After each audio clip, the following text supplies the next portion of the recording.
Not every heroine is destined to be the light in the story that will be discussed. So, our young lady was overshadowed by her little sister, whom everyone affectionately called Marianne. This girl attracted people so easily that no one could take their eyes off her. The young princess's appearance perfectly suited the role that was given to her. Unlike her, the heroine lacked attractive appearance and pleasant manners. So, from childhood onwards, she spent most of her time in complete solitude. And only Marianne continued to smile at Alice, who was so unlucky to be born different. The daughter of the Edenbell family often heard unpleasant gossip from the maids about her, but Alice had enough courage to silently endure all the ridicule for the sake of her beloved family. Only Marianne was the light in the heroine's life, always sincerely rejoicing in her presence. So every damn day of her life, the lady found the strength to smile. She couldn't let her younger sister be sad, no matter how hard it was for her because of the gossip. But everything changed in an instant, and the heroine's past life crumbled like fragile glass. She adored Marianne with all her heart, and she often acted as if she were older than her years. The girls regularly had tea parties in the garden, enjoying each other's company. But this time, a terrible misfortune overwhelmed the heroine, who was not prepared for anything like this. Before her eyes, the youngest princess began to bleed, because her tea was cruelly poisoned. At that moment, Marianne's eyes filled with pain from betrayal, because she suspected her sister. But Alice had no idea how something terrible could happen to the sweet princess. None of the aristocrats doubted that the culprit was one of the daughters of Emperor Edenbell. This is how the heroine's peaceful life ended, because she was taken into custody like a criminal.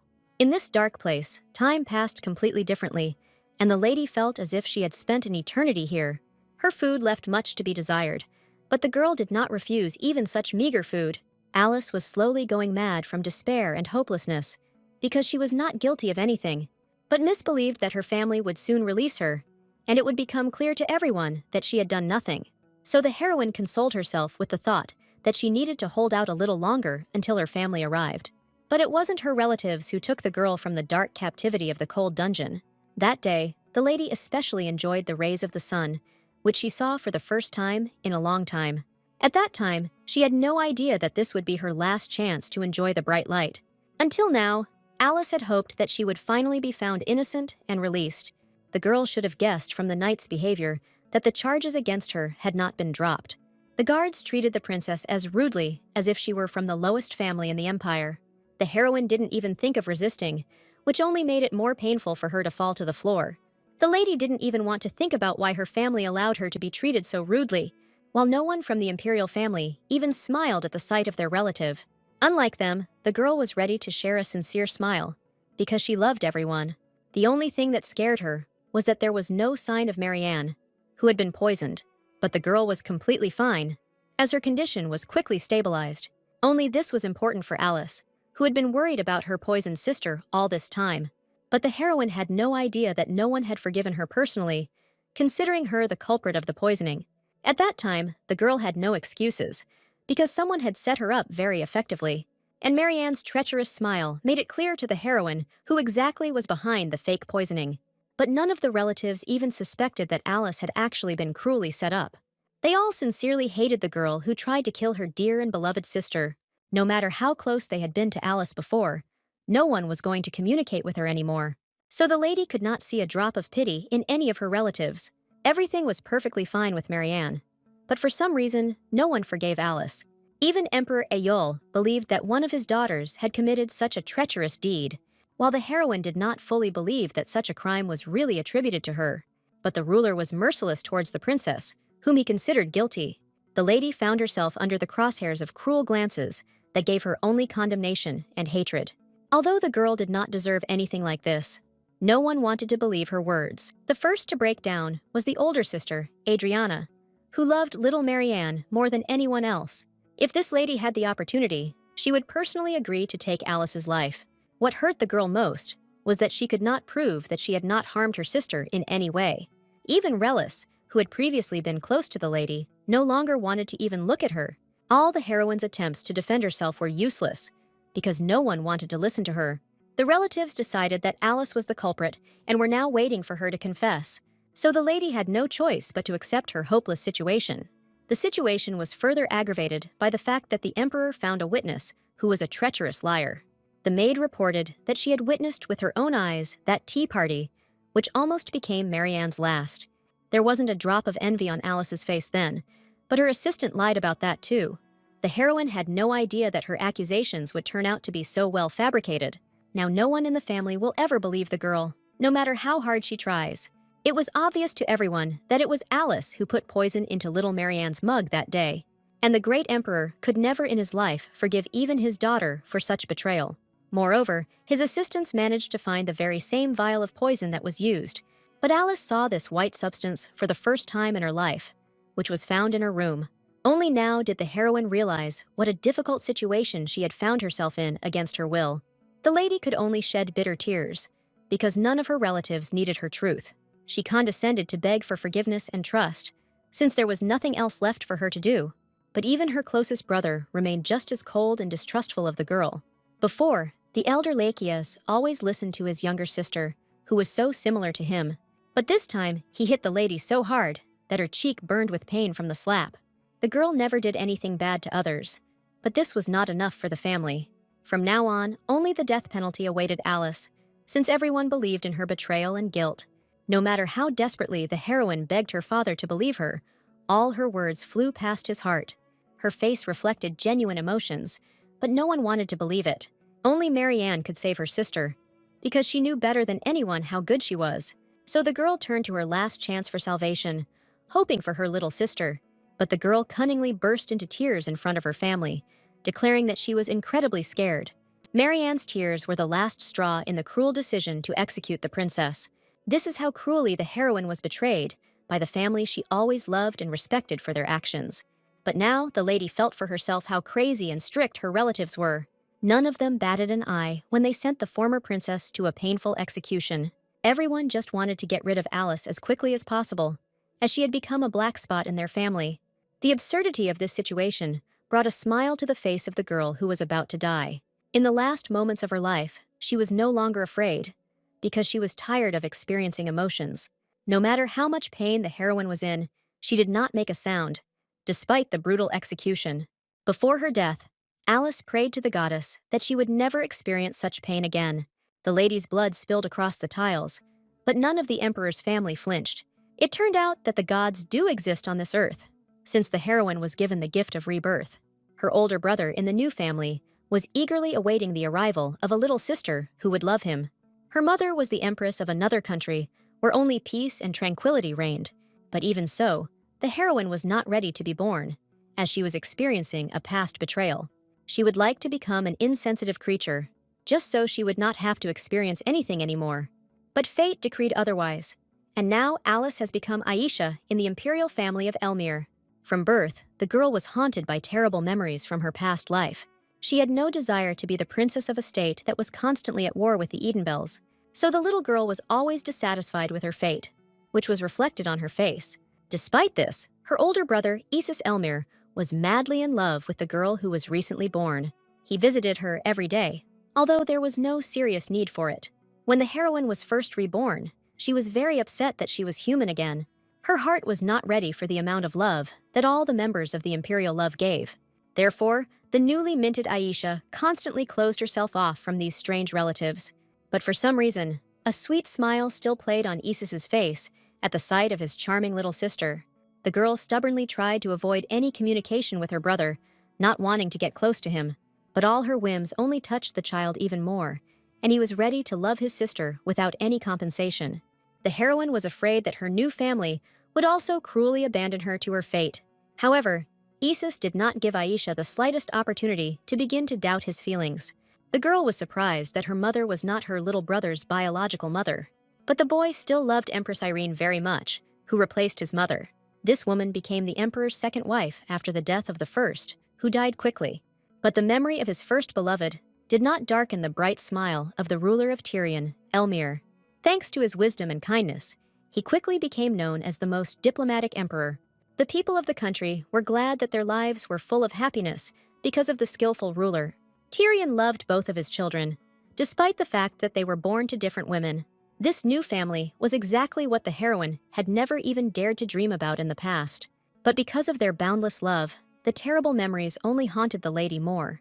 She still remembered well how hard it was for her to be in the cold dungeon. Then, only one person from the whole family visited Alice, who was not a traitor. It turned out to be Marianne, who had quickly recovered from the poisoning and was feeling well. But the girl didn't come to her sister with good intentions, because she had set everything up. She did not feel sorry for the elder one, for whom she personally achieved execution with her acting. Marianne was originally brought to the palace from the street because she was not a legitimate child. She remembered that day forever because she never intended to go back to poverty. And the first girl to eliminate was Alice, although she had always been kind and polite to her. But Marianne was not content with being a princess because she wanted to remain the only one of them all. The heroine herself did not notice how she fell into a cruel trap from the lady whom everyone loved. That is why relatives believed only Marianne in the story about the poisoning. At that moment, Alice noticed something devilish in her little sister, who was not like herself. For the first time in her life, Marianne showed her identity to the girl who was supposed to die. All this time, she was just pretending to be a good person, but in reality, she was terrible. This girl was easily able to arrange everything so that everyone around turned away from Alice. That's why it was so difficult for the heroine to believe that someone was ready to love her. The handsome and affectionate brother constantly repeated that he was looking forward to her birth.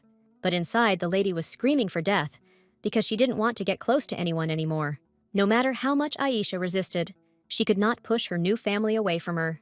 With each of their words, the lady felt a pleasant calm spreading within her. So the heroine lived 1 year in a new body, but still did not dare to speak. Meanwhile, this question worried many of the maids, no matter how faithfully they helped the emperor's daughter. The little girl herself understood perfectly well how much everyone was waiting for at least one word from her. This is because at her age, all babies already showed strong emotions and chatted with others. In fact, the heroine knew how to speak, but the fear inside her was too strong. Only the little spirits that had surrounded the lady since childhood continued to comfort her. In this life, the heroine was endowed with the ability to see and understand all spirits. So, in essence, the girl communicated, although all her conversations boiled down to mental messages. The lady could not bring herself to speak because of her terrible and difficult past. She was too afraid that no one in her family would listen to her truth again. Therefore, Aisha preferred the saving silence in which no one could hurt her. The lady completely forgot that her new family was radically different from the terrible previous one. So Irene loved the girl, despite the fact that she continued to stubbornly remain silent all day long. The woman believed that the baby would soon speak, and patiently waited for this moment. Aisha felt awkward at how much love and care her mother's gaze was filled with. Even the usually stern emperor could not help but smile at the sight of his little daughter, while the heroine tried her best to ignore the love from her relatives. But each of them persistently and patiently sought recognition from the gloomy girl. So the heroine was surrounded by care and affection, which she so lacked in her past life. None of the adults even guessed why the lady continued to remain silent. But even if they knew the truth, they still would not change their feelings towards the girl. Tyrion loved the baby so much that he was afraid to touch her with his rough hands.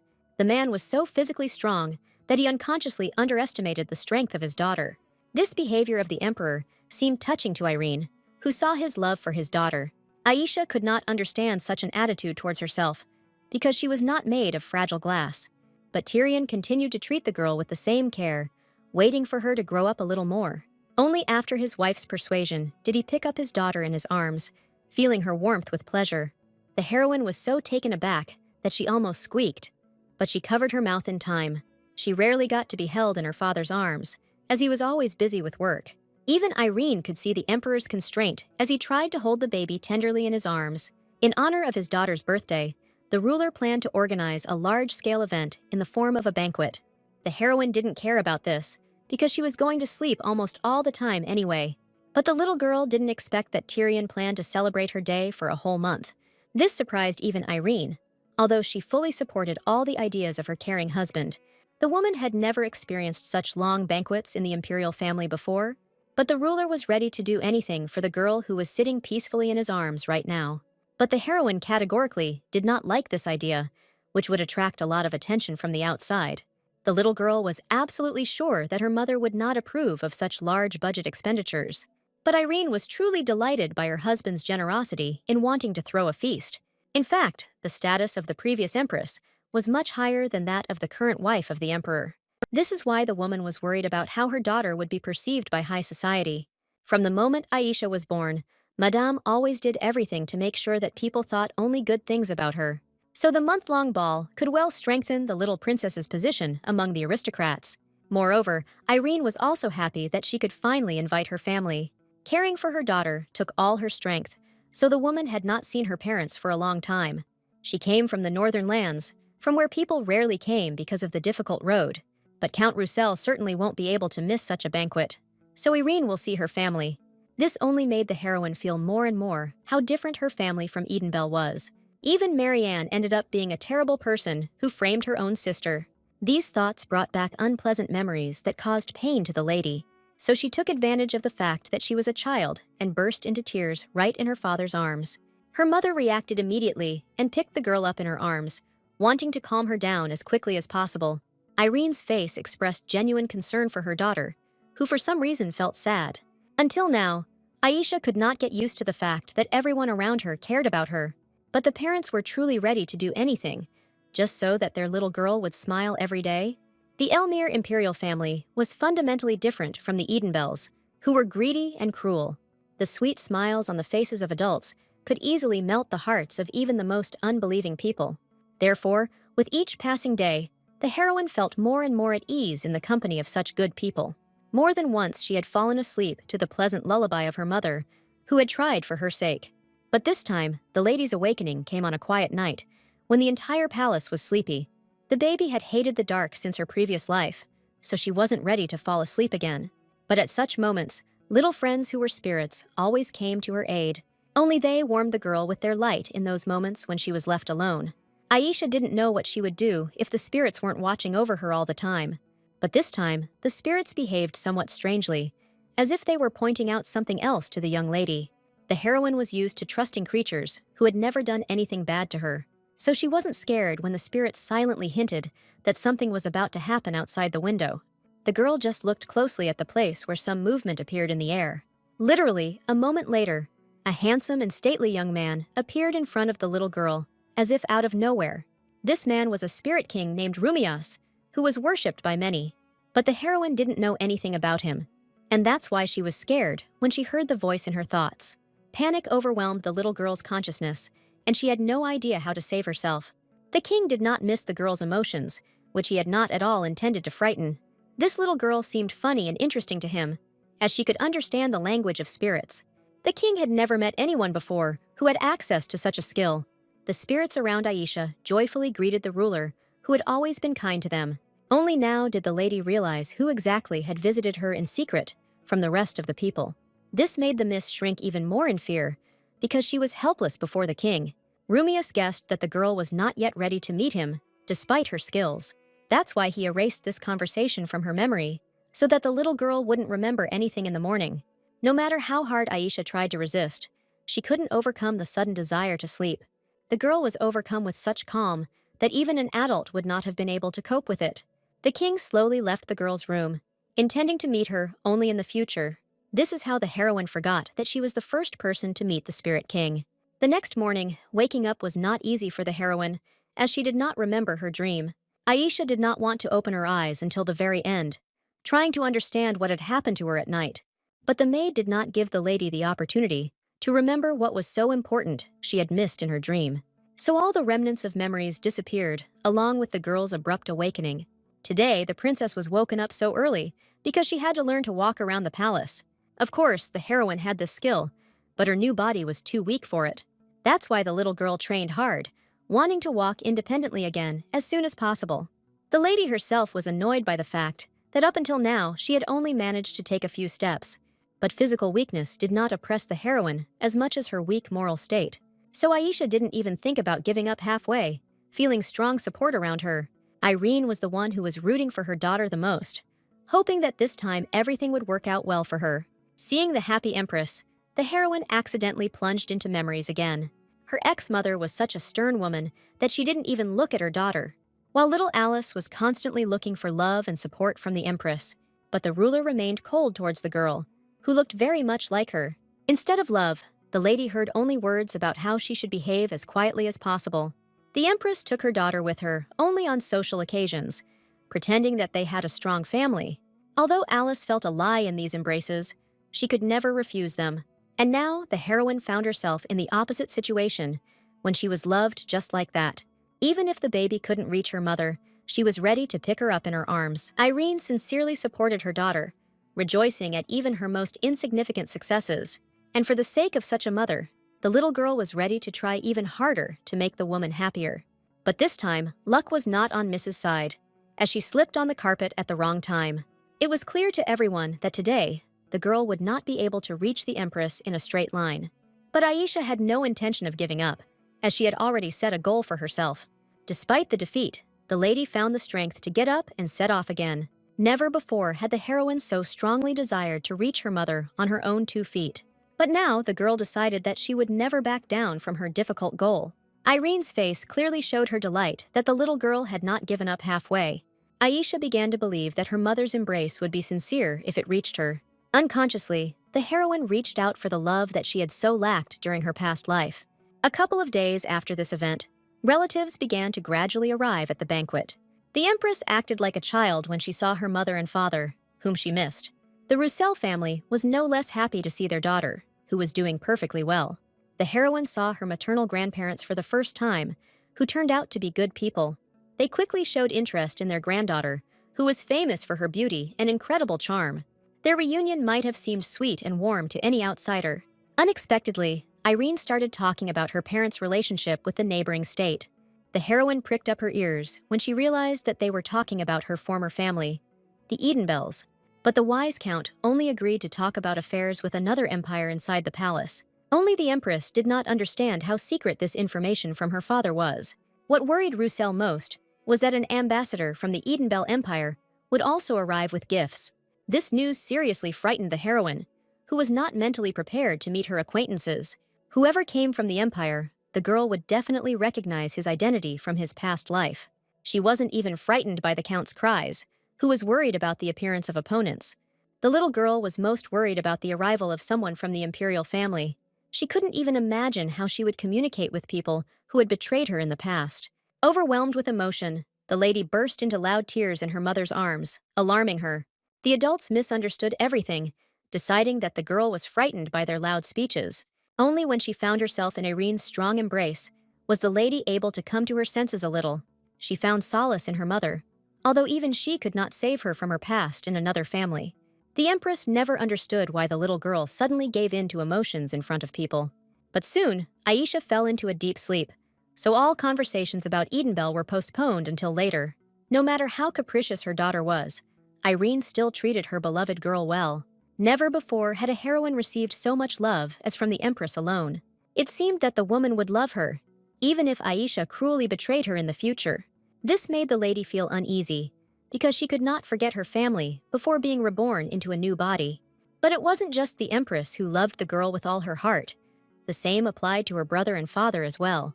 The men often fought among themselves for the attention of Aisha, who attracted their attention. But in reality, peace and tranquility reigned in their family, despite all the verbal squabbles. Usually, the father gave up time with his sister to his son, since he could never wait for it. Irene always watched with a smile as Isis doted on little Aisha. Only one heroine refused to open her heart to a new family because of enormous fears. But no one seemed to notice the girl's passivity, since it was impossible for her not to love. Isis was generally ready to shower the lady with gifts, enjoying her meager reaction. Aisha still hasn't found an answer to the question of why these people cared about her so much. It seemed to the little girl that anyone in their place would have abandoned her long ago because of such selfishness. Meanwhile, the young princess was the center of gossip even among the most noble aristocrats. People were eager to see for the first time the girl, who had not been shown to the public before. So before the banquet, the maids tried so hard that they themselves were shocked by their beauty. They were able to dress up Irene and Aisha in such a way that they looked like fairies from beautiful fairy tales. Even the lady began to show emotions when she saw how hard everyone tried for her. But the Empress still did not demand anything from her daughter, who simply needed to live. The woman was already happy that Aisha was born a healthy and beautiful child. She specially saved many surprises for the baby on this wonderful day. So for the first time in her life, the heroine saw how the streets were decorated for her birthday. Irene arranged such a celebration because she sincerely loved her quiet and beautiful daughter. The Empress wasn't the only one preparing for her daughter's birthday, something she didn't immediately reveal. Young Isis also chose his most festive outfit for such a wonderful event. The boy couldn't keep silent about how beautiful his stepmother and little sister were. The prince was delighted that such a beautiful girl was born into his family. Soon all the aristocrats arrived at the event in honor of the princess of the Elmir family. Isis noticed Aisha's nervousness and did his best to encourage the little lady. So even Irene didn't have to say anything to calm her worried daughter down. The boy's warm smile could melt anyone's heart, because he was sincere in his support. Therefore, the heroine made an attempt to relax in such good and touching company.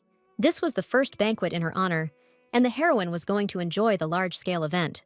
In the presence of her family, the girl felt protected, despite the people around her. With the appearance of the emperor, a quiet whisper ran through the people, for everyone respected him for his wisdom. The ruler was needed precisely to announce the beginning of the celebration for the birth. It was he who always gave the speech before the official celebration of the event was authorized. Therefore, the aristocrats eagerly awaited his command to freely enjoy themselves at the ball. And only one person out of all the guests could not share in the general joy for his own reasons. But the aristocrats were only concerned about the presence of the imperial family at this event. Many wanted to take a closer look at Aisha, who was famous for her beauty and irresistibility. Women have long wanted to know what the most beautiful girl in the empire looks like. And reality lived up to their expectations, as the heroine's appearance was worthy of praise. No one could argue that the baby had won the genetic lottery in this life. The ladies enjoyed watching the interaction between the beautiful brother and sister from the sidelines. Feeling their gaze on her, the heroine only grew tired of such intense interest. But it wasn't only the aristocrats who fought for the attention of the girl who was the hero of the occasion. The emperor himself wished to hold his daughter in his arms, although the prince was clearly against it. Until the very end, Isis did not want to give up his sister, with whom he did not spend much time. Aisha couldn't understand her brother's stubbornness, because she didn't care whose arms she was in at the banquet. But a silent battle broke out between father and son for the opportunity to be near the lady. The lady barely resisted the urge to remind the emperor of his recent fear of touching her. In the end, the initiation ceremony itself went well, because the lady's soul was combined with the power of light. And soon everyone moved on to the ceremonial part of presenting gifts to the young traitor to the imperial family. People were blinded by the beauty of the little girl, who didn't even try to attract anyone. But Aisha unknowingly amazed everyone around her, which only made her feel awkward. Due to her young age, the lady soon wanted to sleep at the event in her honor. But the lady's sleep was suddenly lifted when she heard that the next ambassador would be from Edenbell. The little girl immediately tensed up, because meeting someone she knew scared her the most. She still didn't know how to react to a messenger she might know well. And indeed, the miss knew very well the boy who had played with her since childhood. It was her best friend Arsene, who was the only one of them who took Alice's side at that moment. The heroine could not contain her emotions at the sight of an old friend with whom she wanted to talk. His image blurred before her because of her tears, but the girl couldn't take her eyes off the guy. The Elmir Empire has always been famous for its best knights who won wars, while the Edenbell Empire was excellent at training mages who were experts in this field. And Arsene was just one of the magicians, since he had been studying this complex skill since childhood. But even all the boy's abilities did not allow him to recognize his ex-girlfriend in the princess. And the heroine could not help but recognize the man who had spent a lot of time with her before. They were best friends, despite the huge difference in status between them.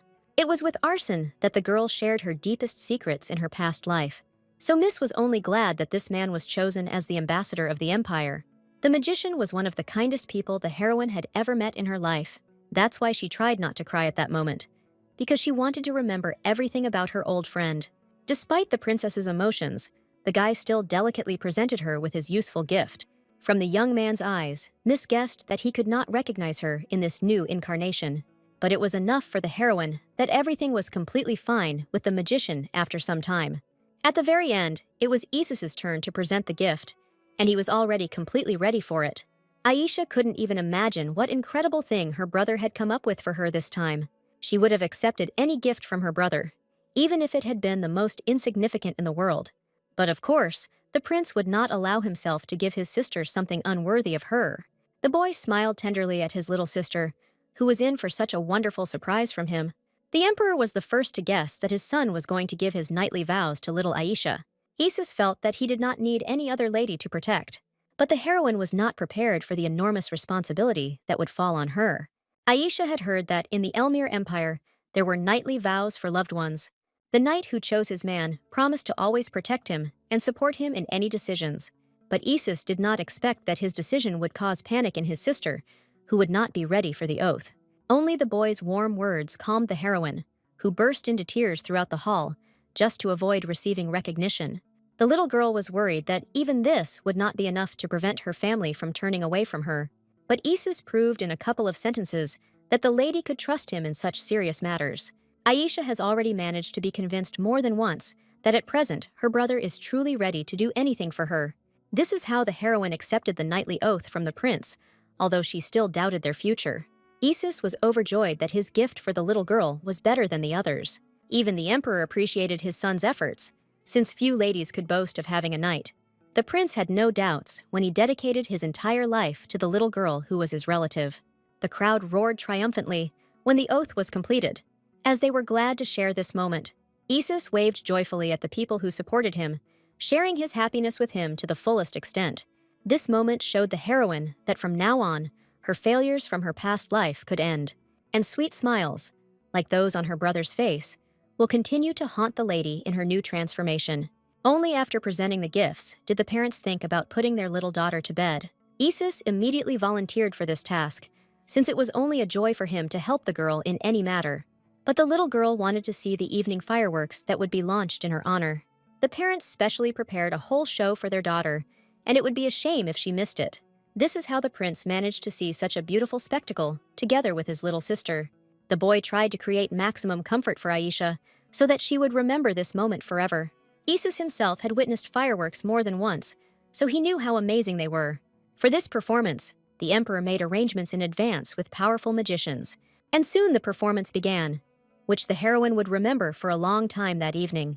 The little girl completely forgot about all her problems because of the beauty that she saw in front of her then. Isis was especially glad that he could share such a wonderful moment with his little sister. Seeing such a miracle, the heroine finally believed that her new family could be trusted. She could barely contain her emotions at that moment, as she was bursting inside with the desire to rejoice. The prince watched the girl with pleasure, and it was clear from her face how much she enjoyed what was happening. Isis couldn't help but say that Aisha was so beautiful that she even outshone the holiday fireworks for him. Only now did the heroine feel the strength to utter at least a word, for the first time in a long time. She took advantage of the fact that Isis was completely engrossed in the fireworks that were thundering throughout the area. The lady was sure that the boy wouldn't hear her anyway, so she decided to speak. The girl barely audibly whispered the name of the prince, who had sincerely cared for her all this time. She herself barely noticed her voice, which sounded thinly during another explosion of fireworks. But it turned out that the boy perfectly heard the only word that the little girl said to him. He was so surprised that he burst into tears, because this was exactly what the heir had been waiting for from his little sister for so long. The lady was pleased with such a reaction from her brother, because she tried to surprise him with her skill. At that moment, the parents approached, who did not yet know that their daughter had started talking. Overwhelmed by emotions, Isis couldn't really explain what had just happened.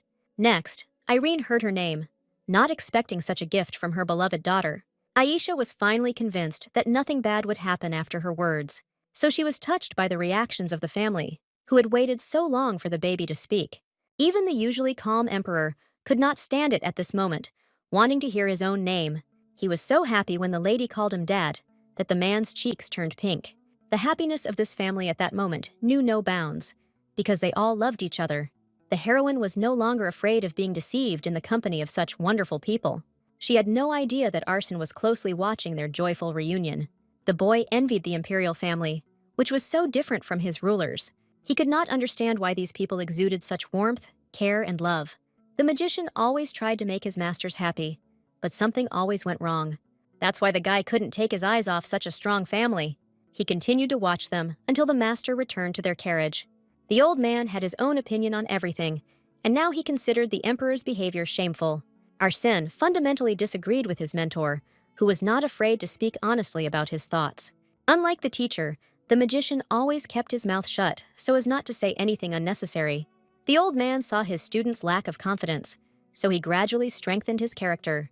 The wise magician clearly saw all the pain of the guy who was unable to come to terms with the past. The old man knew well the reason why his student was so upset. Until now, Arsene could not forgive himself for the death of Princess Alice, which he learned about too late. At that moment, he was immersed in research, so he was only informed about the death of the princess. From that moment on, the magician's entire life turned upside down, as he could not come to terms with the loss of his friend. Until now, he had been imagining Alice, who usually came as a ghost in the mornings. Her sweet smile haunted the guy, who wanted to see this girl alive and well. That is why Arsen's pain was so great, because he could not forgive the rulers for their cruel execution. The master could only tell the boy how to pull himself together so that no one would know about his inner pain. Each time, it was the old man who brought the magician back to his senses, and he was sincerely grateful for such support. Therefore, Arsen honestly admitted to his mentor that he would like to investigate the death of Princess Edenbell. The old man seemed to be opposed to such a wish, as he silently turned away from the student. But a moment later, the magician heard that the mentor would help him in any matter if he tried. This gave the guy confidence that all his affairs would be completed successfully. The master only needed Arsen to continue to practice his skills under his guidance. For the first time in his life, the magician realized how lucky he was to have such a kind and understanding mentor.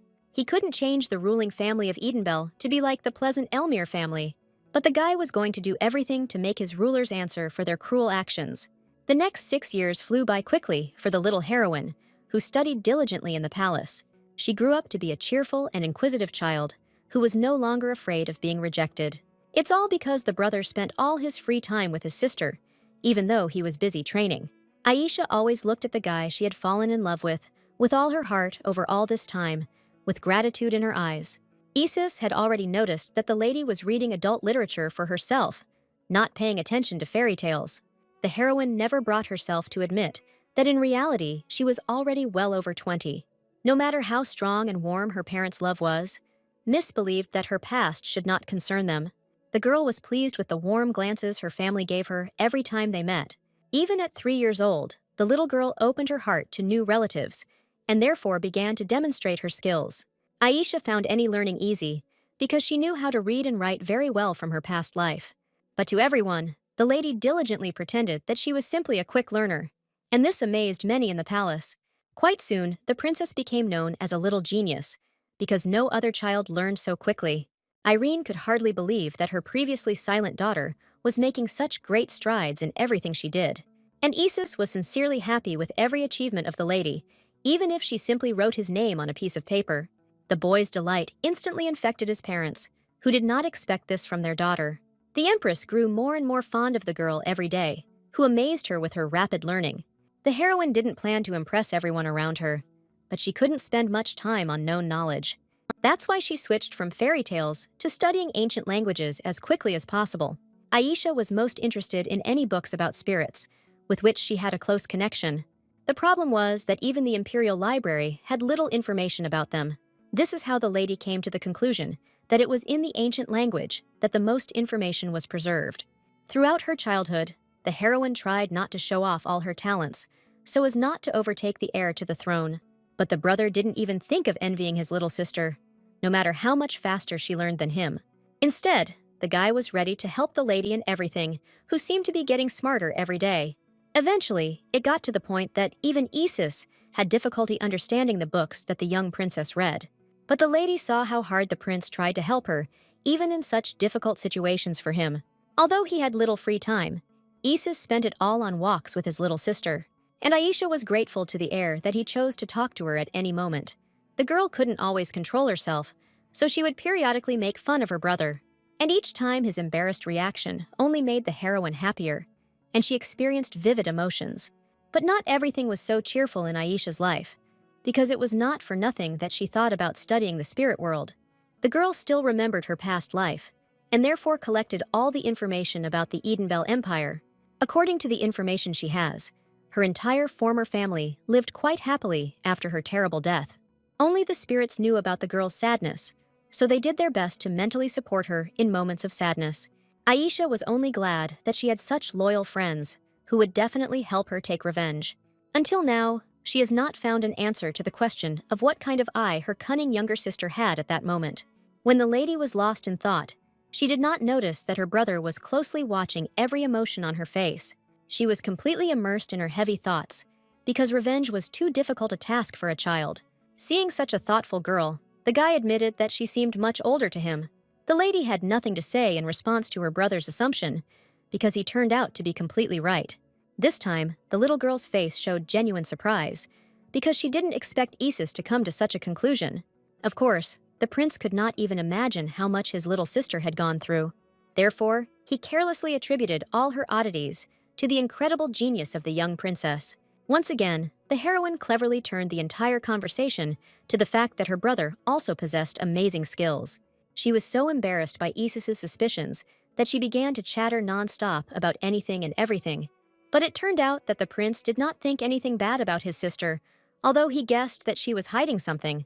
The guy was willing to endure as long as it took before the lady could open up to him. Aisha was pleased to realize that she was so much loved by her brother, and therefore did not doubt him. As soon as the lady returned to the palace from her walk, she noticed general excitement among the maids. The girl could not even imagine that the empress was eagerly awaiting a meeting with her again. In the empire, each season one holiday followed another, and Irene prepared for the events. And each time, the maids, in a panic, decorated the palace as quickly as possible for the next event. So the lady did not expect to meet her mother, who always diligently prepared for events. Therefore, the little girl was only more glad that the empress was able to make time for her. The woman was overwhelmed with so many things to do, but she still didn't forget about her beloved daughter.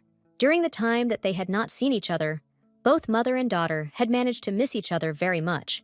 Irene called the little girl because she couldn't think of anything new for the next festival, and she turned to the right person, as Aisha was always ready to come up with a good idea. But before that, the lady was interested in the question of how the magician from the tower assessed her abilities. While writing the test, the heroine tried to make as many mistakes as possible to match her age. But even this was not enough, because the mother was delighted with her little daughter's knowledge. Aisha realized too late how difficult it had been for her to pretend to be an ordinary child. But the empress had no intention of putting pressure on the girl, no matter what strange abilities she displayed. The baby was lucky to be born into a family where everyone is allowed to do whatever they want. But the lady didn't expect her mother to ask her what she wanted to do in the future. Irene was ready to support any choice of the princess because she loved her daughter madly. But the whole point was that before the heroine had not thought about anything except revenge. Irene noticed that the lady was hesitant about her answer, so she suggested that she make friends with the children. However, the girl was rightly worried that her father and brother would not approve of such a proposal. Their jealousy only warmed Mrs. Soul even more, because it was based entirely on love. The woman knew about this, so she was confident that she could convince the family not to worry about their daughter. However, even such a kind attitude did not relieve the heroine of her worries about the future. Before, Aisha only thought about how to take revenge on her former family for their boundless cruelty. But her mother's words reminded the little girl that she should live not only in the past, but also in the present. The brother was also ready to support his beloved sister in everything, although he had no idea about her plans. The lady also loved her family very much, so she did not want to drag them into her serious showdowns. Therefore, Miss focused on continuing to learn magic related to spirits. But the girl immediately encountered the fact that she could not understand a single book because of the ancient language. Only recently did the little one begin to master the basic level of the spirit language, which is why it was so difficult for her. But this did not mean that the lady would give up at this moment, because this was not even the halfway point of her journey. Instead of getting upset, Miss continued her desperate search for the right book. And finally, luck smiled on the heroine, because among all the stories, she found a retelling about the spirit world. Aisha's joy knew no bounds, because this was precisely the knowledge she had been lacking all this time. But the little girl's discoveries did not end there, because the spirits wanted the lady to pay attention to something else. They stubbornly illuminated one of the most nondescript books that Miss had ever seen before. Aisha never argued with the spirits, since only they knew the whole truth about her reincarnation, and remained close. That's why this time, the girl took this incomprehensible book, on the cover of which there wasn't even anything written. The little girl believed that the spirits must have had a good reason to insist on this book so much. The heroine could use any information about her friends, so she was only glad of their help. When the girl returned from the library, she was joyfully greeted by her brother, who had already missed the lady. But this time, Aisha was not happy to meet Isis, because she did not want to show him her books. She instinctively hid the books behind her back, but immediately realized that the prince had clearly noticed this movement. So the little girl had to lie that she had taken books on studying ancient languages from the library. Of course, The brother immediately sensed the lie, since he knew his sister's behavior better than anyone. So he could clearly see the excitement of the girl, who did not want to admit her secrets. The heroine was so excited that she even flinched when the guy simply called her by name. But Isis did not focus on his sister's lies, instead talking about her success in her studies. With this, the heir made it clear to the little girl that he accepts any decision she makes, even if she is hiding something. The heroine did not expect that her brother would show so much patience and affection, despite her blatant lie. Even from behind, he was completely relaxed. Although it was clear that the guy was worried about the lady, it was hard for Aisha to hide a lot about herself from her brother, but she wasn't ready to tell him anything. The little girl could only hope that Isis had not guessed about her huge secrets. Her rebirth was a huge secret that only the spirits knew about now. At this point, the heroine was sure that she would never be able to tell anyone about this. As soon as the lady returned to the room, she happily immersed herself in a book about the history of perfumes.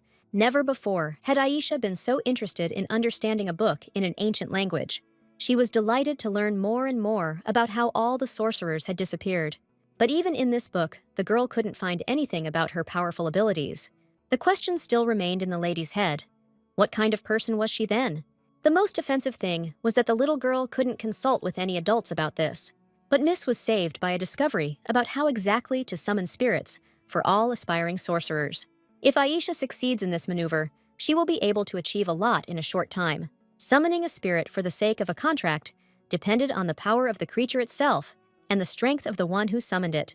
Previously, the girl had no idea that she could call upon one of those who had protected her since childhood. But this book didn't say a word about how exactly to perform the appropriate ritual.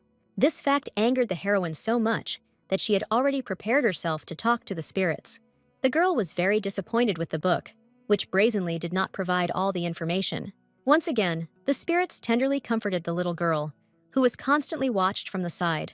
Suddenly, the lady remembered that she had another book related to perfumes, so Aisha was instantly filled with curiosity because another chance appeared before her. This time the girl was lucky, and this book described a ritual for summoning spirits. The lady did not hesitate when she decided to take this step, which could change her whole life. Now, more than anything in the world, she wanted to test her abilities in a real case. Therefore, Aisha did everything necessary to ensure that she too would have a personal spirit. For some reason, the girl was sure that nothing bad would happen to her anyway. This blind faith helped the heroine, and soon she successfully completed the difficult call.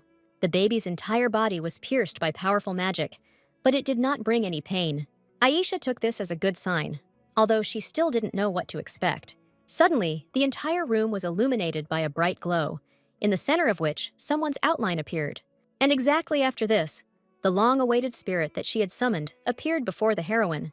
The lady immediately recognized the voice of the creature, which she had heard many times before at different moments in her life.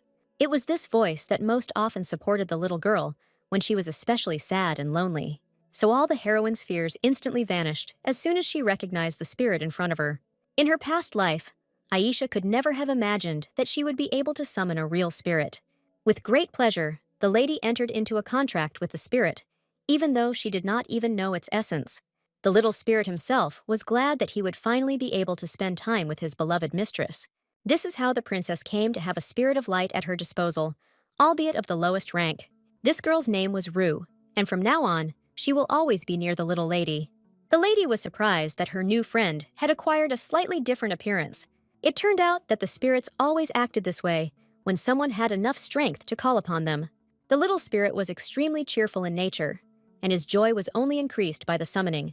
Only now did Aisha realize that she hadn't spent that much effort summoning this girl. In response, Rue explained that this only happened because of the close connection between the lady and the spirit. Since childhood, the entity looked after the princess because it liked her. The heroine was only glad that their emotions were mutual and they could talk about everything. It turned out that until the spirits are summoned, it is much more difficult for them to convey their thoughts to the outside world. That's why Rue was thrilled to finally have a different form after being summoned. The heroine's strength was sufficient to constantly maintain the call of this spirit. By chance, the spirit let it slip that even their king had somehow shown attention to the young princess. But the lady didn't remember this, because at the moment of their meeting, Rumius erased all her memories.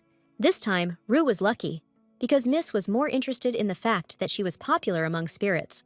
The girl's talkativeness played a cruel joke on her this time, since now she had to explain herself. There was so much curiosity inside Aisha that she would never let Rue go without answers.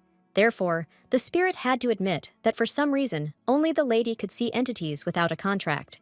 This news shocked the heroine so much that she forgot about all her other questions. The princess immediately became enthusiastic about the idea of summoning several more spirits of a different class. So Rue was forced to answer all of the lady's questions regarding the summoning of spirits. It turned out that to summon a spirit, the power of the summoner and the consent of the essence of that world were needed. If the summoner's powers are insufficient, no spirit will respond to his contract. Since Aisha was still too young, her strength was only enough for the lowest summoning of the spirit. However, even this made Rue happy, because she could finally spend all her time with her mistress. Only thanks to the closeness between them did the summoning of the spirit occur as smoothly and simply as possible. True, now the lady will have to pay with her cookies, because Rue was always hungry. While the spirit was enjoying the food, Aisha became interested in how she could increase her power. Of course, Rue had answers to these questions too, because she was not against another spirit.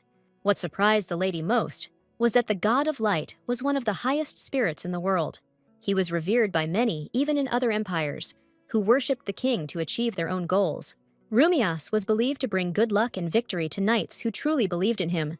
According to legend, it was this god who once brought prosperity to the world, having come into it first. So the surprise of the heroine, who knew little about the spirit world, was quite understandable. In turn, Rue knew almost nothing about the human world, so she was surprised by the name of her king. The little spirit knew a completely different story, because he remembered the times when there were no people yet. At that time, incredible chaos reigned throughout the world, since Rumias had not yet taken control of the government. But an unknown creator created great spirits, who began to rule the world before people. Aisha had no idea that some of the human gods were actually spirits. This information was useful for the princess, who always tried to learn about her people. So much that was previously unknown was revealed to the lady as soon as she summoned one spirit. Rue was a living example of how vast the world was, not only for people, but also for spirits. But this spirit was not prepared for the fact that his mistress would have a million big ideas. Thanks to this call, the heroine was able to come up with an excellent option to help her mother. So the very next morning, the girl eagerly went to meet her parents. She wanted to have a spirit festival at the festival, but the weather turned really bad, and Rue couldn't help her mistress in any way, no matter how much she wanted to fulfill all her wishes. The heroine did not burden the spirit with her problems, so that he could enjoy life with her. Seeing the smile on Rue's face, Aisha knew she had been a good host for the spirit. Much has changed in the princess's life since she managed to summon a lower being. She obtained permission from her parents to organize a celebration in honor of the little-known spirits. And now, Rue helped the little girl in everything so that she could cope with the difficult task. The heroine believed that all people should learn as much as possible about the other world. Of course, she couldn't help but be interested in what the Spirit King Rumias really was like. But for some reason, this question caused difficulties for Rue, who could usually find answers to everything. However, the little girl quickly became impressed by how good and handsome her god was. In fact, Rue could talk non-stop about the king who took care of her. Aisha listened carefully to the spirit who told her so much about Rumias. The girl herself believed that it was unlikely that she would ever meet this spirit in her life. The only thing that saved the lady from a long conversation was that Rue's attention quickly wandered. But the heroine could not help but find out whether she would be able to summon the Spirit King himself in the future. It was a very serious question, although, as usual, the spirit knew the answer to it perfectly well. The princess was surprised that never before in this world had anyone summoned the king himself. It turned out that no sorcerer had enough magic to do this, and even magic stones were unable to compensate for the lack of strength in people. So the heroine had to make do with spirits of lower ranks to summon them. She still periodically thought about the past, when she thought about the changes in the present. Even then, the lady was drawn to the light, so it was not surprising that she summoned such a spirit. Before the conscription, the girl's only light was her family, who were always ready to love her. Memories of her brother made the little girl wonder what the prince was doing now. Her words were accidentally overheard by one of the maids, who had just entered the princess's room. The assistant knew very well that the guy was currently stricken with a cold due to training. But this was a secret in the palace, which the maid so easily told to the emperor's daughter. The heroine was deeply saddened by the fact that she could not even find out more about her brother's illness. It turned out that Isis himself had given such an order, and the maids obediently carried it out. The lady considered it unfair that her brother did not want to see her during his illness. Aisha understood that she could also become infected, but the prince always came to her in difficult times. Rue immediately noticed a change in the lady's mood, who suddenly became sad. The girl didn't like it when her brother hid something from her, although he rarely did that. Only now did the lady understand how Isis felt when she did not tell him the whole truth. But all this did not discourage the girl from writing a letter to her brother to express her feelings. She had never written letters to anyone before, so Aisha was very inspired by this. Throughout her life, the prince did so many good things for the lady that it was impossible not to love him. It was his behavior that became the key to the heroine opening her heart to a new family. The baby became so attached to her relative that she always wanted to be near him, and the guy completely shared the girl's feelings, since he did not forget to take care of her. All these memories helped the heroine create a touching and sweet letter for the prince. Meanwhile, Isis was lying in bed without strength, as the cold had undermined his health. What angered the guy most was that he had to miss training because of his condition. The young man tried so hard that he even practiced in the rain, which led to his illness.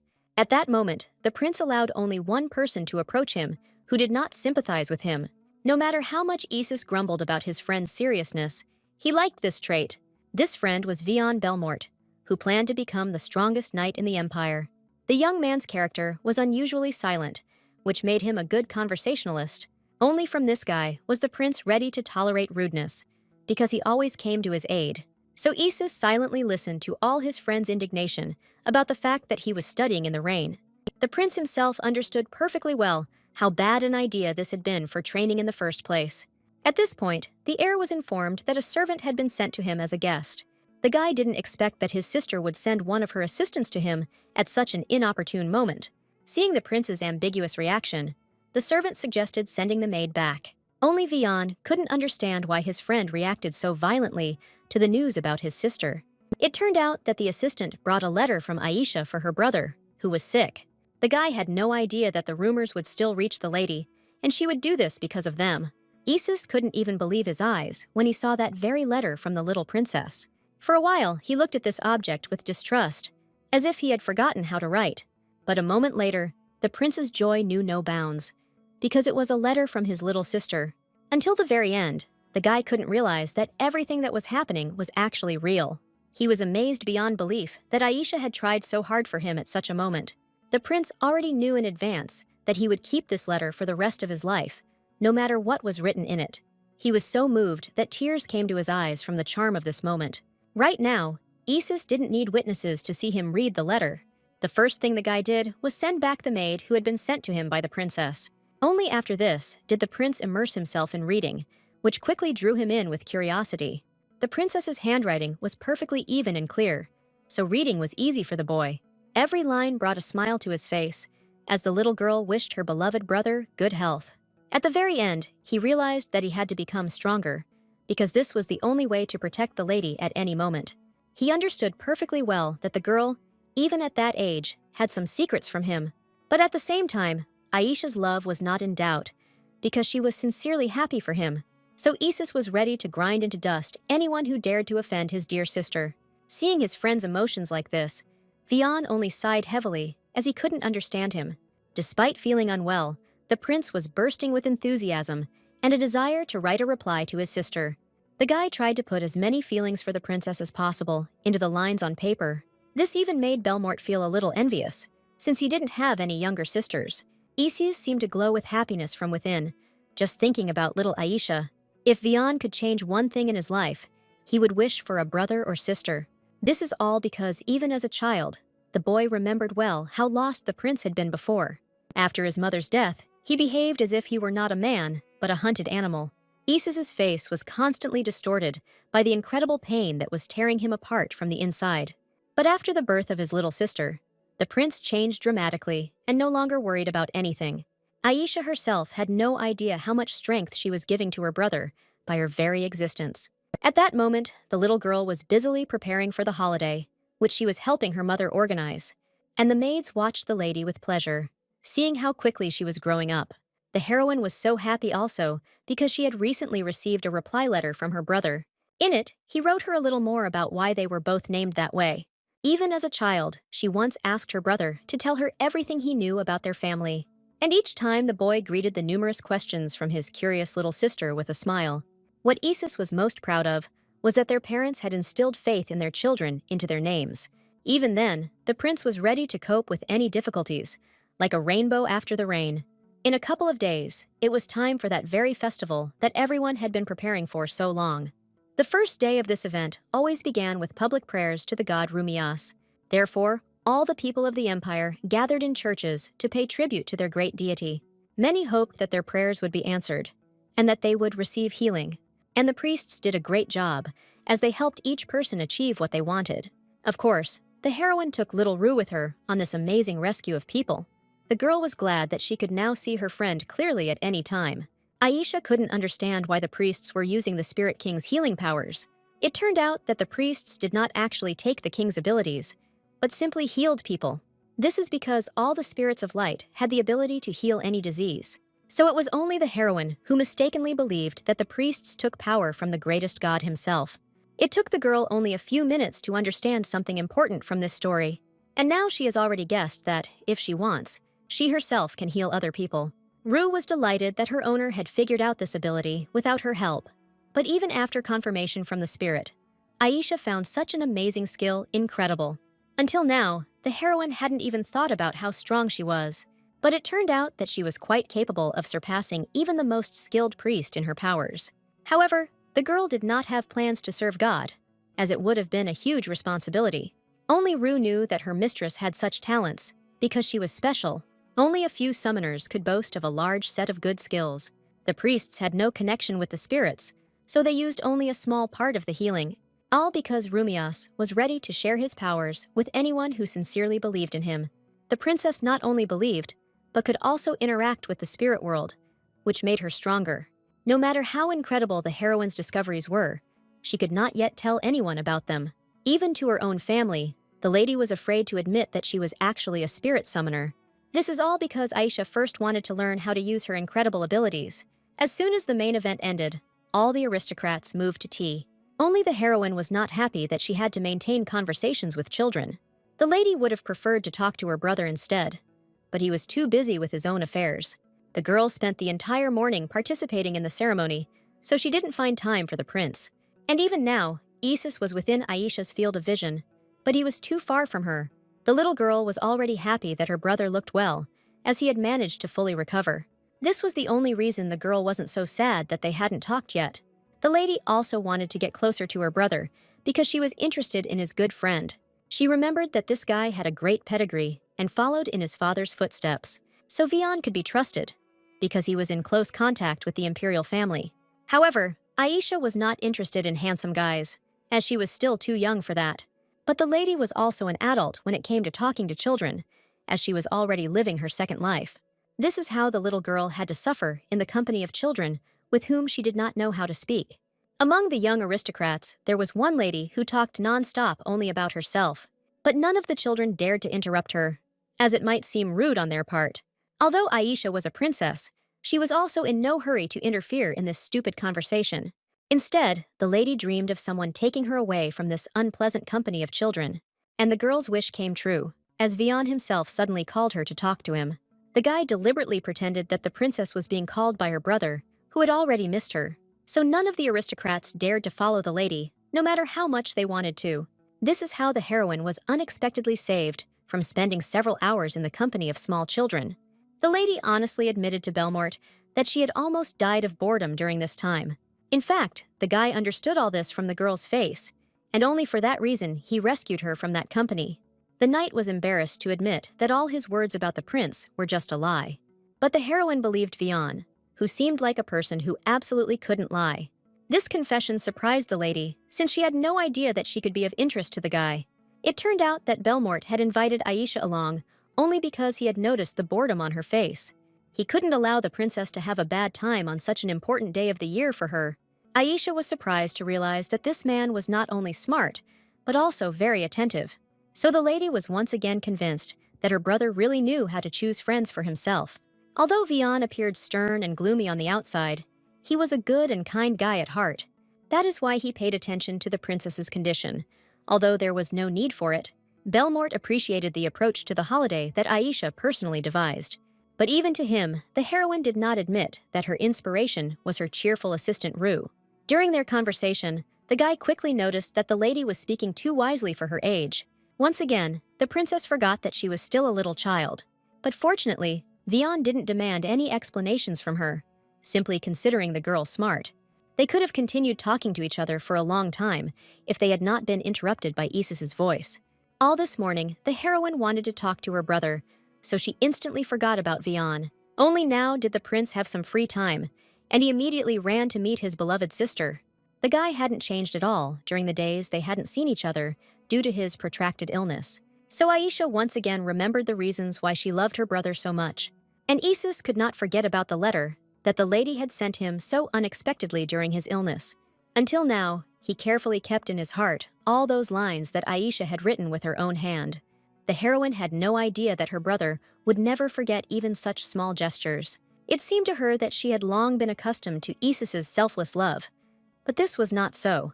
Every time the boy surprised the princess with something new, and today he was embarrassed because of the letter. At that moment, the voices of his relatives saved the prince from further embarrassment due to memories. It turned out that almost everyone was already assembled and were waiting for their favorite children to come for a walk.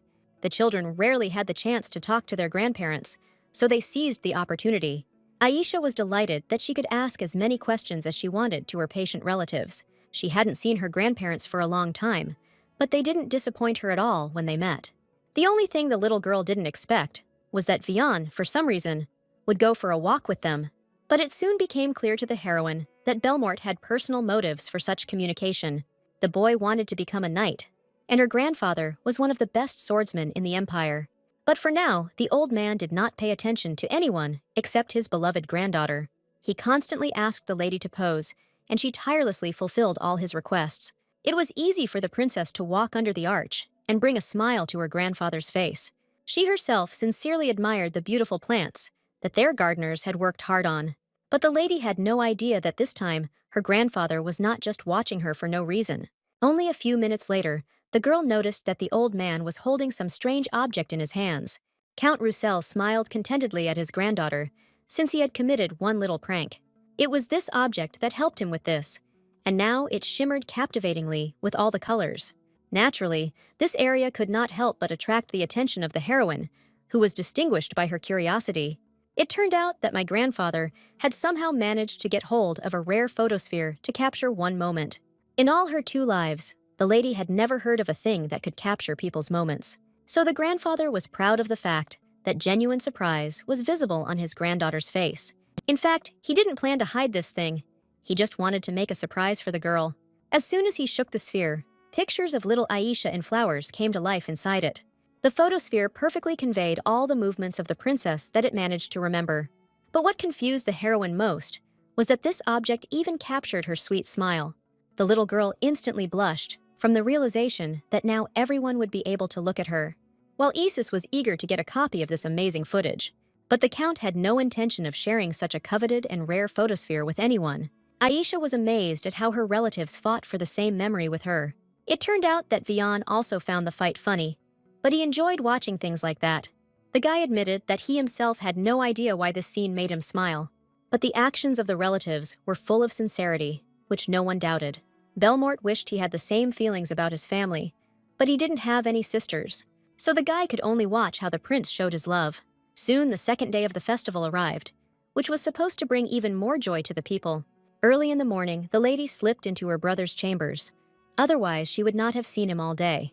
It turned out that Vian was already with the prince, constantly following the young master. None of them were against the arrival of the princess, who made people around her smile. Only this time, Isis was plunged into sorrow due to the long-ago death of his beautiful mother.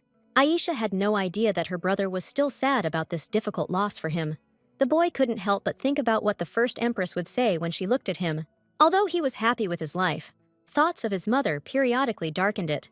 Naturally, the girl succumbed to the excitement along with the prince, since she often shared his emotions. But despite everything, the heir was happy, because he had a good and strong family.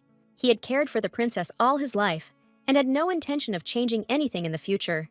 Vian watched with a smile as Isis, who a moment ago had been giving in to sadness, spoke.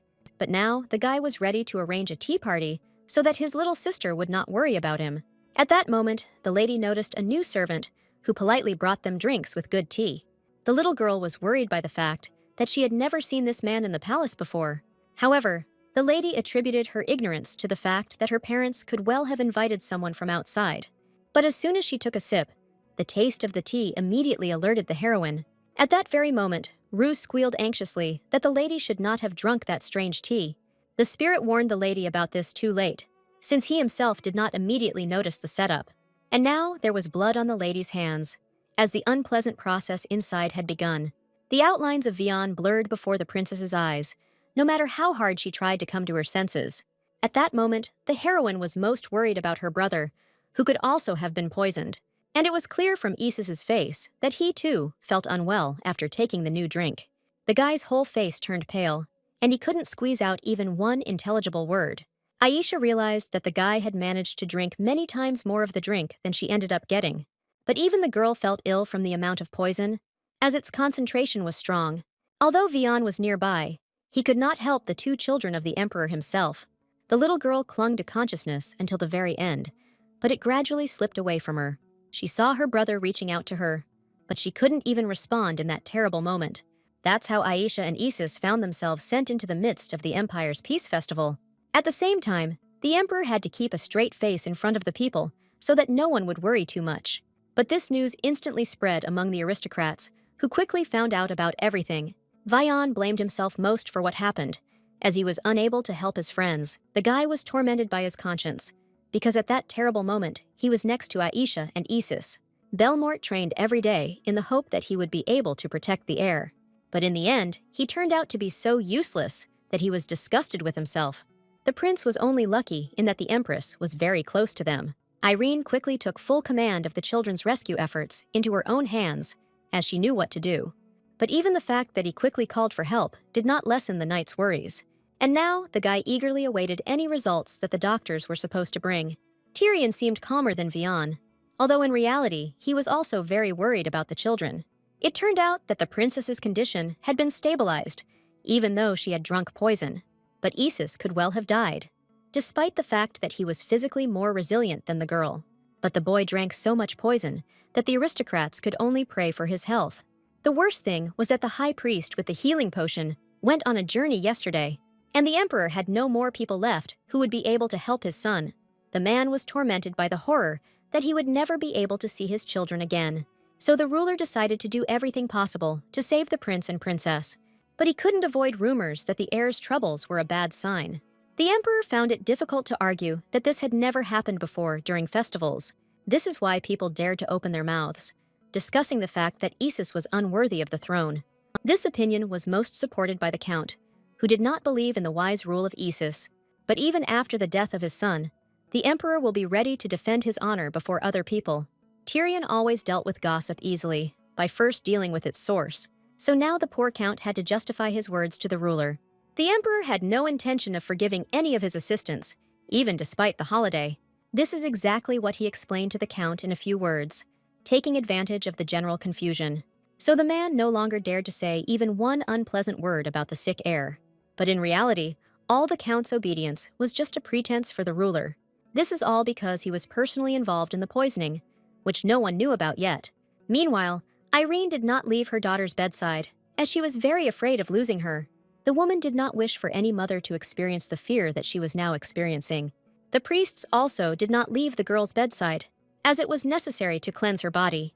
But all this took time, so it was unknown when Aisha would be able to open her eyes. The empress intended to stay by her daughter's side until the very end, although she herself was already tired. But she would not have forgiven herself if the princess had opened her eyes and there was no one in the room. At that moment, the heroine saw a very strange dream, which she had under the influence of the poison. The little girl felt lost, as nothing could be seen in the pitch darkness. However, Aisha had enough strength not to give up and try to find a way out even in this state. But after just a couple of steps, the girl discovered that something was tying her to the spot. These were the same shackles that had been placed on her during the accusation in her previous life. Although under the influence of sleep, The little girl was disgusted to experience their weight again. She looked around in panic, but could not find a way out. Moreover, under the influence of the poison, the lady's consciousness suddenly found herself in that very prison cell. In her past body, the heroine immediately remembered all those terrible feelings that she had driven away from herself. At that time, she could hardly survive in the dungeon, because no one paid attention to her. Even the water that the lady was given was stale and tasteless, but she was very thirsty. But when the princess reached for the bowl, even with such water, an unpleasant situation occurred. As a result, the bowl was completely overturned, so the girl didn't even get that much water. At that moment, the heroine thought for the first time that she would like to die as soon as possible. She no longer had the strength to endure the agonizing wait for her execution. The most offensive thing for the lady was that for some reason, no one in the family wanted to believe her. It was only because of their mistrust that the princess found herself in a situation where they threatened to execute her. And the moral pain from the realization of the family's betrayal was even stronger than any physical pain. It was then that the girl first heard someone's voice that dared to speak to her. At that moment, the lady did not recognize the spirits, since she did not yet suspect their existence. The spirits reminded the girl that she still had unfinished business in this body, but the only thing she was sure of was that she could no longer fight for the love of her family. The heroine had done nothing wrong, but the looks of her relatives told her otherwise. Since then, the lady decided that no one else would want to hear her voice and the truth about her. But the spirits reminded the princess that she could still be happy in another family. The heroine fell so deep into her subconscious that she completely forgot about her new loved ones. But even in this place, the imperial family of Elmir found her to relieve her from pain. At the sight of them, all the girl's pain dissolved into darkness, as if nothing terrible had happened. Only now did the princess remember that she no longer had anything in common with the past Alice. From now on, she was Aisha, and therefore she did not have to earn anyone's love. As soon as the heroine realized this fact, the shackles immediately disappeared from her feet, bringing long-awaited freedom. The girl was no longer afraid of anything, because all her fears were forever left in the past. She joyfully reached out to the light that opened before her after realizing her identity. But even the peaceful nature around her did not save the girl from returning from the world of dreams. No matter how long the lady ran forward, it seemed that this world had no end. So the lady got tired pretty quickly, because she still couldn't find a way out. The light loomed right before the heroine's eyes, but for some reason, she was unable to get closer to it. So once again, Miss was lost in the subconscious, although she herself was not aware of this fact. While running, Aisha became so tired that she could no longer move even a finger. However, even in this situation, the girl stubbornly tried to find a way out of this strange place. The desire to meet my beloved family was stronger than any prejudices in my head. Suddenly, the princess realized that it was not only her relatives who were the light in her life. After all their names shone inside her, since the lady possessed enormous powers.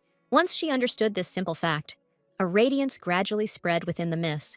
This is how the girl summoned all the light in the area to her, along with an unattainable exit. The princess no longer doubted that she would be able to escape from her confused subconscious. She reached out with all her might to the spirits that had always protected her during her short life. It was this that helped the princess finally dispel the darkness that followed her on her heels. But Aisha no longer paid attention to her difficult past, because it did not frighten her. Instead, the girl was drawn to a promising future in which she was loved. Only memories of her family helped the princess gather her strength and open her eyes. Irene was the first to notice that her beloved daughter had finally come to her senses after her sleep. The princess herself was glad to see her mother, who never left her bed for a minute. The empress couldn't even believe her eyes at first, when everything turned out to be fine with the baby. The woman was so tired of worrying that her reactions were somewhat slow, but even so, Aisha quickly found herself in the warm embrace she had been longing for. As soon as the lady came to her senses, the first thing the priest did was check her condition again. It was almost a miracle that the princess came to her senses so quickly, although her energy had not been restored. So Irene was willing to sit by her daughter's bed for as long as it took. The woman believed that the princess could soon recover with medication, but the heroine herself was much more interested in what was currently happening to the prince. It was hard for the priests to admit that they could not completely save the heir. Their forces were not enough to stabilize the prince's condition, so he was still under threat. The lady couldn't sit still when she realized that her brother was capable of dying at any moment. No matter how grave the princess's condition was, she was going to do everything to save Isis. So the girl drank the bitter medicine in one go, so that they would worry about her less. Only Aisha had the power to save her brother, because she could summon a strong spirit for this purpose. At this moment, Vian and Tyrian were closely monitoring the condition of the sick heir. The emperor was not as thoughtful as the knight, so he heard some footsteps in the corridor. This little heroine was brought in Irene's arms, as the girl persuaded her to do so. The little girl was so worried about her brother that she didn't pay any attention to herself, but the father was horrified that the princess did not remain in bed, despite her condition. But no one could cope with little Aisha's stubbornness at that moment. That is why the empress personally brought it to the lady, so that she would not waste even more energy. Tyrian immediately noticed that his daughter had not yet fully recovered from her sleep. But the girl was longing for Isis, so she could not lie peacefully in bed any longer. No matter how bad things were for the heroine, she would not have forgiven herself if she had not helped the prince. The heir was in such bad condition that it was clear that he would not live long. Aisha immediately realized that the priests had squeezed themselves to the maximum, but still had not helped her brother. More than anything in the world, the heroine was afraid of losing someone close to her. Isis promised to always protect his little sister, and now it was her turn to save his life. At this moment, Rue appeared next to her mistress. Since all this time she had been locked in the spirit world, but she finally got out of there as the heroine's condition was able to stabilize. The spirit was sad that he could not help in healing his beloved mistress, but Aisha wasn't offended by this, because she needed Rue's help to summon another spirit. But Rue understood perfectly well how dangerous this was in the princess's condition. In fact, the heroine knew about the possible consequences, because she was too weak, so she understood Rue's concern about not having enough mana right now. But the spirit's words gave the girl the idea that she could use the magic stone. Rue couldn't deny the fact that in that case, everything could work out just fine for her mistress, so Aisha still had hope of saving her brother, even if it was illusory. The heroine wanted to make a contract with the spirit of the middle class, because only this could save the prince. Rue was ashamed that she personally could not help the lady in healing. Now the princess was at the level of an ordinary priest, whose abilities left much to be desired. But with the spirit of the middle class, the girl should have been able to surpass these people. Although the lady planned to hide her abilities for as long as possible, there was no time to waste. She just happened to have one magic stone at her disposal, which had been given to her not long ago. The heroine will always remember this thing that Arsène personally brought for her birthday. But Rue immediately noticed that the magic in this stone had already dried up by that moment. Aisha did not expect to face such difficulties, because she was counting on the stone. Only now did she understand what exactly had helped her open her eyes in her sleep many times earlier. At this point, the girl's behavior had already managed to frighten everyone who was near her. But the lady had no intention of giving up, as she remembered that Vian might have had the magic stone. This was the last chance to save Isis, so the heroine clung to him with all her strength. As soon as the little girl received the stone, she instantly changed, which frightened everyone around her. But at that moment, the princess had no time to pay attention to her worried relatives. She worked hard to draw all the necessary outlines for the summoning as quickly as possible. Even Vian, who was familiar with magic, could not understand what the lady was planning to do. The guy didn't expect the girl to even know about his secret magical pursuits, but he did not stop her. Although he saw that the princess was having difficulty with her incomprehensible actions, something told Belmort that only Aisha's efforts could save the heir. The heroine's eyes burned with such a determined fire that no one could stop her. Within a few minutes, the princess had finished drawing a huge summoning circle, but she didn't even think about resting for even a second, because her brother's time was already running out. So Aisha began to read the spell without stopping, causing the entire circle to glow. The heroine remembered all the words by heart and was ready for the destructive force of the summoning. As soon as she finished the text of the spell, the outlines of the circle began to gradually become more illuminated. The lady could not even imagine that the energy inside him would be so strong for her body. But the little girl did not give up, because right now only she had the power to save her beloved brother. Her efforts were not in vain, for the spirit of the middle class finally answered the call. Aisha couldn't believe her eyes when she realized that her spell had been completely successful. In the smoke from the manifestation, the middle-class spirit appeared before the girl in its human form. It turned out that his name was similar to Little Rue, because this spirit was called Remy. The heroine's joy knew no bounds, because she had enough strength for such a difficult call. The little girl immediately asked the spirit to confirm the contract so that they wouldn't get lost. And Remy was ready for this, since she herself finally wanted to acquire a mistress. This is how the heroine acquired another spirit. who was an order of magnitude higher than little Rue. So now the chances of saving the prince have increased significantly after receiving a new contract. Remy seemed to be the complete opposite of Rue, as she even behaved very calmly. So the presence of the strange creature did not frighten the relatives much, although it did worry them. Aisha was only too happy to finally introduce the spirit she had summoned to her parents. Previously, the heroine had not told anyone that she was actually the summoner of these creatures.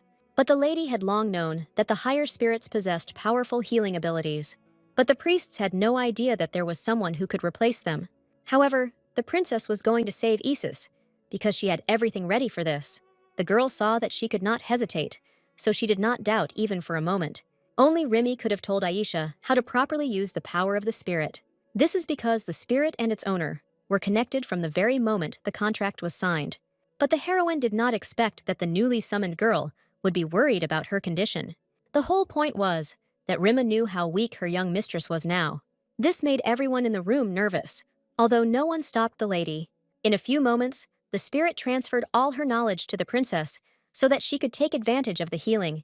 The priests never dreamed of such powers, although they had seen the abilities of the priests many times. But now, Aisha seemed to them like a real saint, because even her eyes temporarily changed color. At that moment, the heroine had so much self-confidence that she simply could not lose. With the help of Remy's power, the lady began treatment, as her brother's condition was not getting better on its own. Quite quickly, the little girl realized that her energy was being spent on treatment too quickly. But Aisha saw that the prince was gradually beginning to come to his senses, so her treatment was working. But soon the lady's strength completely left her, since Remy's summoning was not enough. But Isis never opened his eyes, because there was still a lot of deadly poison left in his body. Suddenly, the heroine remembered the past, when the prince constantly came to play with her. Then the little girl found it strange that the eternally busy Isis found time for her. In response, the boy honestly admitted that he was with the girl not because he had nothing better to do. He visited her so often only because he sincerely wanted to be near her as often as possible. But now the guy's face remained just as emotionless, as if he was about to die. No matter how much Aisha tried to delay this moment, her strength was gradually running out. Vian was the first to notice that something was wrong with the baby, as she had lost her balance. Only after this did the lady's parents notice that she had completely lost all her strength. The heroine had never been so exhausted by trying to cure another person. Belmort saw perfectly well that if it had gone a little further, the princess herself would have lost consciousness. That's why the boy began to beg the girl not to use her abilities anymore. Irene and Tyrion supported the knight's words, because they did not want to lose two children at once. The lady herself felt as if her whole body was being torn to pieces due to the overload. She wanted to save her brother so much, but all her efforts still seemed insufficient. Suddenly, the emperor noticed movement from the side of the bed where his son was. It turned out that Isis was still able to come to his senses, because the treatment from his sister helped him. The boy didn't really understand what exactly had happened, but he was glad to see his beloved family together. Aisha did not immediately believe that the heir's health was finally out of danger. Tears welled up in the heroine's eyes, because she had been worried so much about her brother lately. But the heroine no longer had to worry, because everything was finally okay with the guy. Although the heir was still too weak, he did not refuse the strong embrace of the family. The guy was sincerely glad to see that Aisha was also able to recover from the terrible poisoning. At that time, he had no idea who exactly had just saved him from such a painful death. All that mattered to Isis was that their entire family was together again, and everything was very good. A little later, the heroine finally confessed to her brother how exactly she had saved him recently. Isis immediately guessed that it was the books about spirits that the girl had been hiding from him all this time. Now, Aisha didn't have to hide anything from her brother, because all her secrets were revealed. But it didn't end there for the little girl. As the priests remembered her actions, one of the church's followers did not believe that the lady possessed so much healing power, so in his eyes, she was a real saint. Although she stubbornly denied this fact, the priest refused to accept that the girl was not actually related to the saints. The whole point was that Aisha considered herself a summoner, not a worshipper of God. And this time, the baby was ready to show everyone around her her first spirit. The lady's parents had no idea that she was even smarter than they had imagined, and the spirit that the girl summoned seemed to everyone to be a surprisingly pleasant and sweet creature. Naturally, the parents were surprised by the spirit's appearance, but they were delighted with the lady's skills. But the father had previously promised his daughter that he would support any choice she made, so he wasn't going to change anything. The heroine was pleased to realize that no one in her family was afraid of her incredible abilities, and only the priest continued to argue with the little girl because he saw the similarity in their powers. But the whole point was that King Rumias gave his powers not only to spirits, therefore, some priests could also use them, which is why they were similar in strength. For the first time in his life, a simple priest was overwhelmed by so much incredible information. Although the lady explained everything clearly, he could not help but consider her a saint due to her powerful abilities. In fact, the heroine initially suspected that she would fall under such a status if she showed her skills. She knew that her father would support her decision to go to the temple if the princess showed such a desire. But Aisha would like to continue to stay close to her beloved family, which she liked. Even Vian, who was not related to the emperor, shared the lady's humble wish. During this day, the boy became so close to the family that they entrusted him with the secret of Aisha's abilities. Although everything ended well, the heir had no intention of relaxing after his recovery. He understood perfectly well that the criminals had not yet been caught, and this issue remained urgent. For the first time in her life, the heroine saw her brother so seriously minded. Even the assistants felt uneasy, although the prince's anger was not directed at them at all. It became clear to all those close to Isis that he would never leave the culprits unpunished. The emperor fully supported his son's wishes, and therefore promised to avenge him. And the prince needed to focus on his recovery so that he could return to training soon. The boy didn't mind leaving all the questions to his father, since he was really too weak. Instead, he would like to spend time with his little sister, since they both almost died. Only Vian understood how many more times he would have to listen to the persistent heir. While Tyrion supported his son's desire to make all his opponents suffer. A little later, the princess began a full course of treatment, which she was not at all happy about. Only Rue was content with being able to eat whatever she wanted throughout the day, while the lady had to reject the care of the maid, who was very eager to help her. In the end, the princess quickly gave in and allowed her assistant to take full care of her. The priest, who was urgently called back from his journey, treated the baby with the same care. What Aisha was most tired of was the incredibly bad-tasting medications she was given every day. But the heroine listened and fulfilled all the demands in order to quickly recover in the eyes of adults. She heard from her brother that her father quickly caught the criminal because he left evidence. It turned out to be Count Mirim, who had long hated the heir, considering him unworthy. The aristocrat was not as stable as he would have liked, so under torture, he told everything. His eyes gleamed with rage at the thought that Isis had somehow miraculously managed to survive. But even such a cruel story from her brother did not frighten the girl who was living a second life.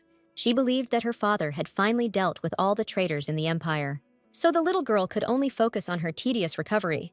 There was just one thing in this story that bothered the lady, because everyone around her had previously loved Isis. So Aisha couldn't find answers to the main questions that interested her in this story. This is because she had only heard of using poison once in her life, and this incident was connected with her past family, in which Marianne framed her sister. Therefore, the heroine was constantly worried that this poisoning was not just a coincidence. The girl was so deep in thought that she didn't notice that she had frightened the maid with her appearance. The woman immediately decided that the princess was ill and therefore began to take action. A couple of days later, the baby was allowed to go out for her first walk, as the weather was good. Aisha was genuinely happy about her freedom, even though it was temporary due to her recovery. But the heroine did not despair, enjoying the few moments she had. She made a lot of efforts to persuade the nanny and parents to let her go outside. So this day promised to be great, because Miss did what she wanted from the very morning. Soon she noticed a familiar figure, and a happy smile lit up the princess's face. The brother was also on the mend, so he joined his sister on this walk. The first thing the guy did was to find out if everything was okay with his beloved little sister. It turned out that the lady was experiencing the same anxiety, so they began to speak at the same time.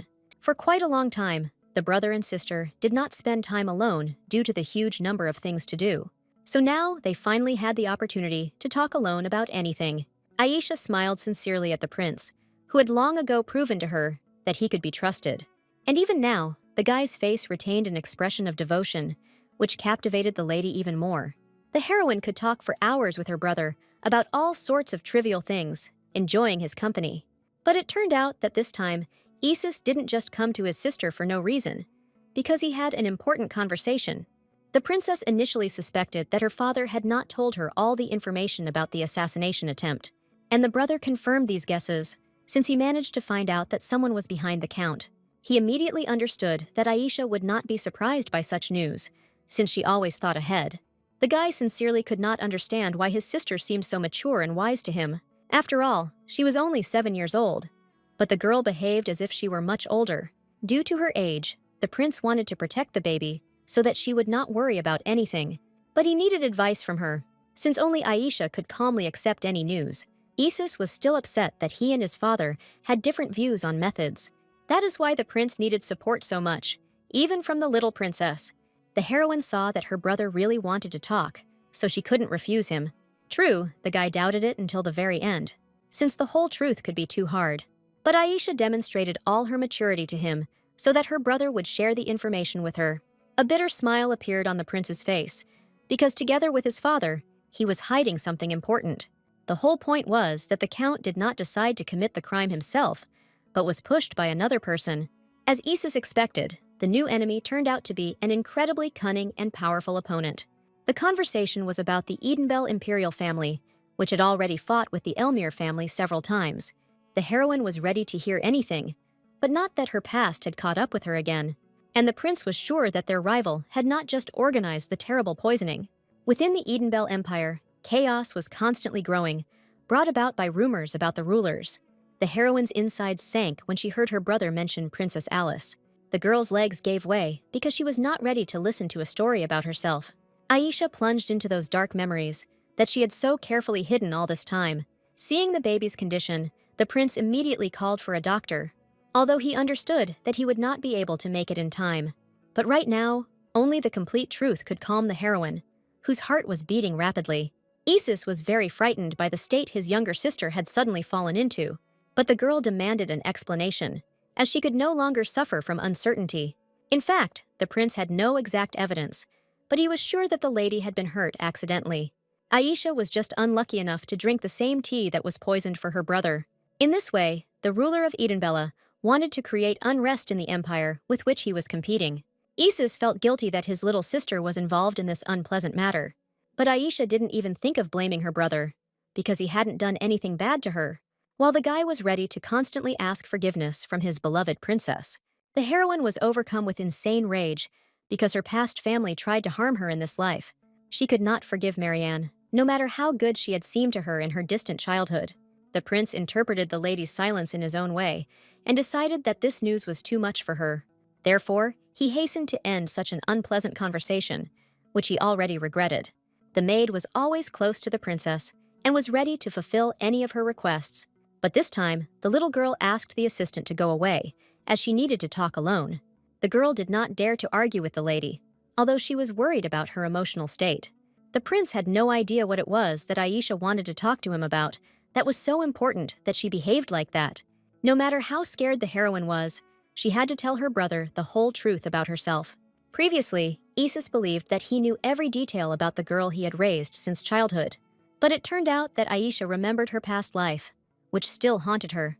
The truth was that the lady had once lived as the Princess of Edenbell, but she had been executed.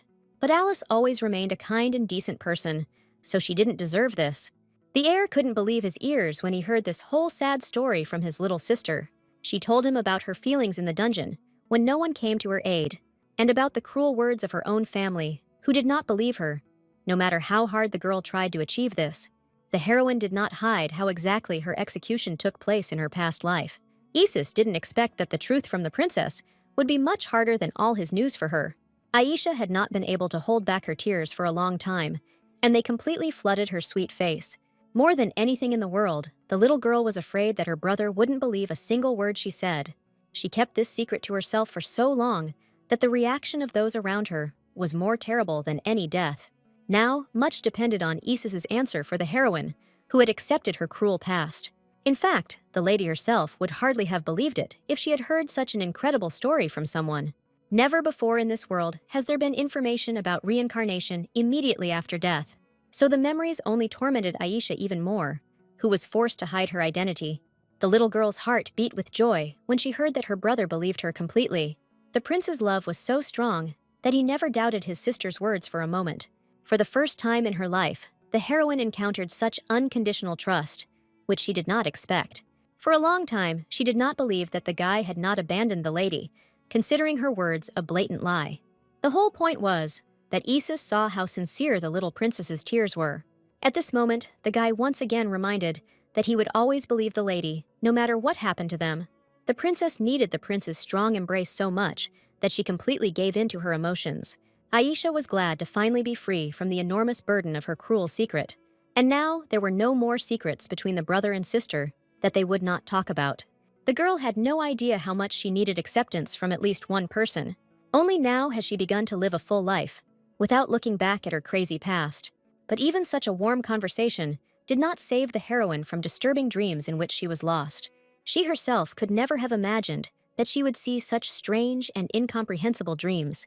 At that moment, the little girl felt like someone was following her, constantly following her. But when the lady turned around sharply, she could not recognize the dark silhouette that stood behind her.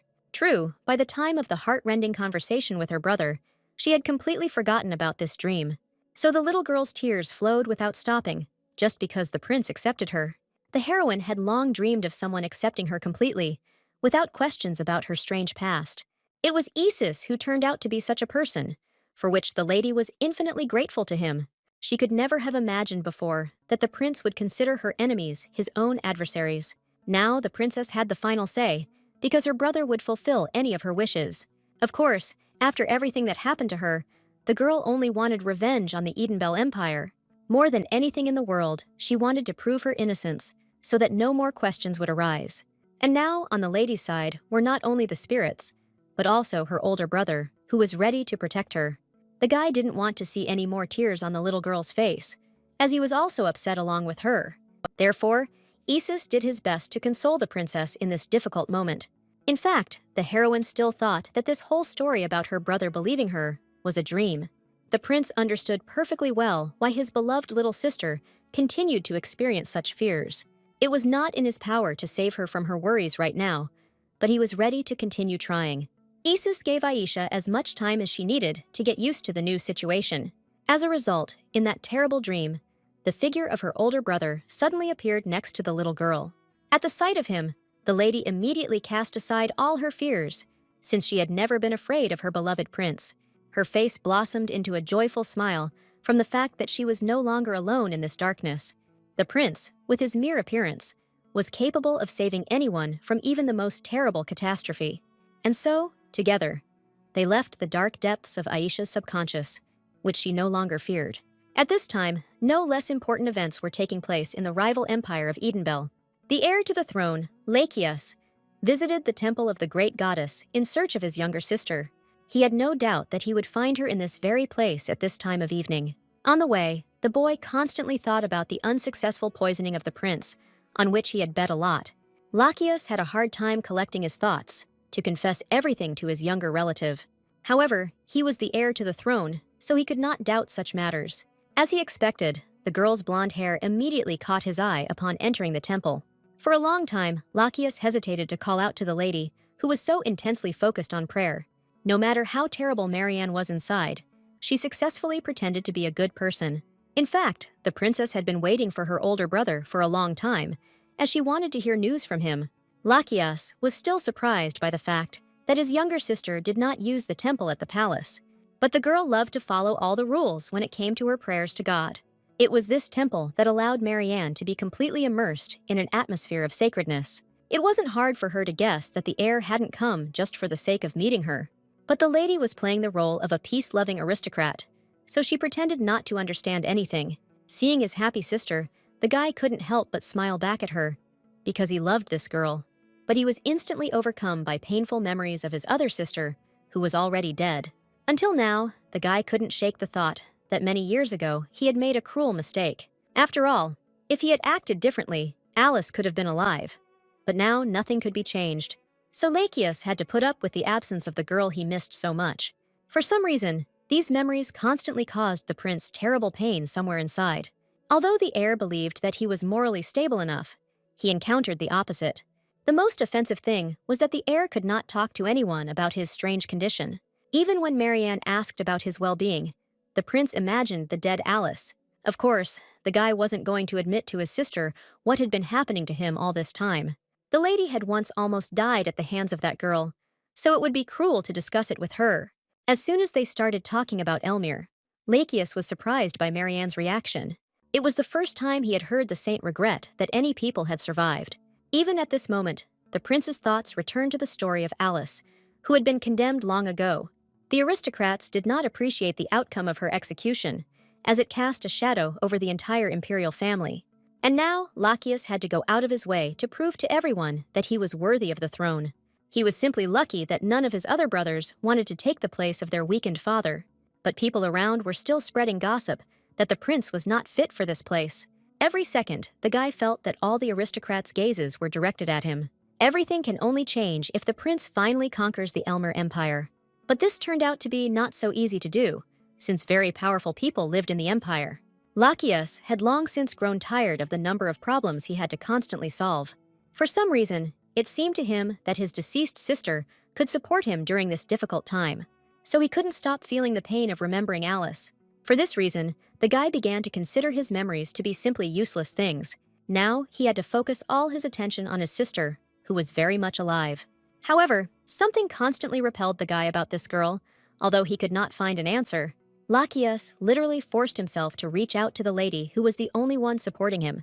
Meanwhile, from time to time, Marianne looked as if she could frighten even the dead. Therefore, the guy was not completely honest with the princess. Although he consulted her about everything, what bothered him most was that the girl's hands were always icy and therefore unpleasant. But Alice's touch always brought him joy, bringing with it only warmth. Doubts constantly tore at the prince from within, but he consistently chose Marianne's side. In fact, the princess saw perfectly well what state her brother was in, and the girl was incredibly amused by his lostness, which seemed to feed her strength from within. So, although the guy was ready to do anything for her, the lady was constantly hypocritical in his presence. She would have chosen only herself without hesitation if someone had put her before such a choice. But until then, the girl was willing to go alongside her brother, who helped her achieve her goals. At this time, extremely difficult thoughts visited the prince, who suddenly remembered the past. When his mother died, all the aristocrats happily consoled the young heir to the throne. But not a single word of theirs reached Isis, who was immersed in deep sadness.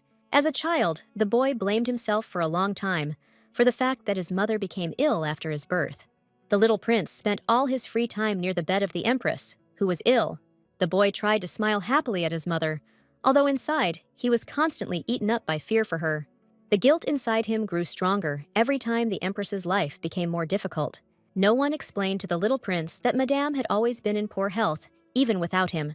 When his mother died, his relatives placed all responsibility for the throne on the boy. As much as he didn't want to cry, Isis was forced to hide his emotions from everyone around him. In fact, the prince could understand why his grandfather was pressing him especially hard. Now he was the only heir to the throne, so the adults took such good care of the young prince. After the death of his mother, Isis' position in the palace was shaken. Although the emperor approved his candidacy, the prince did not get involved in all the adults' squabbles, only obediently meeting their expectations. But everything changed in his life as soon as the new empress appeared in the palace. The grandfather immediately warned his grandson that the woman could be dangerous to him because of her treachery.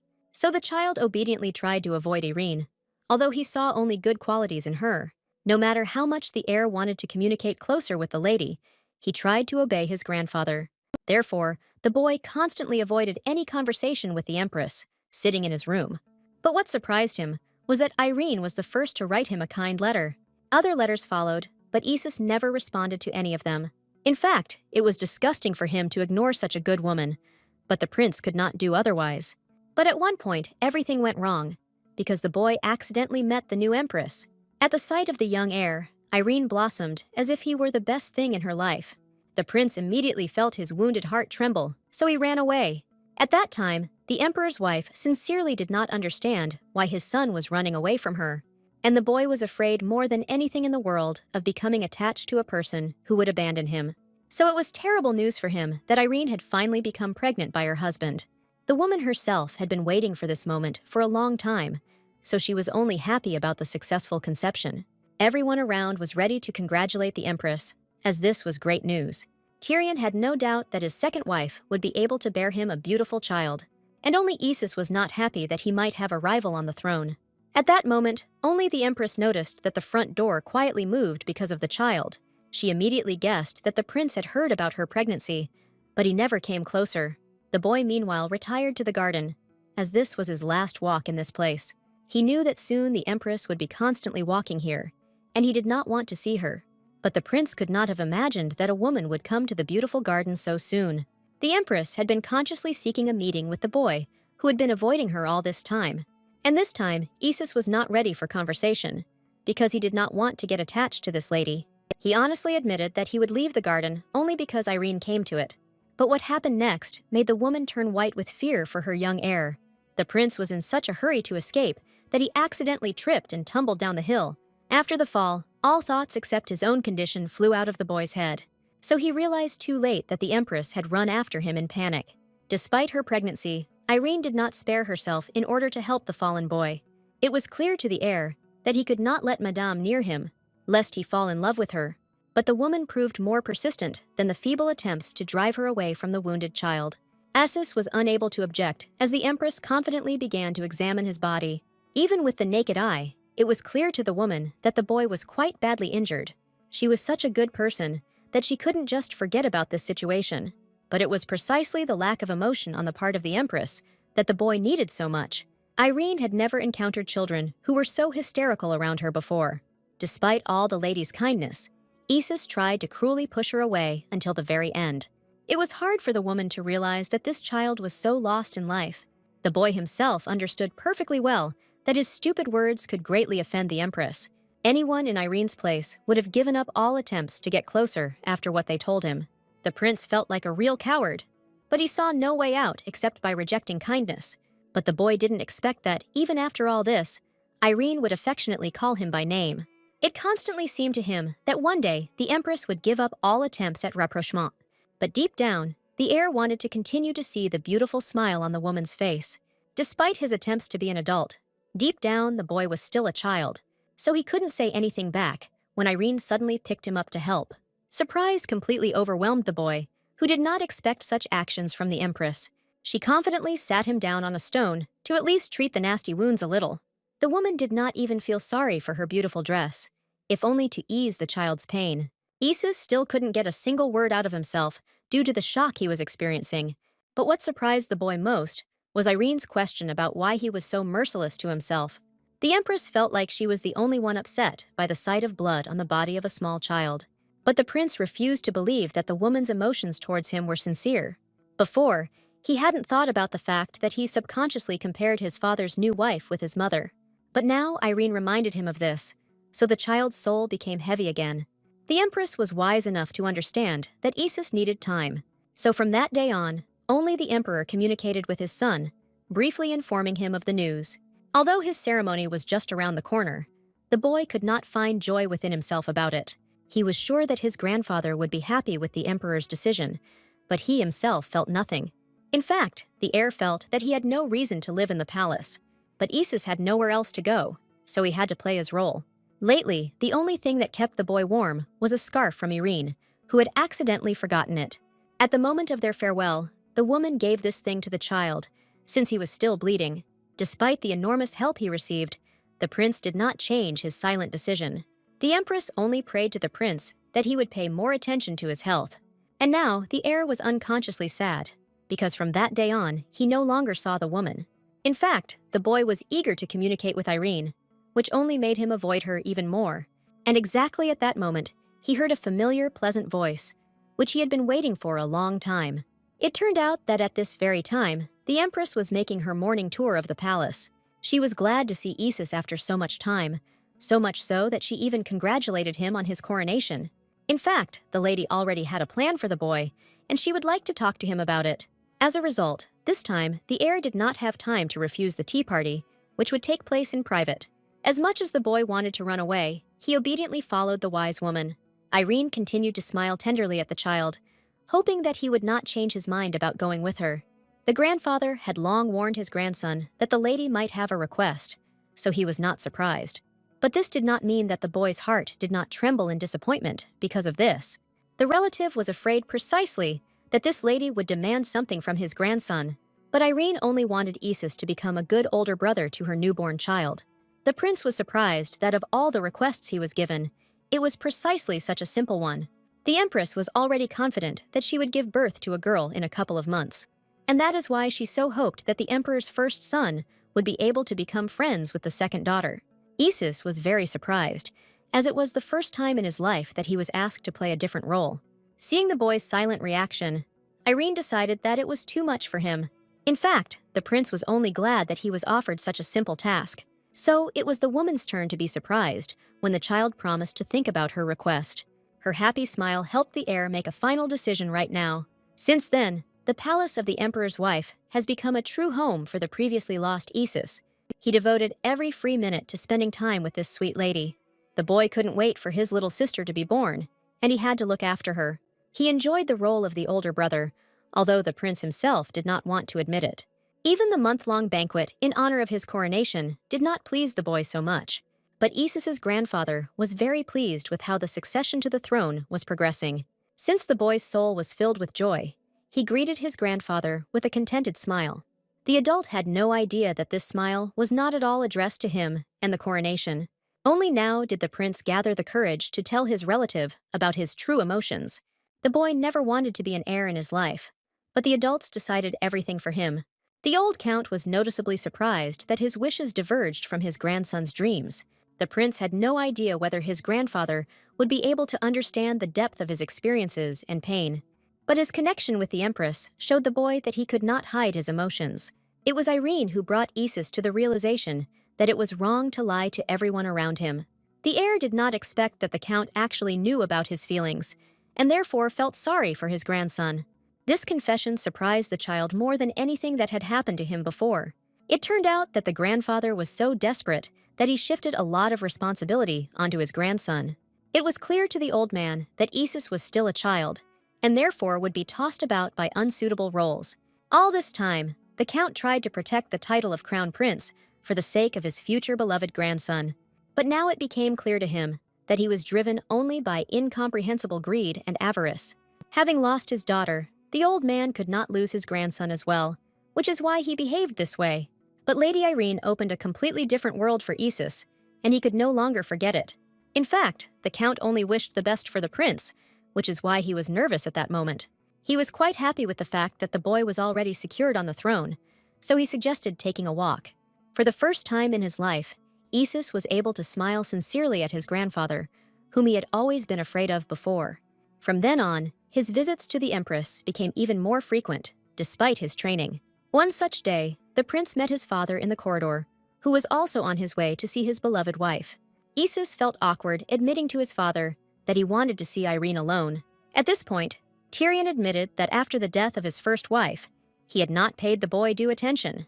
The prince had indeed suffered for a long time because of this, but now everything was completely fine. The emperor did not miss the influence his new wife had on not only his behavior, and he was glad that Isis's eyes were shining with joy again, as they had once before. They both considered Irene a good person because she gave no reason to doubt herself. That is why the prince was in such a hurry to see the lady who turned his whole world upside down. This time, his visit had a slightly different character, because the boy remembered something. Only now was he ready to return to the empress the handkerchief that she had recently lent him.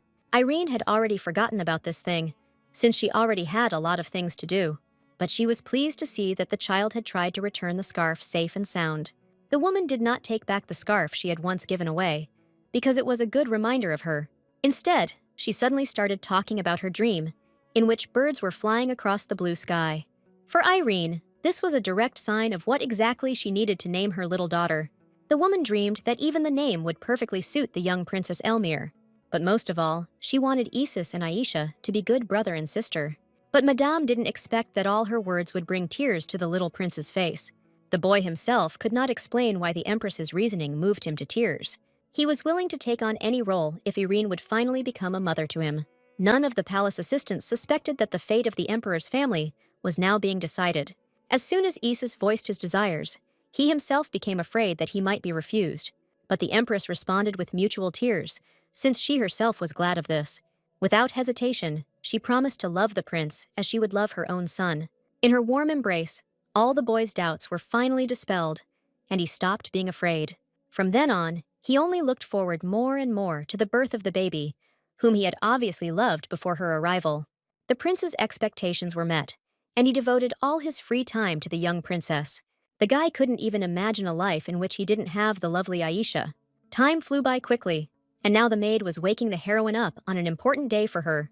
The assistant was no longer surprised at how sleepy her little mistress was every morning. All the girl's whims brought only a gentle smile to her face, because the maid loved Aisha. Therefore, she was ready to endure anything from the princess who was the birthday girl today. This is all because the heroine's 14th birthday has arrived, which she had been waiting for a long time.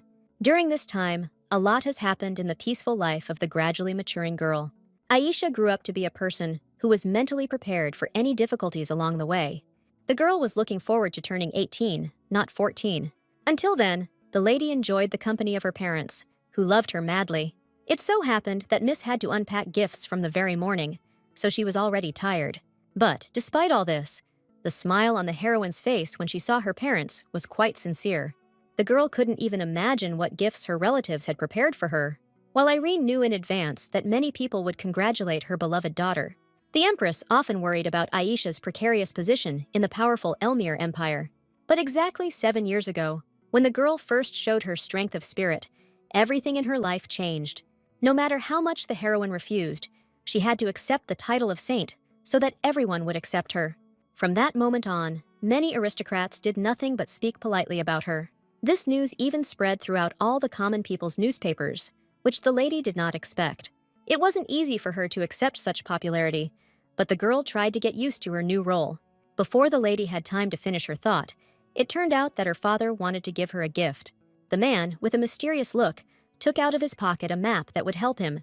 His smile did not bode well for Aisha, who wanted to receive modest gifts, but from the expression on her father's face, the princess guessed that he was not giving her the map itself. Suspicions overwhelmed the girl, and she turned out to be right in her incredible assumptions. The whole point was that the emperor gave his beloved princess a real island. Until recently, this would have been impossible, but the heroine was lucky that her brother managed to make an agreement. Tyrion was very pleased with the work of his son, who demonstrated all his diplomatic skills. As soon as they started talking about the prince, the heroine heard familiar footsteps nearby in the corridor. Isis appeared in the room with a joyful smile on his face. Although he was quite late, the guy devoted all his free time to training, which is why he stayed late even on such a day. But Aisha was still glad to notice that Isis now addressed Irene as his mother. But the guy beamed even more because the princess liked his incredible gift. Lately, the lady was finding it increasingly difficult to bear her brother's stunning beauty. As he grew older, he looked more and more like a prince from a fairy tale. Only Aisha had the opportunity to constantly communicate with the most eligible bachelor in the empire. But then Mother delicately drew attention to herself because she had not yet given her gift. The whole point was that Madame had come up with the idea for her daughter to take her first trip in her life. The heroine couldn't believe her ears, because in fact, she had long dreamed of something like this. So she couldn't hold back her emotions when she realized that Irene wasn't playing a joke on her at all. Aisha's happiness knew no bounds, because she had such a good and loving family.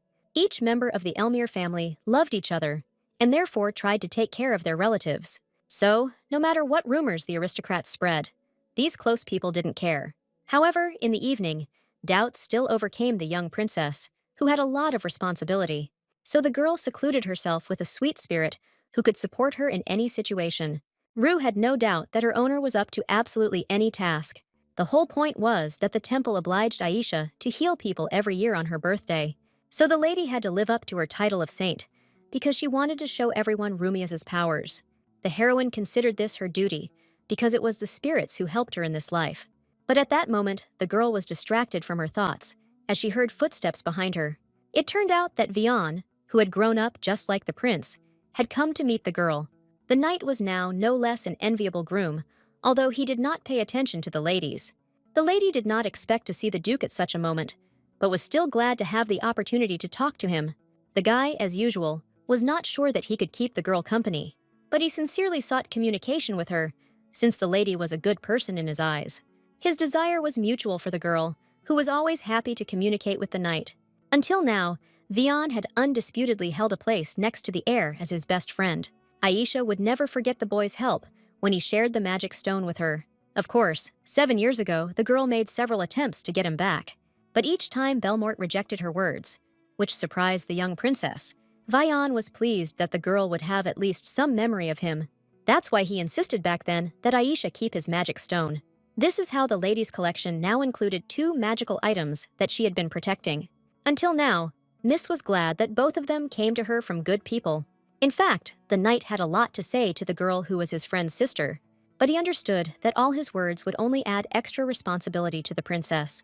Therefore, the guy just silently watched her back, surprised by her straightened shoulders. This time, Vian decided to offer the lady his help if she ever needed it. He understood perfectly well that the girl had other people who supported her. Therefore, Belmort could not hope that Aisha would agree to his help in difficult times. But surprisingly, the heroine did not reject the guy's offer, although she did not need it. Soon the main part of the event began. As the princess was supposed to conduct the ceremony, every time before this event, the girl's heart beat excitedly, although she was ready. It was no longer difficult for her to summon Remy, although she required a large amount of energy. Until now, aristocrats were delighted to see a real spirit next to them. The spirit truly amazed not only with its appearance, but also with the powerful aura that emanated from it. Only with Remy's help could the heroine easily help the people around her. The spirit's healing abilities were at the level of mature priests, so she was able to cope with the tasks. Each time, Aisha was surprised to feel the enormous power that passed to her from the spirit. This is how the girl this time easily cured the sick woman whom no one could help. Immediately after this, the crowd roared with delight, as everyone was amazed by the princess's powers. Of course, after what they saw, people were ready to glorify the saint as much as they wanted. Although the lady did not agree to this title, she still enjoyed everyone's attention. But in the end, the heroine spent so much energy that she spent the entire next day lying in bed. It cannot be said that the girl regretted missing out on some of the communication with people. The energy was still seething inside the princess, so she decided to channel it in another direction. She only just got around to the gifts that her relatives had recently given her. The lady was already impatient to explore the Diamond Island and to go on a journey away from her mother. Even seeing all the evidence of gifts before her, Miss did not believe that everything belonged to her. The girl knew very well how hard it took her father and brother to give her the island. After all, in the past, few people paid attention to the Elmir Empire thriving in the shadows. What worried the heroine most was that there had been no news from Edenbell for the entire 7 years. All this time, the prince trained diligently in order to defend himself from the enemy if necessary, and the heroine herself constantly studied everything about spirits in order to master magic even better. They did all this so that they would no longer be defenseless against their enemies. So Aisha wasn't surprised that her mother had arranged a change of scenery for her birthday. The journey that Irene gave her promised to take the girl to wonderful lands. Therefore, the lady was already impatient to see the beauties that awaited her soon. As soon as Miss voiced her desire, no one from the family tried to stop her from going. The princess was so excited about the upcoming adventure that she wasn't even upset. She was eager to experience the new experiences that awaited her along the way in the future. The girl would never have given up her first trip in her 2 entire lives. Little Rue was no less delighted with the mistress's adventure than the heroine. This only made the princess even happier that she had made such a good decision. The girl didn't yet know what awaited her on this path, but she was ready for any difficulties. Aisha's journey promised to be easy because her father had taken care of all the details in advance. He had long understood the importance of magical transport, so he invested large sums in it. And now the lady could get to her mansion in much less time. But the girl met even small bumps in the road with a smile, considering them part of the adventure. As a result, the lady was so drowsy during the trip that she didn't notice how she arrived at the mansion. But the estate that the heroine saw instantly captivated her to the depths of her soul. The girl had no idea how much she would enjoy the adventure at its very beginning. The faithful maid could not help but smile at the joy on her little mistress's face. Aisha no longer doubted for a second that she would remember this pleasant trip for a long time. No matter how much the princess looked around, she still considered the mansion to be the best. It seemed that both the surrounding nature and the servants of the estate wished with all their hearts to please the lady. That's why the heroine couldn't stop rejoicing that all of this belonged to her. Even as a child, the girl believed that her family sincerely loved her for her very existence. But now she felt especially strongly that she could trust all her relatives. Even the maids did their jobs properly, without arousing any suspicion in the ladies. But the girl didn't think that they would bring her letters at the very beginning of her arrival. What surprised Aisha most was the number of letters from people who wanted to see her. The lady was only very interested in the invitation from the Blime family, which was well known. This was all because they had a daughter named Rose, who was the same age as the princess. The heroine had previously been interested in girls with whom she could become friends for the first time. So the princess was only glad of the opportunity to meet her peers. She had no doubt that nothing bad would await her at this event. The lady was full of hope that many good things often happen during travel. The maid could clearly see the princess's excitement, so she silently supported her. But even from one sly glance from the assistant, the lady was covered with an embarrassed blush. In fact, the lady was grateful to her mother for the opportunity to be alone with herself. Although Irene had tried to make friends with her daughter before, Aisha wasn't interested in it at the time. Although the heroine periodically remembered her best friend from her past unsuccessful life, only now the girl was finally ready for friends, so she was looking forward to the meeting. The lady didn't even think about how sad she really was to live without friends. Although Rue was the girl's friend, she was merely a disembodied spirit. However, the princess still had hope for the baby and was ready to serve her for eternity. Aisha would never change the past in which she successfully summoned this sweet girl. After all, Rue had waited too long for her man, who would need her so much. So the spirit was very happy that he finally had such a charming mistress. But the heroine's evening didn't end there, because that night she saw a strange dream. It had such beautiful nature that the lady could admire the surroundings forever. But what interested Aisha most was the modest male silhouette that stood nearby. The lady could not even guess who this tall and handsome young man was. As soon as she reached out to the unknown guy, a majestic eagle appeared around him. The man's eyes were the color of his hair, and he himself was incredibly handsome, like a true aristocrat. The girl had never met such beautiful people before, even though it was just a dream. She woke up in a panic in the early morning, not understanding why she was overcome by such emotions. Although the lady jumped up sharply on the bed, nothing else in the room moved. Rue was sleeping soundly, as if even a cannon couldn't wake her up. The heroine was haunted by her strange dream, the remnants of which she still remembered well. It was not in the lady's nature to remain sad for long, so she soon prepared for her walk with a smile. The maid had found an interesting place for the young lady in advance, which was a canyon. The girl had never visited such beautiful places before, so she was very intrigued. For some reason, when the rock on the canyon was mentioned, she remembered that beautiful rock from her dream. But the princess didn't plan to confess to anyone what happened to her that night. Instead, she gave herself over completely to the emotions of the picturesque natural places around her. The rock was truly impressive in its size, as it was one of the highest places in the empire. But this was not what struck the girl so much when she found a reminder of her dream. The thing was that she had seen exactly the same flower when she was fast asleep at night. This fact greatly puzzled Aisha, who no longer understood what was happening in her life. But the maid was so delighted by these views that she did not notice her mistress's condition. While her voice sounded in the background next to the heroine, she remembered the face of the strange guy from the dream. The princess was ready to swear that everything that happened that night was not an accident at all. Unlike the emperor's daughter, the assistant lost interest in the rock much more quickly, but the lady herself only became more and more eager to climb to the very top of the cliff. But the lady had to postpone this adventure until better times, so as not to frighten anyone. Next, according to the plans, the maid took the young lady to a reception at the famous family of the Marquise of Blime. Aisha had no idea what to expect, as she hadn't interacted with her peers for quite some time. But the assistant was confident that the princess would be liked by everyone at first sight. But even before leaving the carriage, the lady noticed that something was clearly wrong with her spirit. In fact, Miss initially did not plan to take Rue with her, because she might be afraid of people. But they hadn't yet managed to enter society, so that was clearly not the problem. With great difficulty, Rue admitted to the lady that something bad was about to happen at the event. The heroine had never encountered such predictions from the spirit before, so it alarmed her. The girl couldn't even imagine what exactly Rue, who was sensitive, felt. But at that moment, the maid suddenly burst into the carriage, as she had urgent news for the princess. She heard this information from other assistants, and was seriously scared by it. Aisha was shocked to the core when she heard of another summoner's presence. In all this time, the heroine met only one person who would fit this description. But the lady was not ready to see Marianne, who was the cause of so much terrible pain. So unpleasant emotions overwhelmed the princess that she could not control herself. This girl could scare the ex-Alice to death with just one memory. That is why the heroine refused to believe that such a dangerous person was somewhere nearby. In a panic, the lady lost control of her emotions as thoughts devoured her from within. Even Rue at this moment could not help the young lady who was not paying attention to her. Fear consumed the princess so much that she forgot how she should behave. Only the appearance of two young aristocrats reminded Aisha where she was now. The girl immediately recognized Rose, since the color of her hair left no doubt about the lady's identity.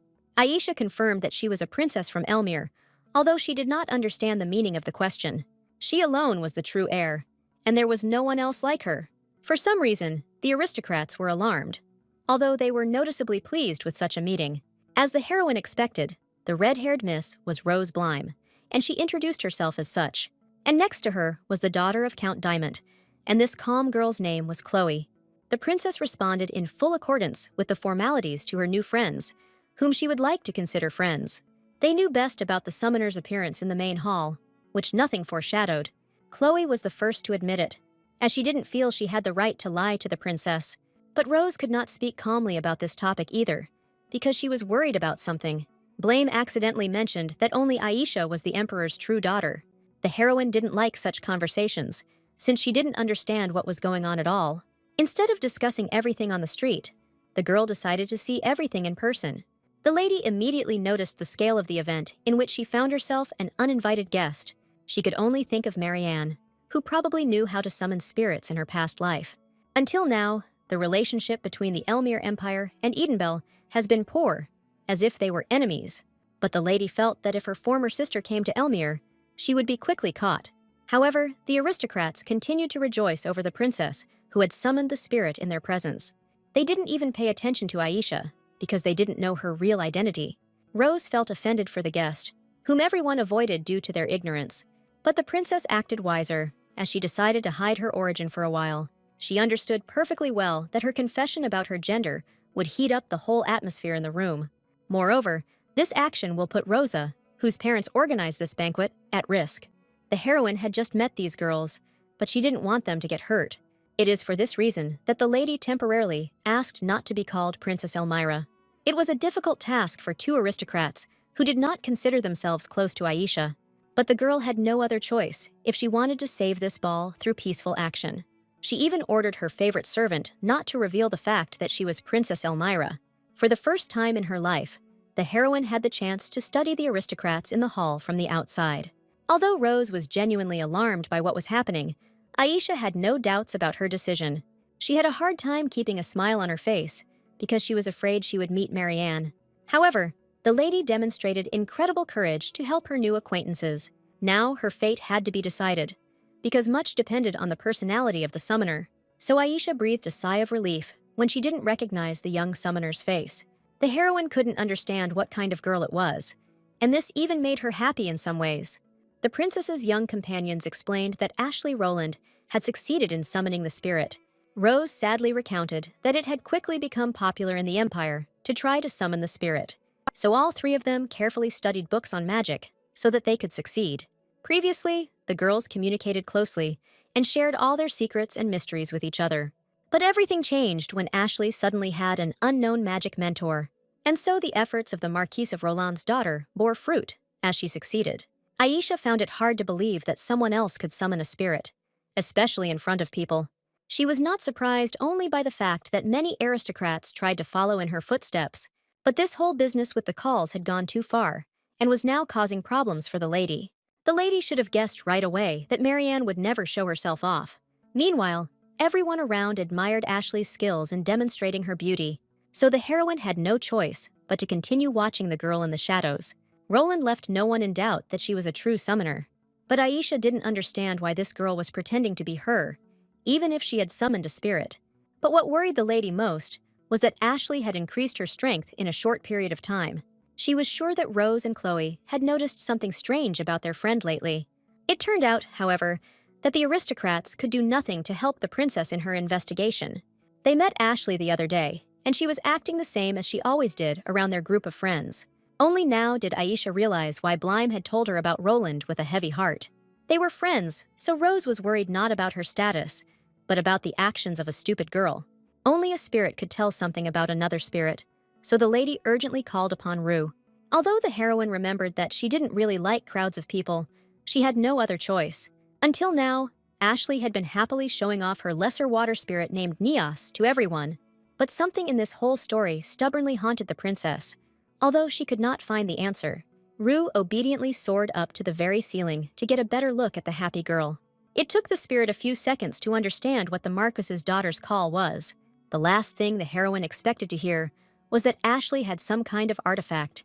Everyone knew that these things were banned because they only temporarily increased strength. Only now did the princess realize that all this time, she had not felt the power of spirits in Ashley.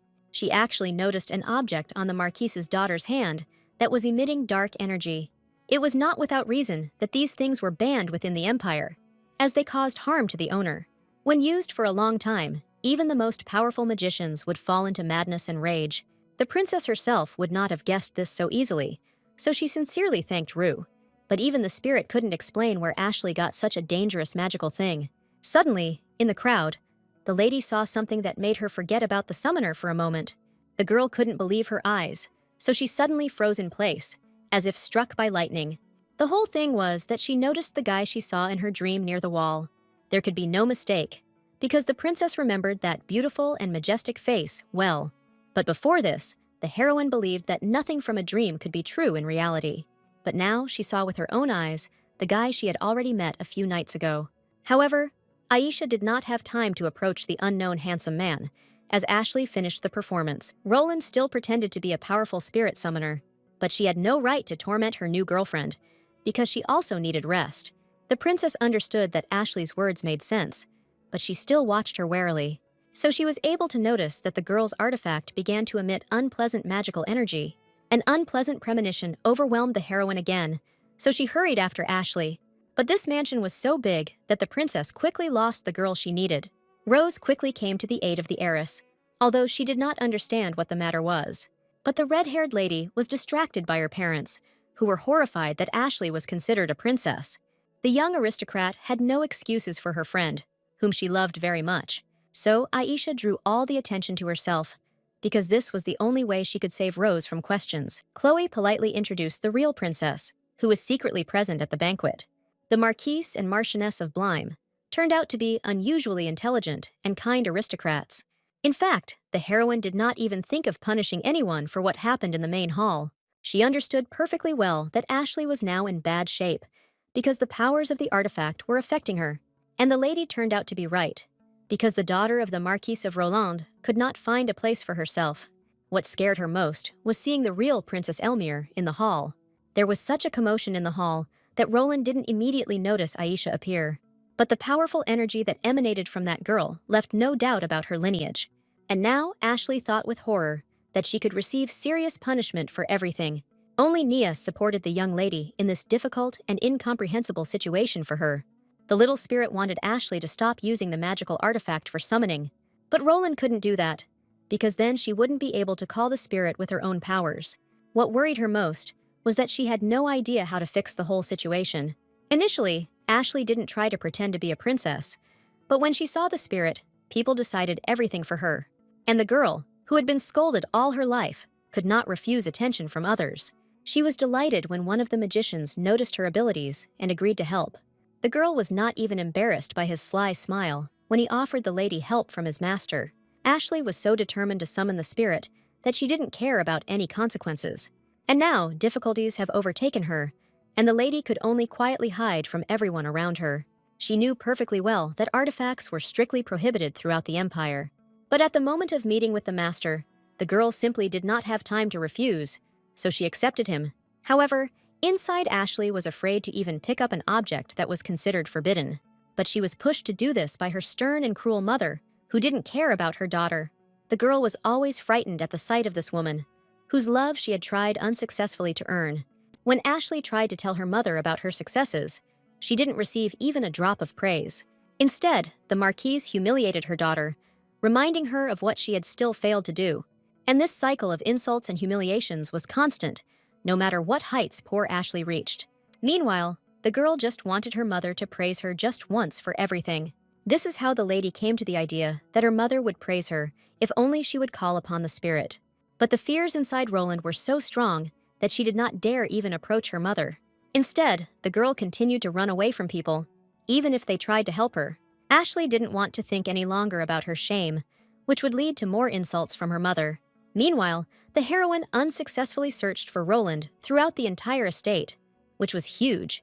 Even Ashley's best friends weren't quite sure where she went right after the main hall. It was only a little later that Chloe realized that they had a secret place. The heroine immediately latched onto this idea, as she sincerely wanted to save Ashley. The young friends used that place so rarely that Rose would not have remembered it. But the princess's eyes were already lit with hope that she would get to Roland in time. However, she was forced to stop by a handsome guy whose name she didn't yet know. He didn't take part in the search for Roland, but for some reason, he asked a question about her. This made Aisha think that the guy could very well have seen Ashley running away somewhere. The princess was in a great hurry, because using the artifact could put Roland in danger. The lady could not have imagined that this man would not even try to help poor Ashley. He looked like someone who might own an artifact to give this item to the girl. But during the conversation, the heroine forgot that Rose and Chloe knew nothing about the artifact. Blame was truly scared when she realized that her friend had summoned the spirit for a reason. At that moment, Rumias, who was indeed the Spirit King, rejected the idea that he possessed the artifact. However, the heroine could not believe the guy, whom she did not remember at all due to her memory being erased. What bothered her most was that this aristocrat always tried to keep his distance. While the rest of the people were admiring the call, he didn't even look at the fascinating Ashley. The lady was even more surprised when she heard that the guy really knew a lot about spirits. She no longer doubted that he was an unusual person, since he came to her in a dream. But Rumias did nothing to stop Ashley's spirit summoning, so now the girl was probably suffering, because she could no longer be without a spirit. As cruel as it may have been, the king did not interfere with the choice of the Marquise of Roland's daughter, while the princess refused to believe that this man did not want to help the girl. But their argument was stopped by the fact that a powerful negative energy thundered throughout the entire estate. This only meant that Ashley had even less time than the heroine had originally thought. If you look at Roland, it becomes clear that she is not in the best condition. At that moment, the girl encountered the person she least wanted to see right now. It turned out to be her own mother, who never praised her daughter, no matter how hard she tried. The woman's face didn't show anything good from the very beginning when she saw Ashley, but the girl still tried to please the Marquise, because she had finally managed to summon the spirit. She hoped that at least this would be the basis for the long-awaited praise from her mother. But the woman, without thinking, hit her daughter, who became the center of unpleasant rumors. The Marchioness considered it a disgrace that Ashley had accidentally passed herself off as Princess Elmira. Even Nias was trembling with fear of the aristocrat, although she was only a disembodied spirit. What can we say about the horror that visited Ashley after meeting her own mother? The girl could not even imagine that the Marquise would not praise her, even after all these achievements. But her mother left no doubt that she still hated her own daughter, so no matter how hard Ashley tried, she would not be able to win this woman's love. It was at this terrible moment that the girl met an old acquaintance who gave her an artifact. The wicked smile on the man's face widened when he saw the spirit near Roland. Ashley instantly recognized the cloaked figure that always found her unexpectedly. Nias didn't feel anything good from these people. Even though they helped her mistress with the call, only this man praised the girl for her efforts, which made her feel at least a little better. But then the lady had to justify herself, because everyone knew that she had been mistaken for a princess. Ashley didn't plan on letting this happen, but she didn't stop the rumors in time. It was hard for the girl to give up everyone's attention and praise. She had no idea that the magicians actually didn't care about her emotional torment. These people were only concerned about the artifact they gave to Miss, even though it was forbidden. So Ashley's bitter tears only irritated the people who weren't her friends even more. Roland herself saw no way out of the difficult situation that had arisen solely through her fault. But the magicians unexpectedly reported that the lady could very well become a real summoner. However, Ashley did not believe their words, because she knew perfectly well that her strength was not enough to summon the spirit. And even the presence of the artifact will not change anything, since such help was only temporary. The master was so fed up with all this that he could not restrain himself and shouted rudely at the girl. His assistant repeated the master's voice, and with the same intonation ordered the lady to be silent. All this greatly frightened Ashley, who had become completely confused in her feelings. The mages didn't care about Roland's condition, because they were hunting for her energy, so they planned to take the artifact from the girl after they used her. It was only now that Ashley realized that these people had never actually tried to help her. All this time, they were pursuing only their own goals, which is why they laughed at her so cruelly. Once again, Roland's expectations were betrayed, something the girl was not prepared for. It wasn't hard for the magicians to guess that the lady had managed to become attached to the summoned spirit, all because Nias was ready to support her mistress in any situation, who needed love. But this did not stop the terrible magicians, who hastily filled the things with their energy. The gang leader was determined to get the artifact back, no matter how much pain it would cause young Ashley. Roland had no chance to dodge the blow or even defend himself. But at that very moment, a bright energy appeared in the air, beginning a confrontation with the dark magic. The girl did not expect that someone would manage to save her from the painful blow of magic. But the heroine appeared nearby in time, and even managed to call upon the majestic Remiya for help. Ashley froze in shock, because she thought that the princess would now hate her. But Aisha's gentle smile proved otherwise, because the heroine wasn't even offended by Roland. Who would have thought that the emperor's daughter would arrive in time and be able to save the stupid girl? The magicians clearly did not expect such a turn of events, and were therefore unprepared to confront the forces of light. But Remy's power was enough to defeat the disorganized opponents. The gang leader was the first to realize this, and he could not afford to lose in such battles. Salvation came unexpectedly for the magician himself, because he heard female voices from the side. Aisha realized too late that the next blow would be aimed at Rose and Chloe. The girls came closer at such an inopportune moment that the heroine would not have had time to save them from the magic. The magician did not hesitate, since he wanted to inflict damage on at least someone during his presence. Only Rumius protected the girl, because this attack was accidentally directed at him too. So the enemy suffered a defeat that was difficult for him to accept in this situation. Therefore, the opponents had no choice but to run away in disgrace. Before the heroine could do anything, the enemies disappeared as if they had never been there. As soon as the threat disappeared into thin air, the girls ran up to their friend with concern. Rose refused to believe that Ashley had accepted help from terrible people. Roland wanted to get sympathy from her friends, but instead she heard more curses. Aisha did not interfere in the squabbles between the aristocrats, as she managed to save Roland. Even Chloe couldn't stop Blime from losing her temper in fear, so Ashley didn't get any of the sympathy she needed after everything that happened. The girl was unable to bear the feeling of guilt, so she only escalated the conflict with her friends. Neither Rose nor Chloe had any idea how much Roland had suffered all this time. Only the heroine could understand the feelings of the girl who fought so hard for love. In her past life as Alice, the lady also did not receive support from her parents, so Aisha could see very well how hard it was for Ashley all this time without love. However, the most important thing now for the princess was the presence of the artifact, which needed to be taken. But Roland refused to part with the only thing that connected her with the spirit. In her emotions, she said so many nasty things that she herself realized how far she had accidentally gone. So, out of shame, the girl ran away again, without even thanking anyone for saving her. Aisha was horrified to realize that the lady was still willingly in danger. The lady was so focused on Ashley that she didn't notice Rumius's attentive gaze from the side. So the heroine didn't expect that this unknown guy would suddenly attract her attention. It seemed natural for the girl to help others, but the king did not understand the reason for her actions. Rumius believed that Ashley herself was to blame for the consequences that she personally allowed to happen. But he was wrong when he thought that the princess was looking for her own benefit in helping others. The heroine didn't have any particular reason to help the people around her. That's why it was difficult for her to understand the guy who asked such strange questions. Before, Rumius had never thought about the fact that he could help people since he had the strength to do so. The girl reminded the guy that before this, he had automatically protected himself and the two ladies. But the unknown person still maintained the opinion that he would not interfere in anything.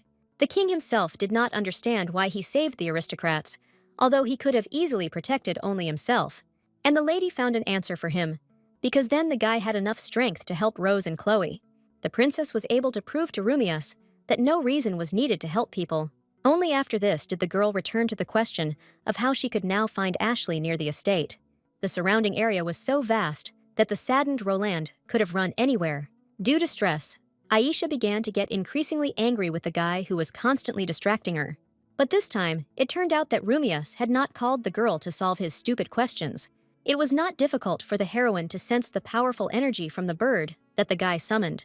She couldn't believe that anyone had the power to summon this animal. But what surprised the lady most was that the Spirit King allowed her to ride on an eagle.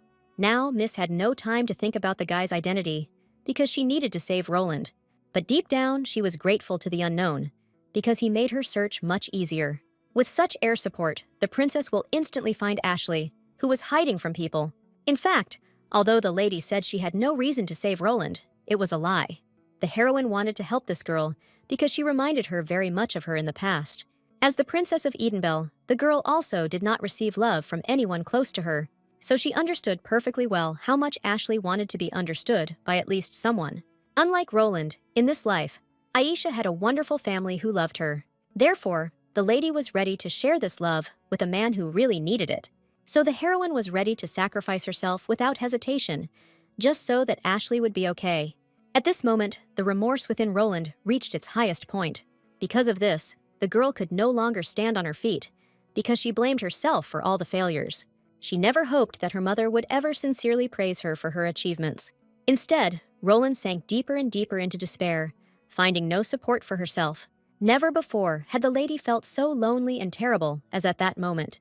So when she heard a gentle voice addressed to her, the miss could not believe her ears. Ashley felt like no one else would want to smile sincerely at a girl like her.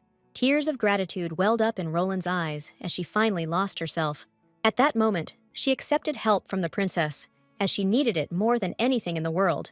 Only thanks to the sacred bird did the heroine find the girl so quickly that she was hiding from her. Now, the lady had to correct all the mistakes that the Marquis's daughter had managed to make. The aristocrats were already in full swing, discussing the incredible appearance of the lady with silver hair. So Aisha delicately announced to everyone that she was the real Princess Elmira. This news surprised people who mistakenly thought it was another girl. Ashley winced in horror as she realized the truth about her accidental lie had finally been revealed.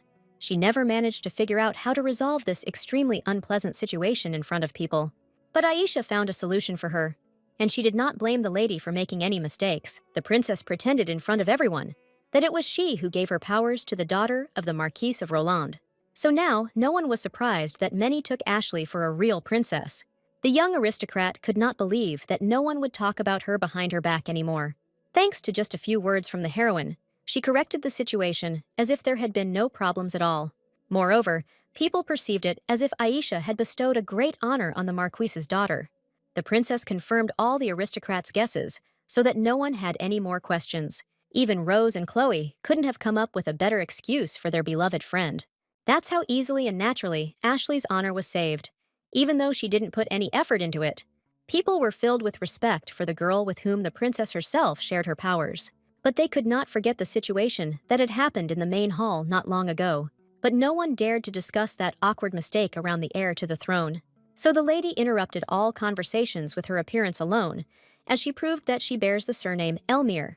Just in case, she called on Remy to finally convince everyone of the truth of her words. Aisha had no doubt that all of Roland's fears were finally behind her.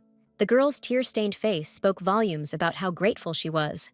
Of course, Ashley apologized, but the heroine no longer needed them. As the interesting performance ended, people began to return to the main hall. As soon as she was left unnoticed, the confident smile disappeared from the princess's face, all because she understood perfectly well how difficult it was for the Marquis's daughter now. However, Aisha could not help but remind her that the time had come to say goodbye to the summoned spirit. The lady wasn't sure she could refuse the little friend who had been summoned, but Roland needed to gather strength and courage to call the spirit himself next time. Neas watched her mistress with a smile, because she was ready to wait for her as long as it took. Although the spirit said goodbye to Ashley with tears in his eyes, he believed that the girl would succeed. So the Marquis's daughter was once again left without a spirit, since she could not yet summon it on her own. But this time, the girl understood that she could find solace in her faithful friends. Although they did not fully understand Ashley's emotions, they were ready to share all her sadness with her. The heroine happily watched the reunion of her friends, between whom there were no longer any conflicts. The lady herself could only communicate with spirits, since she was unlucky enough to find friends. This day exhausted the heroine so much that she began to yawn in the evening, although there was still time before bed. Only after a little massage from Rue did Aisha feel a little better, after everything that had happened. No matter how hard the princess tried, sad thoughts still overtook her at the end of the day. And the little spirit was there to support the owner if she suddenly needed it. The girl could not understand why there were people in the world who distributed artifacts. Even after being removed from Ashley's hand, the item still emitted negative energy. As soon as Miss started asking about this moment, Rumius appeared to explain everything to her. The princess did not expect such an appearance from the guy with whom she had an unclear relationship. Aisha never found an answer to the question of who this strange and beautiful man actually was, but she clearly felt the powerful energy that constantly emanated from the noble guy. So the lady no longer doubted that the King of Spirits himself had been in front of her all this time. The girl's assumptions were confirmed by Rue's behavior, which made her unable to stand still. The girl happily snuggled up to the ruler, who always tenderly cared for all the spirits. The princess felt awkward, because she still hadn't recognized Rumius during all this time. Although the king himself did not think of accusing the girl of anything, since he himself did not have time to introduce himself to her. The lady did not miss the opportunity to apologize for having behaved rather rudely during the day. In the heat of the moment, she didn't pay attention to her speech, so she used informal words. Rumius had a wisdom that allowed him not to dwell on such trifles. The girl was surprised by the fact that the guy only thought about her well-being after wasting his energy. This was all because the king could clearly sense how unstable the princess's energy was now. In fact, it was precisely because of the expended energy that the heroine wanted to sleep so early. But they knew each other so little that the lady did not even think of admitting her condition. She was much more interested in what the king knew about the dark magic in the artifact. Aisha had no idea that the magicians were using the good spirit merely as a tool. She didn't hide her emotions, so Rumius saw how worried the girl was. Since childhood, the heroine perceived spirits as her friends, and therefore treated them like people. And only the king knew that only one princess was so worried about invisible creatures. This is all because, as a child, the heroine often shared all her sorrows and joys with spirits. So Rumius had no doubt whatsoever about the sincerity of the feelings the lady was showing. He only just now confessed to the girl that he descended into the human world because he felt something was wrong. And in the end, the princess, whom he had already seen once, only interested him more. So the king was not at all upset about wasting time in the real world. To make amends for all the troubles that had happened between them, Rumius materialized a bouquet for the girl. He would like for only good relations to form between them from now on. Aisha immediately recognized the very same flowers that she had seen in her dream on the top of the cliff. This gave the heroine the feeling that everything that was happening now was like a dream. Rumius's entire appearance resembled a creature from another world when he didn't hide his energy. So the princess felt delighted to be able to meet the king in person. She was even overcome with anxiety about whether they would ever meet again. The girl had no idea that Rumius was genuinely interested in communicating with her. So the heroine was in for more than one conversation with such a great creature from another world. Literally, the next morning, the girl was faced with the need to return home. Since this was the first time she had left home alone, she couldn't keep her family worried for long. The saddest thing for the lady was that with all her adventures, she still had no time to make friends. And Rue didn't count, since she was a spirit, not an ordinary person from the real world. At this moment, the maid informed the princess that her acquaintances were asking for time for an audience. But the heroine was completely lost in her thoughts, so she had no time to communicate with them. Aisha would have decided to postpone this meeting if it weren't for little Rue. The girl could not allow her mistress to return home without saying goodbye to the aristocrats. So, although the princess had not planned it, the spirit confidently sent her out for a walk. The heroine arrived just in time, before her three friends had even left the confines of her estate. Aisha was genuinely delighted to see her peers, who themselves wanted to talk to her. But the lady had to upset the girls with the information that she was leaving tomorrow. It was for this reason that the princess could not devote even a little time to the young aristocrats. But it turned out that the girls had a plan in advance, according to which they could at least take a walk. Rose, Chloe, and Ashley planned a trip to the city and were happy to take Aisha along. This is how, unexpectedly for herself, the princess found herself in the very center of a busy city. Never before had the lady experienced so many intense emotions of happiness and joy at once. The princess was happily having fun with the girls, whom she increasingly took for her friends. Most of all, the ladies wanted to find books about spirits in order to study this difficult art, and the heroine fully supported them in this matter because she herself had studied a lot. She happily agreed to help the aristocrats with their choice because she knew much more than they did. This day was already liked by the girl, who had not initially placed good bets on it. But in such pleasant company, the smile never left the heroine's face, because she had never spent time like this. In just a few hours, the princess managed to give a good lesson in magic to her new friends. They had a great time, as if this day was the last in their rich and happy life. Right now, no difficulties could spoil the mood of the four aristocrats, so even when a stranger from the street tried to scare them, they didn't stop smiling. Although Ashley remembered this adventure for a long time, everyone else just laughed merrily. The girls got along so well with each other that they could talk for hours about anything. So soon, the three friends brought the princess to their secret house in the middle of a beautiful forest. The ladies were not afraid to say anything to Aisha, as they knew that she would be able to understand them. At first, the heroine didn't even understand what an honor the aristocrats had shown her by bringing her into this house. They didn't visit it often, but the building retained all the memories and a cozy atmosphere. The emperor's daughter would never have thought that her short trip would result in such a meeting. She no longer doubted that these ladies were worthy friends for her. That's why the girl even decided to call on Rue in front of her friends, who were only too happy about it. After the ordeal, a mutual understanding quickly arose between the aristocrats and the princess. Moreover, they could not help but be touched by the spirit, who possessed excellent manners. Only Ashley felt a little sad in this situation, because she still missed Nias. Only now did the girl find the strength to admit that she had been wrong at the banquet. Roland was still tormented by the realization that her own mother would never acknowledge her. Aisha remembered that the lady in front of her was still a child, so she was not angry at her mistakes. The heroine was well aware of this deep feeling of loneliness that weighed on young Ashley. That is why the aristocrat's eyes sparkled with happiness when she saw understanding in the princess. Aisha only wished that next time, Roland would summon Nias with her own powers. After all, the little spirit protected the girl all her life, without her even suspecting it.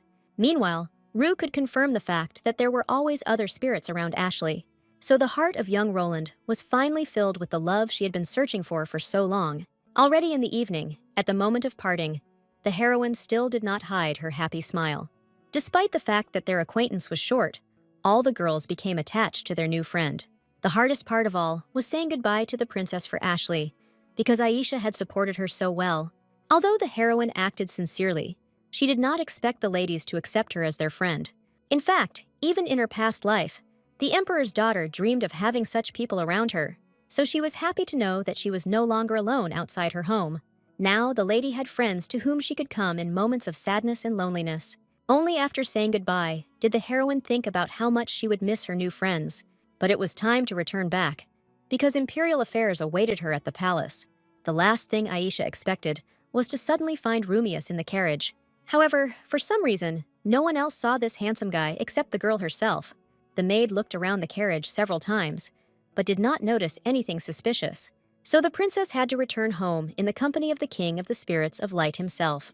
The heroine could not believe that Rumius's next appearance would be so unexpected.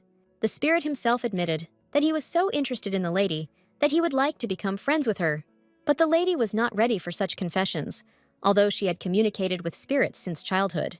While talking with the king, she didn't even notice how one of the enemies was watching her rich carriage.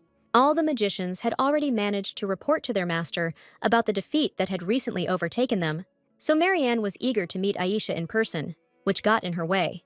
But the heroine herself did not even suspect the impending rebellion on the part of her former sister.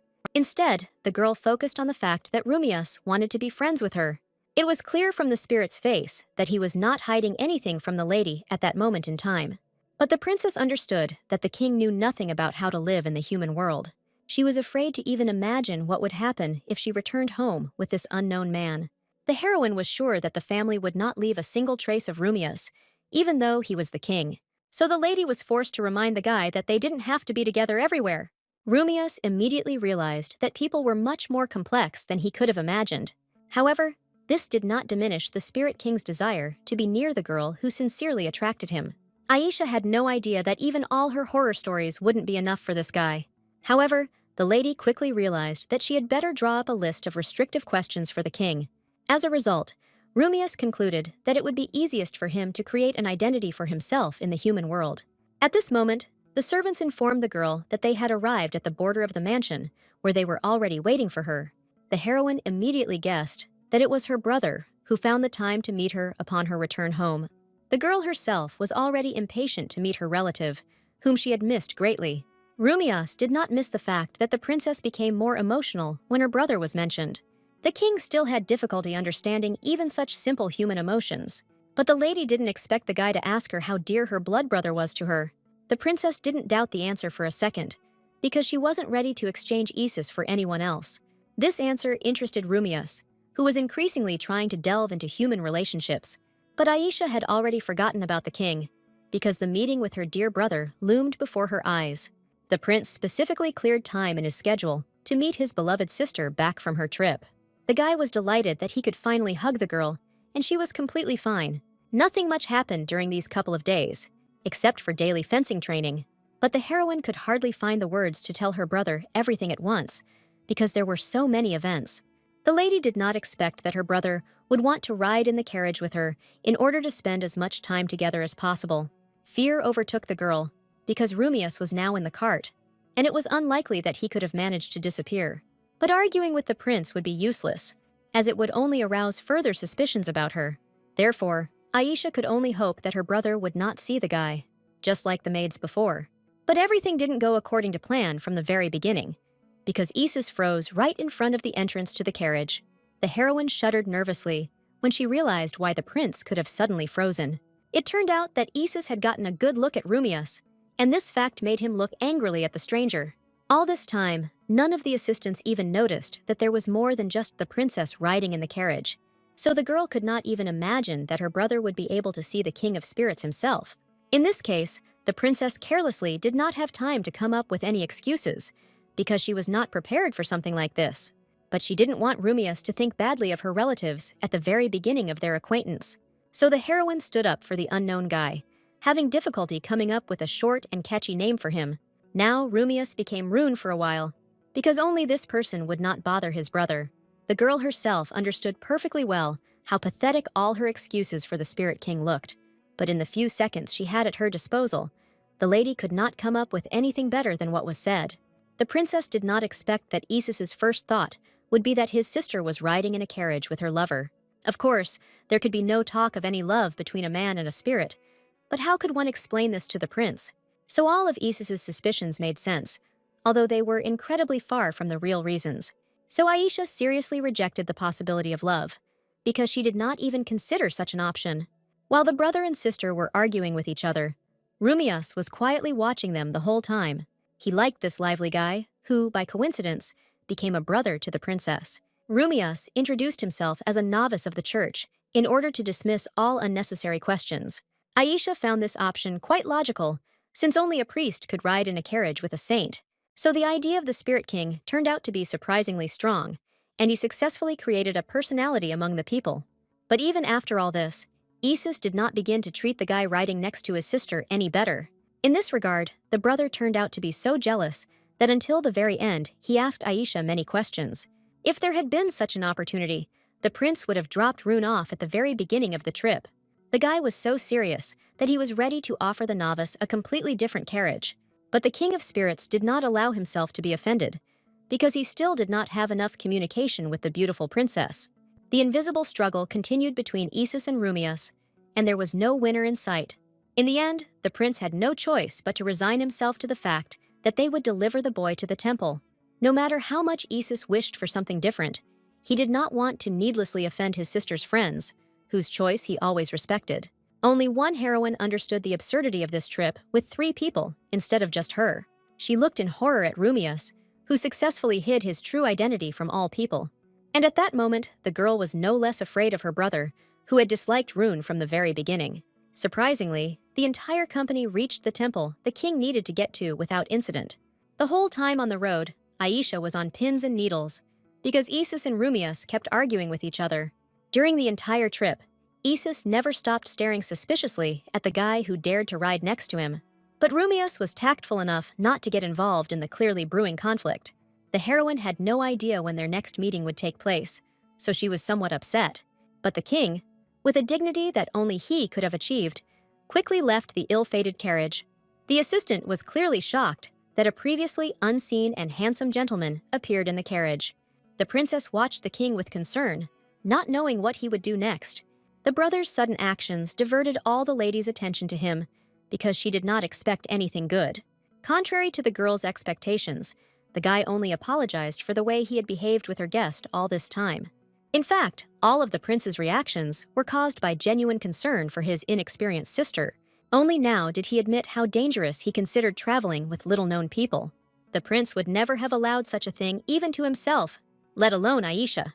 From all the guy's words, the lady concluded that he was truly sincerely concerned about her well-being. So the girl didn't take offense, because the prince had recently behaved in a less than stellar manner. The princess had never encountered her brother's jealousy before, which is why she found herself in this situation. But her parents were even more surprised when they saw how much Aisha had brought home. The heroine tried her best, so she arrived with a huge pile of various gifts. She specially selected an individual surprise for each one to repay them for their birthday gifts. Although Isis was riding in a carriage with his sister, he had no idea of the scale of the gifts she had brought. The emperor was one of the first to discover, among the things, something that instantly reminded him of himself. The lady took the opportunity to present the family with gifts that she associated with them. The princess was delighted to see the sincere smiles on the faces of her relatives, for whom she had worked so hard. Of course, the lady could not remain silent about the fact that she had made her first friends on the trip. One of them, with her character and enthusiasm, was capable of inspiring anyone to great deeds. The second one seemed so calm and wise that in any situation she was a lifeline for everyone. And the third one reminded the girl of herself so much that she was unable to pass by her. But now the heroine had to prove to her family that she had chosen worthy people as friends.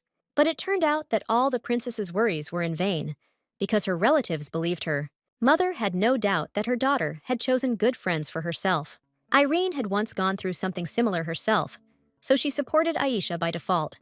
The heroine's cheeks turned an embarrassed blush from the support her family gave her. Even her usually strict father had nothing against the princess choosing her own social circle. What can we say about the brother, who would not have approved of anything except a friend for a lady until he had tested him himself? During the trip, Aisha managed to forget how loving and understanding her new family was. This only made it more pleasant for her to receive words of approval from wise adults. The lady was most reassured by the emperor, who perceived his daughter's every choice as law. This is how the heroine's adventure ended, and preparations for the summer festival began. The girl took on the priest's invitation because she had the most contact with them out of her family. But even for Aisha, who usually knows everything, the appearance of a new powerful priest came as a surprise. At the sight of his name, the lady immediately guessed that it was Rumius, who had created a human personality for himself in this way. Miss could only rejoice for the king of spirits, who was clearly making progress in his career. But when he left her carriage, the princess was worried that the guy would not be able to fit into society. However, the rumors about the new priest were so good that the heroine had no doubt about her friend's success. It turned out that this man was able to appear when someone thought about him, because at that very moment, Aisha noticed Rumius outside her window in her private room. This situation seriously scared the girl, because she had chosen a place for herself on the 3rd floor. So the lady had no idea how the Spirit King managed to pull off such an incredible climb. But what bothered the princess most was that there were too many people in the room besides her. The maids hadn't noticed the uninvited guest yet, but it was only a matter of time. So Aisha quickly attracted the attention of her assistants, informing them that she wanted to be alone. For the first time in their lives, the maids were faced with the fact that their mistress wanted to be left alone. However, the assistants never argued with the princess, because there had never been a need for this before. The heroine herself felt uncomfortable about kicking the girls out, but she couldn't do otherwise. As soon as the maids left, the lady rushed impatiently to the window, behind which Rumius was waiting for her. She was in a panic because the guy showed up uninvited in her chambers during dinner. The king himself saw no problem with the meeting, as he remembered that Aisha had promised him a private conversation. His face lit up at the sight of the girl, who reacted so violently to the appearance of a friend. Due to stress, the lady did not immediately remember that she had spoken so disrespectfully to the Spirit King himself. So the heroine quickly corrected her behavior so as not to appear impolite to the guest. It turned out that Rumias was quickly advancing among the priests, although he made no effort to do so. The guy was surprised that people reacted so enthusiastically to even a small part of his real power. But Aisha found it strange to hear the spirit calling the venerable priests ordinary children. Although the lady understood that the age difference between the priests and the king was indeed great, Rumias was serious about becoming the princess's friend, so he came to visit her on a weekday. He remembered well the girl's words, that they only needed to see each other a couple of times a week. The heroine was not against meeting once again with the gentleman, who could tell her a lot of things. Right now, the lady was interested in why the spirit had appeared to her brother in the carriage back then. Although Rumius caused problems with this, his curiosity was stronger than any precautions. He was genuinely interested in Aisha, so he decided to study the people who surrounded her. The girl was once again embarrassed by how much attention the Spirit King was showing her. The lady was saved from further conversations on this topic by the awakened Ru, who could not ignore the king. The little girl jumped up suddenly when she realized that Rumius had been in the room the whole time. Her swift movements would be the envy of any spirit of a higher class. But the boy responded with a smile to the commotion that Ru had caused, since spirits often resembled their owners. These words visibly embarrassed the princess, because she really did constantly forget about her manners around the master. At this moment, the guy surprised Aisha by saying that he urgently needed to go back. The lady would have argued with this if she had not heard her brother's voice hurrying into her room. Of course, the princess would not want the prince to know about her secret meetings with Rumius. And this time, the king understood the girl a little better, so he himself began to get ready to return to the temple. Until the gentleman materialized himself, his energy was weaker even than that of little Ru. But as soon as the king laid claim to the real world, the powerful energy emanating from him became impossible to miss. The heroine didn't want any problems for herself, so she remained grateful to Rumius for his understanding. Just like last time, the spirit promised the girl that they would definitely meet again. The guy left Aisha's chambers just in time, because her brother was already knocking on the door of her room. The boy had never experienced his sister's desire to be alone before, so he was scared. But most of all, the girl did not expect that the prince would show miracles of true attentiveness. She herself did not find anything suspicious in the room, although for some reason the guy fell silent. It turned out that Isis was embarrassed by the presence of 2 mugs for one Aisha, which was not done according to etiquette. The heroine barely managed to come up with an excuse, lying that they drank tea with Ru so often. The heir knew better than anyone about his sister's gluttonous spirit. But still, the princess was tense at that moment, because her brother could think anything. However, this time, the girl was lucky, because the guy suddenly breathed a sigh of relief. It didn't escape Aisha's notice that her brother had not invited her to visit him in the middle of the day without a reason. The lady was absolutely sure that Isis had some special news for her personally, and the miss turned out to be completely right, since the prince really knew a little more than she did. The princess would never have guessed what kind of surprise was going to happen during the festival. Her acting was not long in coming, because the girl was interested in knowing the details. Until now, the prince had difficulty containing his emotions when he saw his sister's sad face, so he reluctantly asked the princess to wait just a couple of minutes before confessing. The surprise turned out to be beyond praise, as the parents decided to announce their daughter's debut. Of course, Aisha planned to hold it, but she didn't expect to combine it with the holiday. The mother insisted on this decision, because then the princess would take the leading role at the festival. Of course, the family gave the lady time to think, because the debut could be postponed. But every girl dreamed of such an honor, since it was her official presentation. Therefore, the heroine agreed without hesitation, since she was only glad about this circumstance. The emperor breathed a sigh of relief after his daughter's words, as he was worried that she might refuse. But the surprise that the brother promised turned out to be better than any praise, which made the heroine happy. Moreover, a new priest was chosen to bless Aisha in public.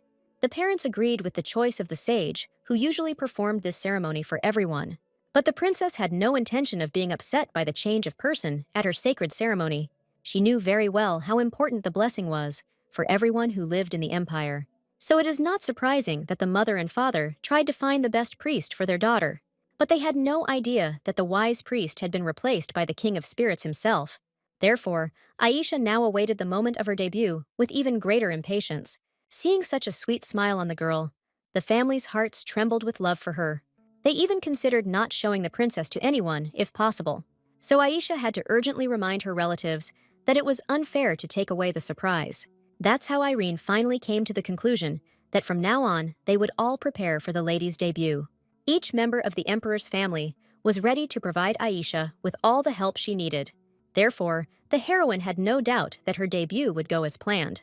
Even little Ru wanted to help, even though she was just a sweet and fussy spirit. At that moment, the princess's happiness knew no bounds, because she received everything she had ever dreamed of. This made the girl's heart sink even more when, a little later, her brother called her to talk. Aisha immediately realized that the conversation would be about the incident with the artifact during her journey. It has already been established that this item came to Elmir via the enemy empire of Edenbell. Initially, the prince refused to believe that their opponents were engaged in such things. But the heroine was not surprised, since she knew that Marianne was ready for anything. If the brother had not listened to his sister's words, his investigation could have reached a dead end. But a few days ago, the princess insisted on talking to her relative alone.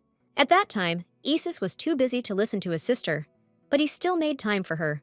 The guy immediately noticed that the girl was not ready to talk to him, even in front of one witness. So the prince let his bodyguard go, so that Aisha would not be afraid of anything around him. The boy immediately became wary, because the princess usually did not behave so carefully. All because the lady was forced to tell her brother about the incident with the artifact. At the sight of the object, Isis was speechless, because this thing was strictly prohibited in the empire. At that moment, Aisha defended Ashley just in case, so that there would be no questions for her. The heir understood the girl's emotions perfectly, so he decided to take a different path. He promised to conduct a thorough investigation to get to the truth without Roland. But during this time, the guy only came to the conclusion that the artifact had arrived to them from Edenbell. Aisha herself suspected that the prince might not have enough evidence for this matter, so she needed to invite Ashley to her debut to make sure of everything. But the lady would like to keep secret everything she can learn from Roland. As much as the prince wanted to make the research public, he did not want to contradict his beloved sister. The girl's actions were justified by the fact that the truth could be shocking for young Ashley. It had long been clear that the peace agreement between Elmir and Edenbell was falling apart. So the enemy empire was simply waiting for the right moment to sink its claws in. That's why the heroine planned to behave as carefully as possible. She was surprised when her brother admitted that the girl again seemed much older to him. The truth was that this was the case, but it had never bothered either of them before. Knowing about his sister's difficult past, the guy wished her to successfully survive her 14th birthday. Isis was ready to support the princess at any moment, no matter what decision she made. The heir's words alarmed Aisha in earnest, as she saw the seriousness in his eyes. But even if the prince had some kind of business to attend to, he didn't want to tell the lady about it. So all the girl's desires to come to her brother's aid made no sense. Isis grew up to be the kind of person who will take full responsibility until the very end. So a gentle smile lit up his face, although inside the guy was feeling very hard. This reticence weighed heavily on the heroine, but she did not dare ask her brother any questions. During their time growing up together, Aisha managed to get to know all of her relatives' actions well. Therefore, it was obvious to the lady that Isis was hiding something from her right now. But if the guy wanted to remain silent, the girl was not going to beat the answers out of him. Besides, the lady had enough of her own problems, since Rumius's visits had become almost constant. Each time, the princess had to lie to the maids that she wanted to be alone. Although in reality, Aisha was having a pleasant time talking with the Spirit King. But all this led to the fact that some not very pleasant rumors about the girl began to spread among the assistants.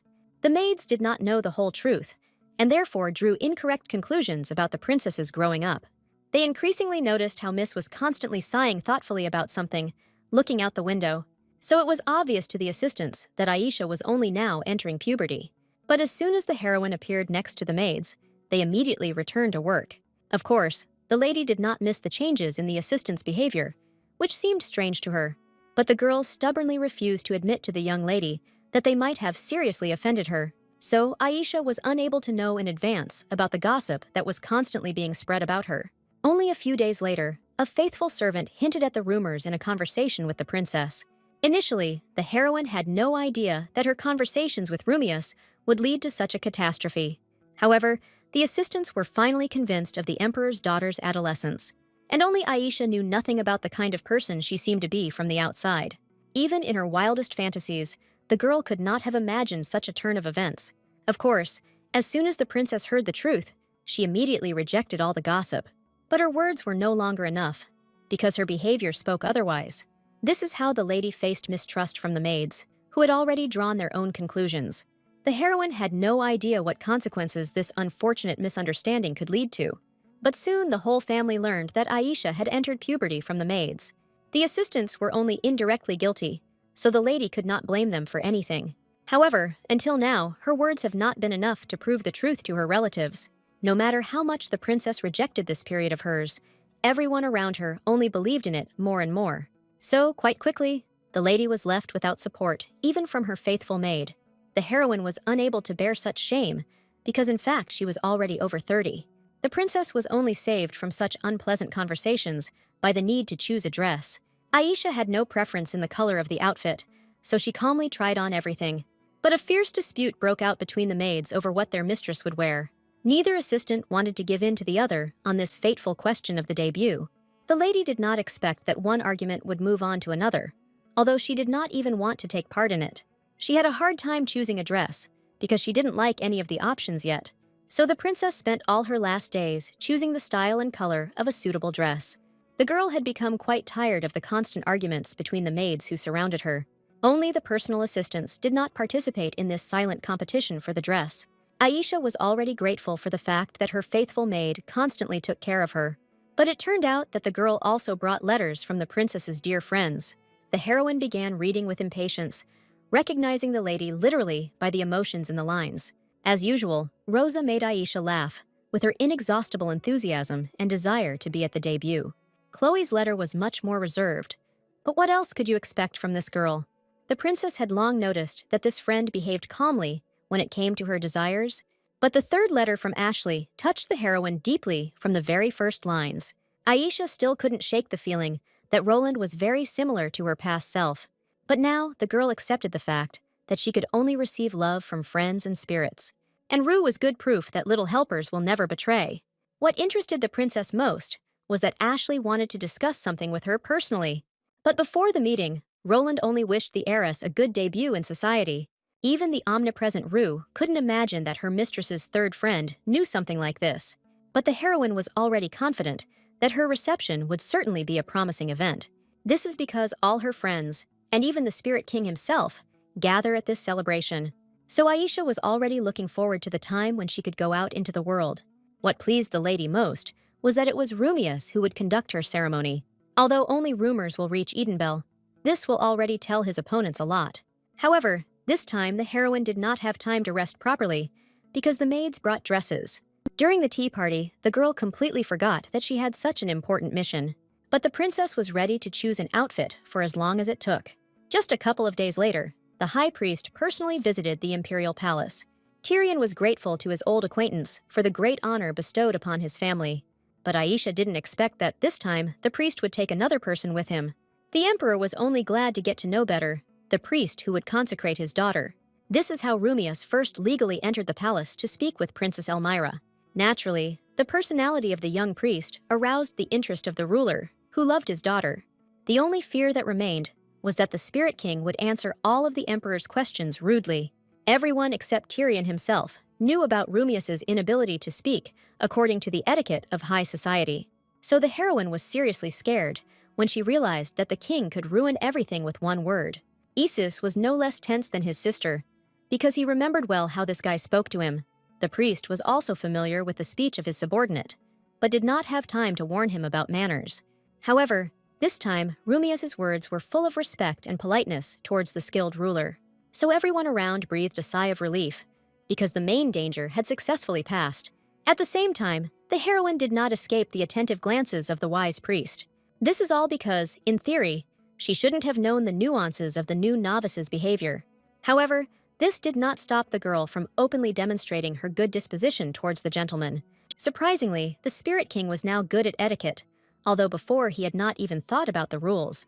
Such strong changes in her acquaintance could not help but surprise Aisha, who did not expect this. Now, Rumius spoke so respectfully, as if he was not trying to imitate people in his communication at all, while the heroine remembered very well how ignorantly the king communicated with her brother. The wise priest proved that no one could handle the lady's initiation better than his successor. Rumius performed his role so well that the emperor had no doubts on the matter. But as soon as the king was left alone with the prince, an awkward silence fell between them. In the end, Isis was the first to decide to break the silence, as he had many questions for this man.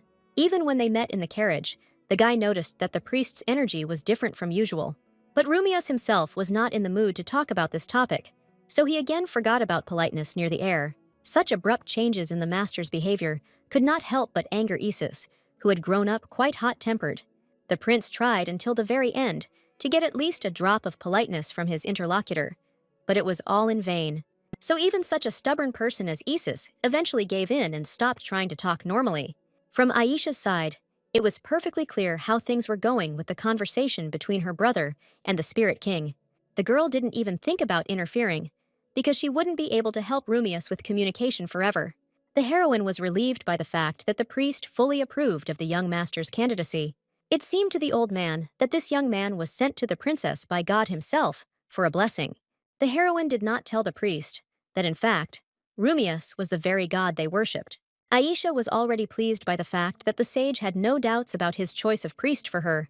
The priest could not help but notice the fact that the princess had grown a lot since their last meeting. Once it became known that Aisha was a saint, she refused to accept this title for a long time. The priest would like to stay close to the girl he was attracted to as long as possible. But, compared to her youth, he had much less time at his disposal. So the sage could only hope that everything would be fine for the lady in the future. The princess gratefully received the warm words from the old man, who had looked after her since childhood. She would like to prolong the moments of their acquaintance in order to preserve more memories. At that moment, the princess achieved complete unity with the wise priest. This did not escape the attentive Rumius, who was becoming increasingly interested in the lady. It so happened that due to preparations for her debut, the heroine did not sleep until the night. The girl's eyes were starting to close, but she wanted to finish what she had started. Aisha had always been tenacious, and right now it was showing itself with renewed vigor. As a result, the princess herself did not notice how she fell asleep right at the table, almost hitting it. The king accidentally found the girl in this state, and therefore helped her. Naturally, Aisha woke up from such actions and was glad to see her friend. The lady did not expect to see that the spirit would not be sleeping at such a late hour, but it turned out that Rumius never needed sleep at all, so he came to visit. So the lady had the opportunity to give the guy a few compliments about his manners. Although it was unnoticeable to others, the Spirit King tried hard to communicate, all because the ruler wanted to get closer to the lady who had been human all her life. It turned out that Rumius didn't just visit the girl because he had questions. So the princess once again had to listen to questions about whether the people around her were important to her. This afternoon, the king saw that Aisha was constantly smiling in the company of people. It was not difficult for the heroine to confirm that she truly loved all her loved ones. After all, it was they who freed the princess from the pain that she constantly experienced. But the lady didn't expect that, even now, the king would notice the darkness inside her.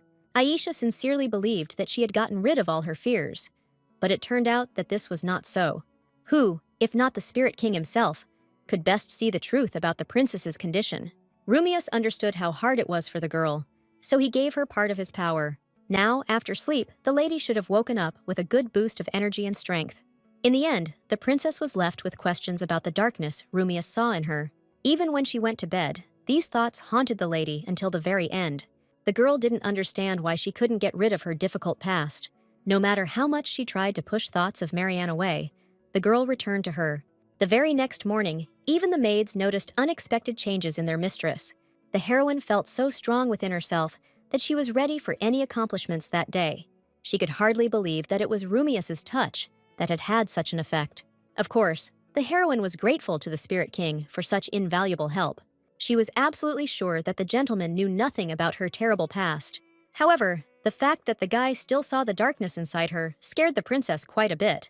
After all, the lady had been doing nothing but restoring her psyche all this time. But the stress of choosing a dress did not help to improve Mrs. Condition. Aisha was ready to wear anything, just to avoid having to suffer with the difficult choice any longer. The girl felt embarrassed that the maids were trying so hard just for her. The parents even invited the best seamstress for Isha, but the lady was still dissatisfied. The problem was that the heroine herself did not understand what she did not like about the dresses. For final advice, the princess decided to turn to a man she trusted. The girl had no doubt that her mother would solve all her problems. But even as she approached Irene, the heroine noticed an incredibly beautiful dress in the center of the corridor. Even the empress herself could not take her eyes off this ancient work of art. Aisha couldn't even imagine that this dress was once worn by her mother on her debut. The woman still kept these memories because that time was important to her. Surprisingly, the dress looked like new, even though so many years had passed. Irene was pleased to know that her daughter was interested in her story after so many years. The heroine really wanted to hear a story that concerned someone close to her, so the empress had no choice but to pour out her soul to her own daughter. She was born in the north of the empire, and her debut also occurred at the age of 14. But something went wrong from the very beginning, because before this holiday, it rained in the city for the first time.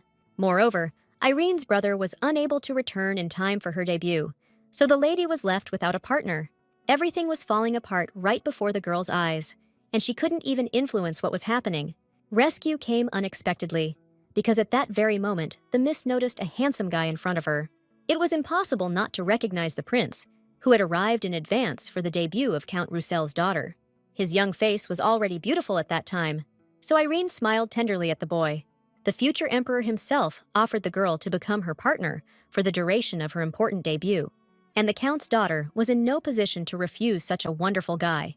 So the lady's face lit up with joy, because the sad day suddenly became happy. That day became a real fairy tale for the girl who never dreamed of becoming the emperor's wife. But Aisha was sure that it was then that her mother first fell in love with Tyrion. But it turned out that at that moment, Irene did not even dare to think about feelings for such a man. However, she remembered for the rest of her life the kindness of the guy who easily helped her in difficult times. Listening to the Empress's story, the heroine noticed that she thought about the dress with warm sadness. It was clear to the lady that no one would dare to wear it unless she took the initiative. This is how the princess chose for herself an outfit that could be called royal. Surprisingly, the maids quickly came to terms with their mistress's decision, although they were very worried about her. But in this dress, Aisha looked so fabulous that no one could take their eyes off her. The girl herself felt great in the outfit, which perfectly emphasized her appearance and status. She was glad that she had finally made her choice after so much torment. Soon, the long-awaited day of the princess's debut arrived, combined with a general celebration. From the very morning, Aisha participated in all the activities, as she was interested in everything. Miss was looking forward to the ceremony, which would be entirely dedicated to her. With Rumius by her side, the heroine was not afraid of anything, even though she was excited about her debut. But the guy found a few words to support the girl, so her face lit up with a grateful smile. However, as soon as Aisha was left alone, she again thought about the incredible responsibility. This time, a man whom the princess knew well from childhood came to her aid. It turned out to be Vian, who could not help but congratulate the lady on such an important event in her life. With this reliable guy around, all the lady's fears always disappeared, as if they had never existed. But this time, Belmort's face showed signs of thoughtfulness at the sight of the girl. The heroine would never have guessed that even this quiet knight was smitten by her appearance. All because today, the princess looked better than everyone who was in the hall by invitation. But Aisha never thought about it, as she did not strive to become the most beautiful lady. So she was struck by Vian's confession that the emperor's daughter was incredibly beautiful that day. The surprise the girl felt could only be compared to the happiness inside her. Since this was one of the knight's few compliments, the lady was pleased with her outfit. The guy himself looked his best, as many were getting ready for the holiday. Due to his attentiveness, Vian quickly noticed that the lady was not feeling well. It turned out that the girl's jewelry was too heavy, although Belmort could not understand her. But it was within his power to save Aisha from a situation in which she would suffer all evening. The boy had been studying magic since childhood, so he could do some small things, but even this amount of magic was enough for the young heir to the throne. Soon the princess met with her friends, who were eagerly awaiting her in front of the main hall. Everything was ready for Aisha's initiation, so she saw no point in waiting any longer. Next to Rumius, the heroine walked to the right place, feeling delighted with her wonderful debut. Everyone around was happily discussing the girl, but she even liked this attention. As soon as the emperor saw his daughter, he immediately recognized the dress she was wearing. The ruler would never forget the day he first saw his future wife in it. Irene was touched that it wasn't only she who found those old memories important. Although Tyrion seemed to many to be a cruel ruler, at heart he was a kind man. So the empress fell even more in love with her husband, who took care of every little thing. In fact, this idea was entirely Aisha's, and she asked her mother about it. At first, Irene was worried, because she wanted the princess's debut not to resemble anyone else. But at that moment, the heroine was confidently determined to revive the memories of her father and mother. She knew full well how important this outfit was to Irene, so she intended to take care of it. What the princess didn't expect was that the empress would end up giving her the dress, all because the emperor's wife saw that her daughter would sincerely cherish such a gift. That's how a small agreement regarding the outfit was born that day between daughter and mother. And now, the heroine joyfully sparkled in a dress that reminded her of her parents. Tyrion and Aeron watched with pleasure as Aisha, who had just recently been a baby, looked on. And now, she has become a real lady. Although there was no talk yet of marrying an aristocrat, During her life, the princess learned all the important rules of etiquette and manners. So the emperor was openly proud of his daughter, who only glorified his honor. Tyrion was pleased to realize that the girl did not feel nervous at such an important moment. Aisha's face remained calm, although her eyes sparkled with incredible joy. It was difficult to say exactly how long the heroine had been waiting for such a gift from her parents. In her past life, she would never have believed that she could achieve such unity with her family. But now, nothing repelled the lady in the faces of the adults, who had sincerely loved her since childhood. Since everyone present was there, the main event of the evening soon began. The princess obediently bowed her head before the priest, accepting his blessing. All the girl's senses were heightened at that moment, as she was already in anticipation. The fact that it was Rumius who was supposed to give his blessing to the lady made her even happier. The Spirit King had so much power that he instantly illuminated the entire space of the main hall. The aristocrats watched in shock at the beautiful spectacle that unfolded before them. Rumias maintained the calm that was characteristic of this moment, although he was a little excited. The princess humbly bowed her head before the king, who was supposed to share his power with her. When the guy spoke words of good luck and success, he sincerely wished all this for Aisha. So the girl responded to him with a grateful smile, because she herself hoped for a good future. From now on, everything was within the heroine's power, and depended on how hard she tried. Unexpectedly, the king blessed all those who came to support the princess. His strength was more than enough for the people in the hall, who felt a piercing warmth. No one in the imperial family could have predicted such a turn of events, even though they had chosen this priest. Aisha watched for a long time, with her mouth open, as the beautiful power spread throughout the hall. Rumias, with his blessing, exceeded all the ladies' expectations, as he did more than was necessary. Although he belonged to the spirit world, he tried to do his best in the human world. Therefore, the king treated even the worst aristocrats favorably, forgiving them for everything. The ruler of the spirits himself had no idea how much his powers went beyond the ordinary. As soon as the ceremony was over, Irene remembered that her daughter did not have a partner. When his mother mentioned the dance with Rumius, the prince was the first to react negatively. The heroine herself was not prepared for the fact that she would find herself so close to the Spirit King. But the Empress had no idea what a huge step she was accidentally pushing the princess to take. In fact, Aisha didn't have anything against dancing with her friend, although she was very embarrassed. So the final word remained with the powerful and young priest. But at that moment, Isis loudly objected to such a possibility, because he himself wanted to dance with his sister. No one could object to the wishes of the heir, who always took care of the girl. This is how the first dance partner was quickly chosen. Although they had not yet managed to find him, the prince had not enjoyed the company of the princess so much for a long time, although they communicated often. He was glad to see that the girl was gradually becoming like a respectable lady. The brother could only hope that his sister would continue to be drawn to him in the future.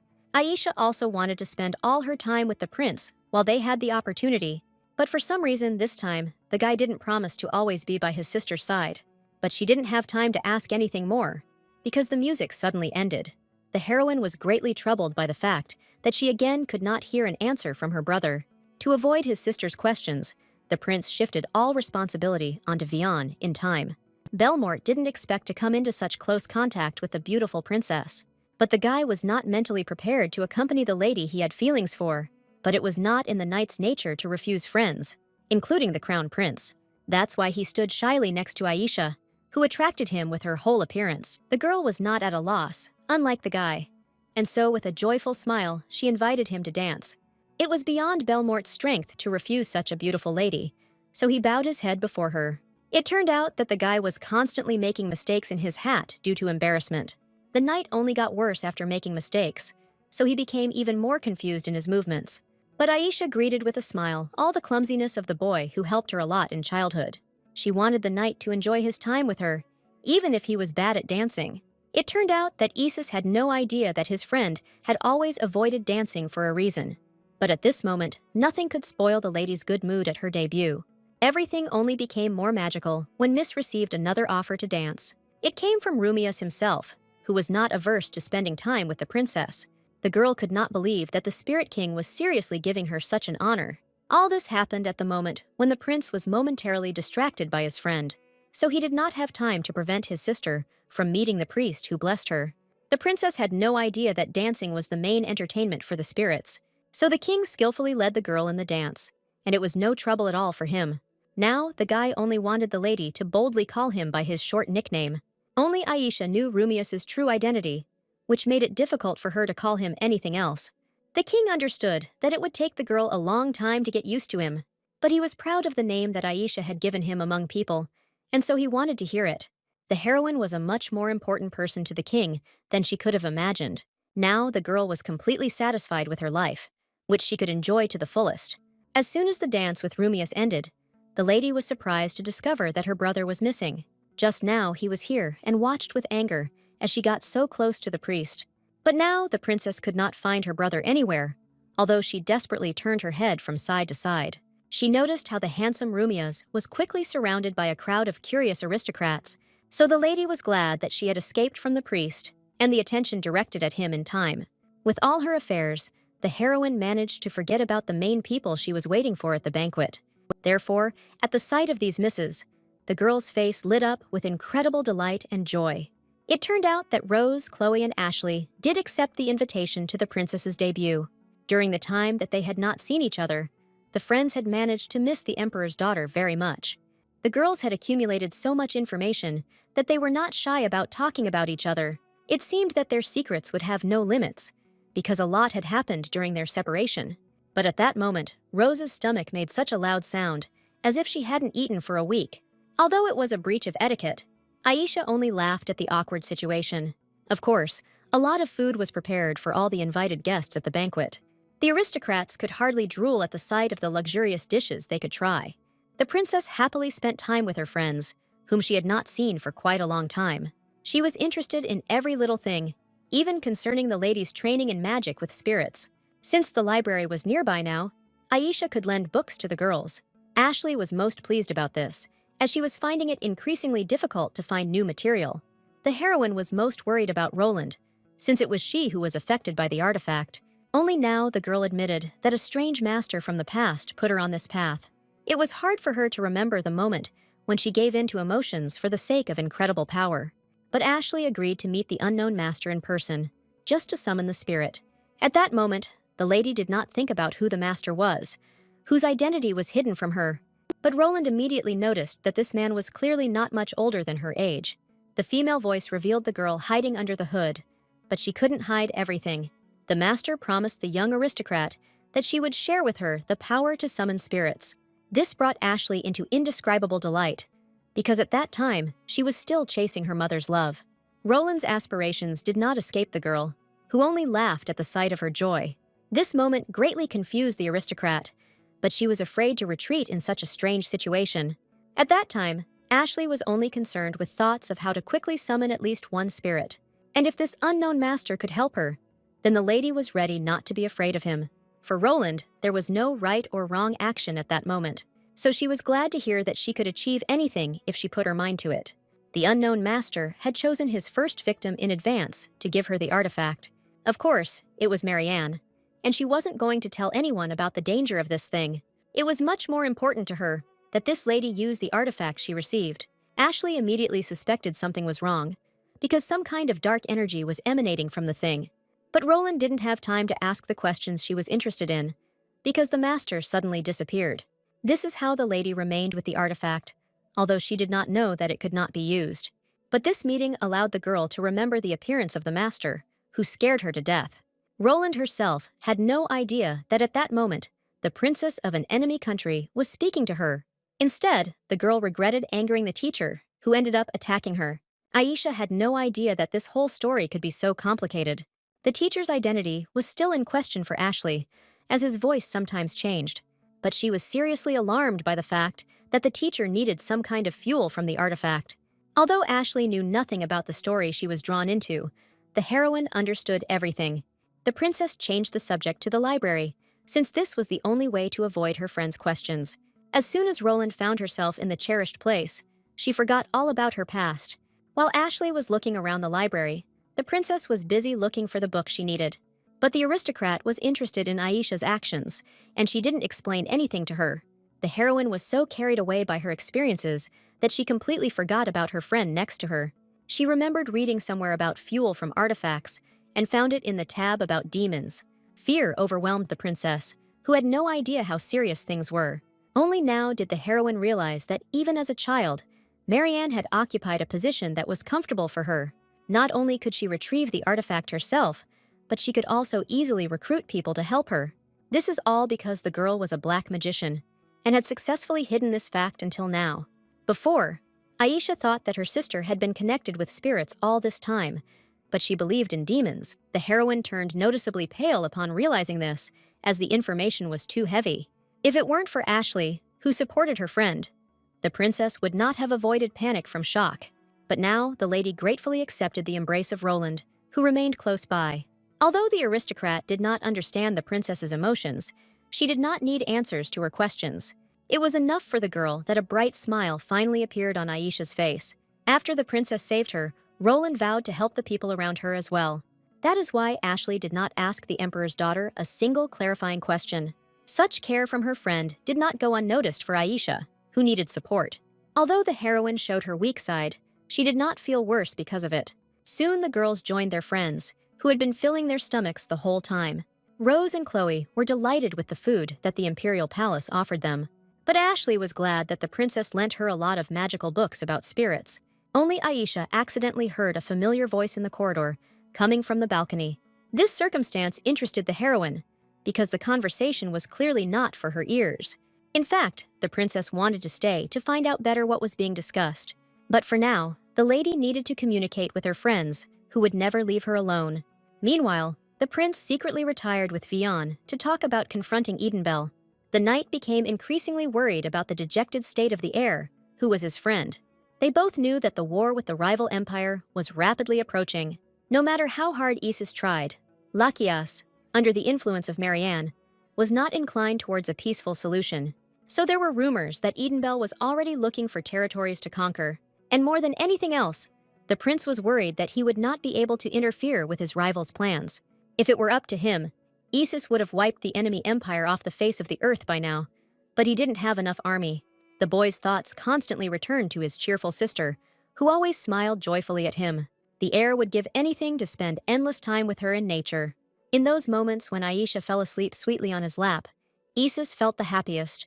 But even then, the prince knew that these moments of happiness would not last long because of the impending war. He dreamed of creating a world for the young princess in which she would not have to worry about anything. That is why Isis began to hide a lot from his sister, although she shared everything with him. Vian silently supported the gentleman, whose decisions he never questioned. And right now, the prince was finally determined to personally go to war with Edenbell. Right after these menacing words of his, the guys heard some suspicious sound. The prince personally volunteered to find out the source of the sound that had so abruptly frightened them both. But the guy didn't expect that the person who overheard them would be well known to him. The heroine still managed to escape from her friends, and therefore heard all the words perfectly. So she joined in the difficult discussions on which the life of the empire depended. Previously, the girl did not know that their territories had already received warnings from Edenbell. What she feared most was that in this war, her brother would suffer from the spells of dark magic. But the guy didn't even suspect the danger that hung over his bright head. Only the princess had the power to save the heir, which is what she intended to do. Seeing his sister's tears, the guy could no longer insist on his terrible decision. The heroine did not want to lose her brother, even if she had to resort to manipulation to do so. Since childhood, Isis had no immunity to the princess's sad emotions. The lady only now realized that the prince was going to fight his opponents alone. But the guy didn't know that Princess Edenbella had already brought artifacts to their territory. Even Vian understood how dangerous his friend's plans were, so he was glad to hear his conversation with his sister. It was important for the girl to convey to the heir that she was able to help him in the war. There was not a drop of fear or doubt in the heroine's eyes when she decided to do something like this. Meanwhile, for Isis, Aisha was still a little girl who needed protection. The princess always knew that the guy would do everything to make her happy, so the prince could very well sacrifice himself if only Aisha could continue to smile happily. But the guy completely forgot to ask what his beloved sister really wants. Never in his life would the prince have had the strength to refuse the help of such a beautiful lady. So from now on, the brother and sister were going to act together to defeat all enemies. Finally, peace came between them, because the princess was able to talk honestly with her brother. Isis felt better, because he no longer had to hide anything from the princess. The one who was most pleased with the reconciliation of the heirs was Vian, who also had to hide everything. Because of the banquet, the heroine tried to put aside all unpleasant thoughts about the insidious Marianne. Only now did the lady realize that Belmort might know something about forbidden black magic. But the guy had barely heard anything about spirits, let alone such information. However, the princess did not become upset because no one could help her with her search. The girl initially understood that only she would be able to cope with Marianne. Vian saw that from time to time, a sad expression would flit across Aisha's face, so he specifically reminded the girl that she would soon see a beautiful holiday. Aisha actually forgot that they were supposed to launch lanterns into the air according to the schedule, but she still hasn't come up with a wish to make during this process. Belmort distracted the princess so well with his words that he himself began to smile back at her. So the lady was finally able to focus her thoughts on the upcoming festival. The heroine knew better than anyone that Rumius would hear every person who would pray to him. Therefore, the lady had no doubt that any wish would be fulfilled during the holiday. Since the guy still had a lot of things to do, he had to leave the princess alone at this point. But before her friend left, Miss became interested in whether he had come up with some kind of wish for himself. It turned out that Vian had just decided what he would wish for when he released the lanterns into the sky. Immediately after this, the guy returned to the heir, who was already impatiently waiting for him. Isis's face was full of worry even after he confessed everything to his sister, and Belmort could not help but worry about his friend, who had taken so much responsibility on his shoulders. Only after Vian's encouragement was Isis able to smile a little as he felt better. Only the knight was now not aware of all the details about the artifact that had appeared, but he was confident that the prince was not yet eager to participate in the war. This was already enough for Belmort, who did not want to lose such a good friend. Before, Isis had never thought about how much pain his decision could bring to his sister. So when Vian reminded him of this, the heir was greatly embarrassed by his actions. Observing everything from the sidelines, the knight saw better than anyone how wrong his relatives were. Therefore, he would only be glad if the prince was not afraid to hand over some of his affairs to him. Isis himself knew very well how good Vian was, unless it came to dancing. Meanwhile, sadness washed over the heroine, who secluded herself to talk with the Spirit King. Rumias just happened to be nearby, as he tried not to move away from the princess. Although so much had happened to him during the day, the ruler looked quite calm. Unlike him, the lady's soul was torn apart by doubts and fears after everything she had experienced. Until now, the heroine considered herself not strong enough to fight her dark past. Therefore, she decided to do everything to summon Rumias himself in the future. The lady was not even embarrassed by the fact that until now no one had succeeded in summoning the king. She was going to improve her strength every day, so that in the end she would succeed. Rumias had never met a person so determined to achieve his dreams before. The king believed that the lady was already strong enough to deal with her enemies, but the heroine herself was still afraid that her happiness would ultimately be lost because of her enemies. Rumias would hardly ever have been able to understand the emotions the princess was experiencing, all because the girl sincerely felt that her strength was not enough to protect her loved ones. So she was willing to do anything to summon the Spirit King for the first time, even though no one had done it. This is exactly the wish the girl decided to make during the famous launch of the night lanterns. The heroine's eyes glowed with confidence and fury, because she was destined to defeat Marianne in the future. But no matter how much she had to endure, Aisha was ready for any consequences. Rumias saw how serious the girl was, and therefore did not intend to interfere with her. Instead, he watched the beautiful spectacle with everyone else under the night lights. At that moment, every inhabitant of the empire enjoyed the beauty without thinking about the future. Everyone was excited about the opportunity to make a wish and have it come true soon. Moreover, the end of the holiday itself could attract anyone with its spectacular nature. So the young aristocrats did not miss such a wonderful chance to achieve what they wanted. True, they immediately couldn't resist and told each other about what they had dreamed about so much. Since only the princess had not spoken, the girls wanted to listen to her too. But Aisha wasn't ready to share something so personal, even with her close friends. Instead, the girl quickly ran to the drinks that could save her. But unexpectedly, the taste in the glass seemed suspicious to the suspicious heroine. She remembered with horror the poisoning she had experienced several years ago. Naturally, the girl's reaction quickly became noticeable to everyone who was nearby at that moment. It so happened that Isis was just nearby, so he quickly rushed to help his sister. The guy didn't expect to find her in such a bad state after just one glass. Like Aisha before, the first thing he thought about was another poisoning of the princess. In his panic, the prince didn't even notice the liquid that was actually in the glass. Instead, All his attention was focused on his sister, who was clearly not feeling well. But the guy didn't expect that everything would actually turn out perfectly fine with Aisha. The girl smiled at her brother, with the drunken smile she was capable of at that moment. The girl's face completely revealed how much the alcohol had affected her. Isis could never have imagined that he would find himself in such an awkward situation. It was only a few minutes later that Vian discovered that the princess had accidentally drunk the wrong glass. That's exactly why she ended up drunk, even though she had never drunk alcohol before. At this moment, the princess did not feel shame, as she was under the influence of alcohol in her body. All the heir could do now was to take the girl as far away from the crowd as possible. But it turned out that the heroine had completely different plans for the rest of the evening. So, on the contrary, she attracted all the attention to herself by unconsciously talking loudly to people. Rumias and Vian could only watch from the sidelines in silence, as Aisha caused such a disgrace. They didn't dare to interfere only because they had no idea how to help the lady. Right now, the princess was so stubborn that she wouldn't listen even to those closest to her. So when the parents arrived worriedly to the girl, she was not at all embarrassed by this. Aisha was ready to give all the love she could to the people who raised her since childhood. Although the lady was drunk, her relatives still enjoyed listening to her words. Before, the girl never allowed herself to show absolutely all her emotions to her loved ones. So, as wrong as it may seem, the adults took advantage of Aisha's condition. True, for several more days they reminded the princess of her shameful behavior. It turned out that the heroine really wasn't joking when she was going to summon the Spirit King. So, after just a couple of days, the girl took Rue and Remy with her for a quality workout. Only spirits could help the owner to increase the necessary amount of strength in a short period of time. The princess was no longer afraid to infuse herself with the magic of spirits, as she had learned to withstand it. But the girl still needed Rue's help to shoot accurately at the target. This is because the heroine had been shooting magical energy at the trees for some time. As Aisha had promised Rumias before, she did not miss a single day of her hard training.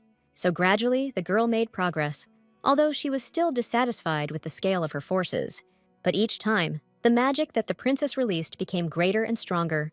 This time, Aisha finally noticed the changes that her fruitful training had brought. Any result was very important for the emperor's daughter, who hated standing still. Finally, she achieved the desired effect, because before this, she could not penetrate the tree with a projectile. And now, it had a small hole on it, meaning that the lady had successfully hit the target. The spirits joyfully congratulated the lady on the progress in her training, which she had achieved with difficulty. After her debut, the princess completely changed her schedule, and it turned out to be worth it. She scheduled training every day only so that she could summon Rumias in the future. And the lady's perfume was needed in order to develop a suitable training for her.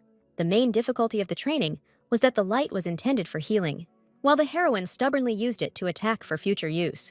As a result, the princess got tired even faster than if she had used perfumes of another element. However, for Aisha, this was not a reason to abandon the entire course halfway.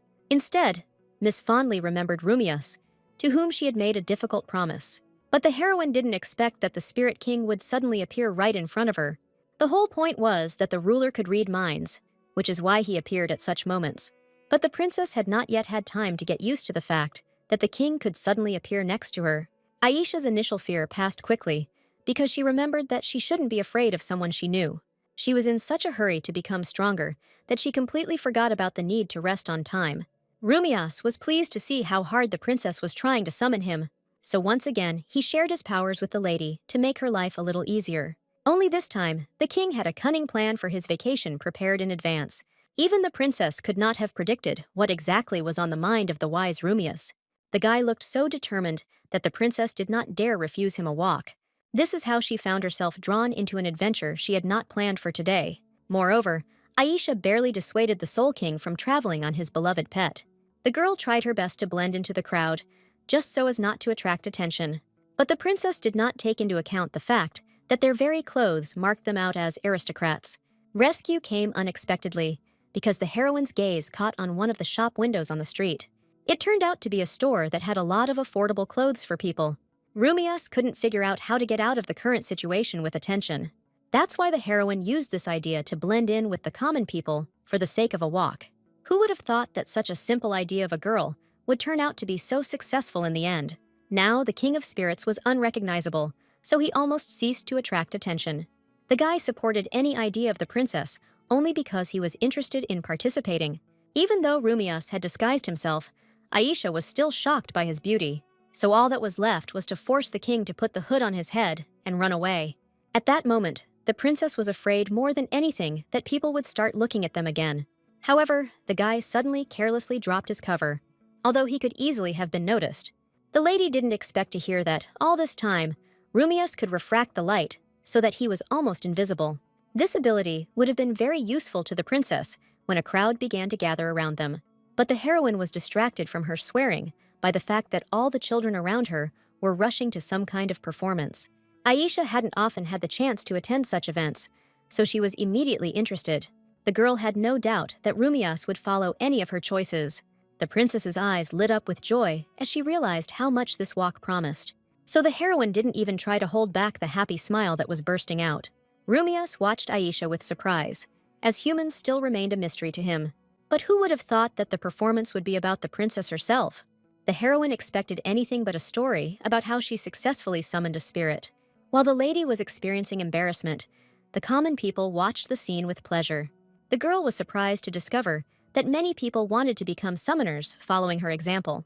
She had never before thought about how much influence she had had on the opinions of the younger generation. Since the young gentleman and lady had been walking for a long time, it was time to get something to eat. They quickly came across a stall that sold incredibly delicious food. Only Aisha could face the problem that she had a lot of money. But the girl was so hungry that she was not prepared to wait any longer. The saleswoman interpreted Mrs. Reaction in her own way, since many people said that her goods were expensive. But the whole point was that the princess spent all her small coins on clothes. It was at that very moment that she noticed a small silhouette that suddenly appeared to her side. It turned out to be a small child, who was clearly hungry, judging by the way he looked at the food. The saleswoman had noticed this child more than once, who could not bring his parents. The heroine became interested in the little boy, who had already come to the sausage stand several times. It was clear from the boy's face how much he wanted to get this food. Suddenly, a brilliant idea came into the princess's head, because nothing was stopping her from buying a lot of food. The lady had a kind heart, so she could never pass by a hungry child. The boy's name was Karen, and he had no idea how lucky he was now. All because the princess decided to involve the child in eating a large number of sausages. As soon as the boy heard about this, his joy knew no bounds, which was reflected in his eyes. The heroine interacted with children for the first time, but she already liked the stranger's reactions. Karen quickly realized that there was still a lot of food left, and he needed to feed his relatives. Neither the princess nor the spirit king were against helping the child, who was clearly hungry. This is how one boy in the city got lucky, because he came across generous aristocrats. The saleswoman had never fulfilled such a large order for people before, so the woman was touched by how much passersby liked her food. Anyone who looked at Aisha's smile would have their own smile blossoming in response. What bothered the heroine most was that they walked along the almost abandoned streets of the city. Due to stress, she didn't even notice how she lost one of her earrings on the way to the child. Meanwhile, one interesting person was being closely watched by the guards. The guy barely managed to escape from them, although he had not initially planned to attract attention to himself. And it so happened that it was he who found the princess's jewelry, which she had lost through carelessness. After some time, Karen brought guests to his modest home along with his 2 children. The lady realized at first glance that there had never been anything expensive in this place in her life. As soon as the boy entered the house, his little sister immediately joyfully threw herself on his neck.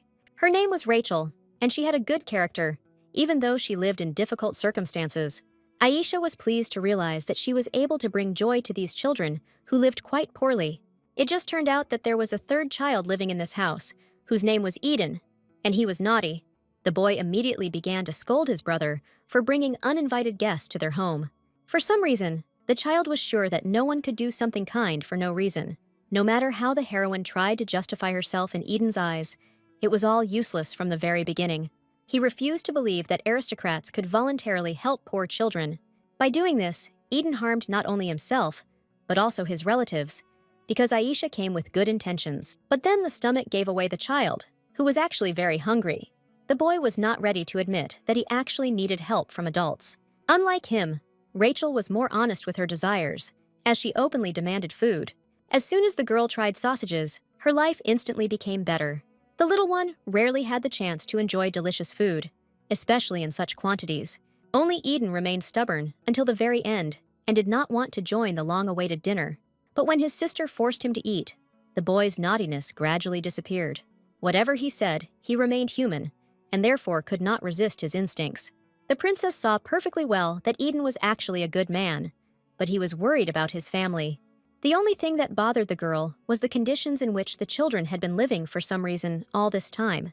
This house was so small that it barely fit a few sleeping places, and the children behaved as if they lived almost in paradise, although their conditions were far from ideal. Seeing the lady's attentive gaze, Karen admitted that the three of them lived here completely alone. The heroine did not expect to hear that these children had long been abandoned by poor adults. Aisha refused to believe that such little children earned their own food. It was at this moment that Eden's grumpiness once again took over his nasty character. The boy looked down on all the aristocrats who had never helped them in their lives. Although the stepbrother and sister believed the guests, they could not get through to the elder. Since childhood, the boy took care of others himself, but he too was cruelly abandoned. The princess clearly did not expect to encounter such strong distrust from the child. The boy's harsh words suddenly plunged the girl into a past that was just as cruel. Then she did not meet with a drop of sympathy in the eyes of Marianne, whom she considered a sister. Only now did the lady find the answer to the question of what feelings had been bothering her all this time. But the girl understood that she would not be able to convey to Eden that he hated her. Although Aisha enjoyed spending time with the children, she didn't want to escalate the situation further. Only Rumius noticed before leaving that the child was actually deeply worried about everything inside. His whole figure expressed deep stress, because the boy did not act this way out of bad intentions. The king's words about how many people can make mistakes had a strong influence on Eden. What the gentleman regretted most was that not everyone eventually corrected their failures. He obediently left the hut with the princess, since he had no right to influence events. But immediately after they left, the boy could not stand it and ran after the two kind adults. But his actions were so abrupt that they accidentally caused the lamp to fall. None of the kids would have had time to save their brother, who had always been very impulsive. Even Aisha was too far away to prevent the inevitable disaster. Who would have thought that this time an unknown passerby would manage to save the child? Eden didn't understand anything, as he was already beyond the possible danger to life. The guy who saved him was actually famous in another country, but he wasn't going to reveal it.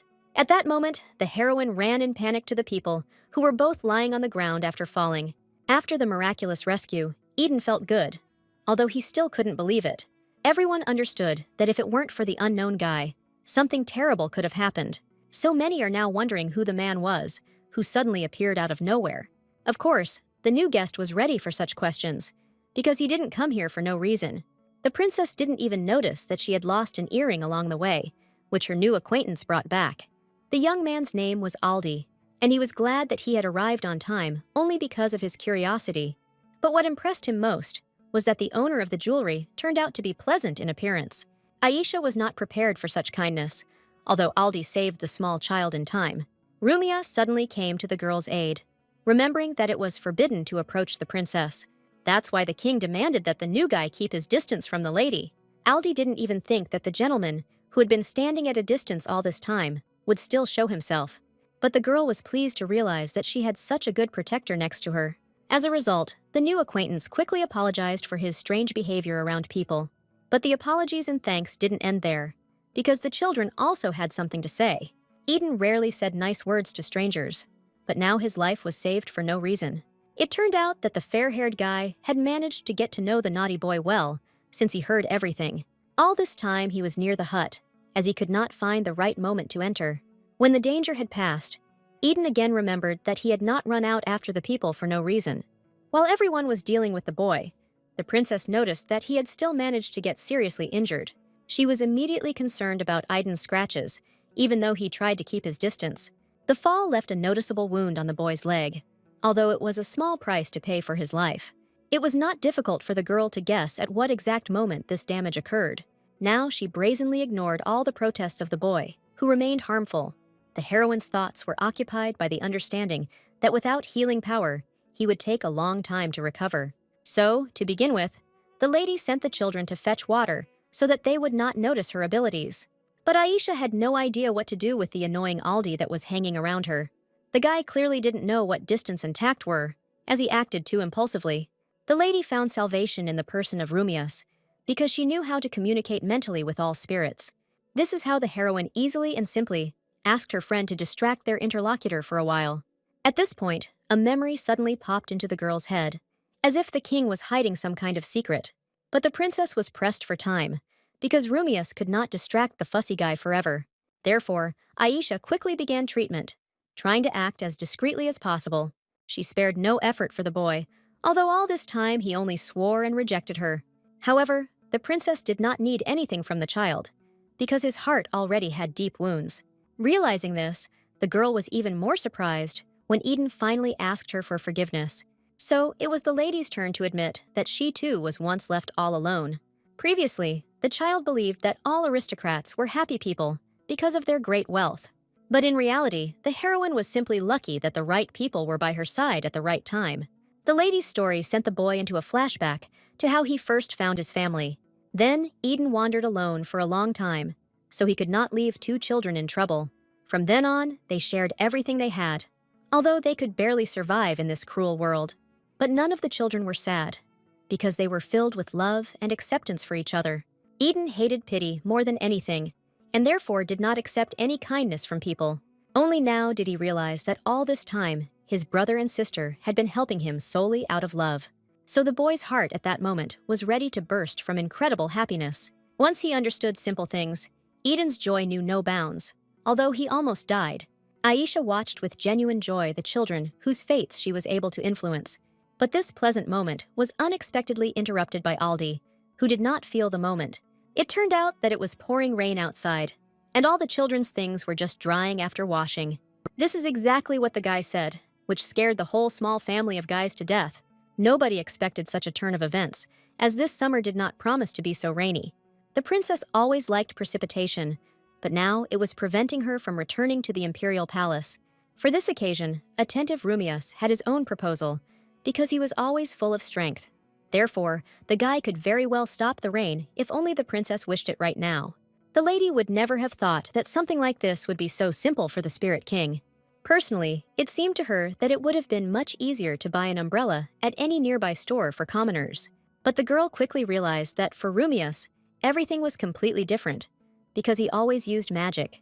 The difference between people and spirits remained just as huge, even though the heroine became friends with the king. At that moment, the princess was distracted by a noisy Rachel, who rushed past her like a whirlwind right into the rain. Eden rushed right after his sister, although all his attempts to stop her were still useless. Only Aldi watched the children with laughter, while Karen was afraid that his family might get sick. The lady was in no hurry to join the children, although she could have easily supported them in this matter. The kids were full of life and joy, because they still had many good moments to live. The heroine only now realized that, although Rumias was among people, he still remained a king. Therefore, human emotions were alien to him, although the spirit carefully studied everything around him. So the girl was filled with a desire to show as many joys as possible to the Great Spirit. That's why Aisha, with a cheerful smile, pulled the gentleman along with her right into the heavy rain. The heroine had experienced similar emotions before, so she wanted to share them. In the end, only the timid Karen did not join his friends, as he was very afraid of getting sick. Even Aldi couldn't resist such fun, although he didn't want to spoil his appearance, so he easily picked up the stubborn boy in his arms to have fun in the rain with everyone else. Whatever difficulties the company had experienced before, they were now enjoying life. So it was only after several hours that the princess remembered that she needed to go home. The children were also soaking wet, but for the first time in a long time, joyful smiles shone on their faces. Aisha felt sad for just a moment, because she didn't know when she would be able to visit these guys again. During the farewell, Eden no longer spoke rudely to the girl, since he had already accepted her. The princess was pleased to know that today, she was able to influence another human life. It was clear from the boy that he had managed to realize all his mistakes and was ready to correct them further. The princess was so accepting and caring that she did not hold any grudges against the child. Soon after, it was time to say goodbye to the adults who had met each other by chance. It was at this moment that Aldi became interested in the name of the girl he had liked so much during their acquaintance.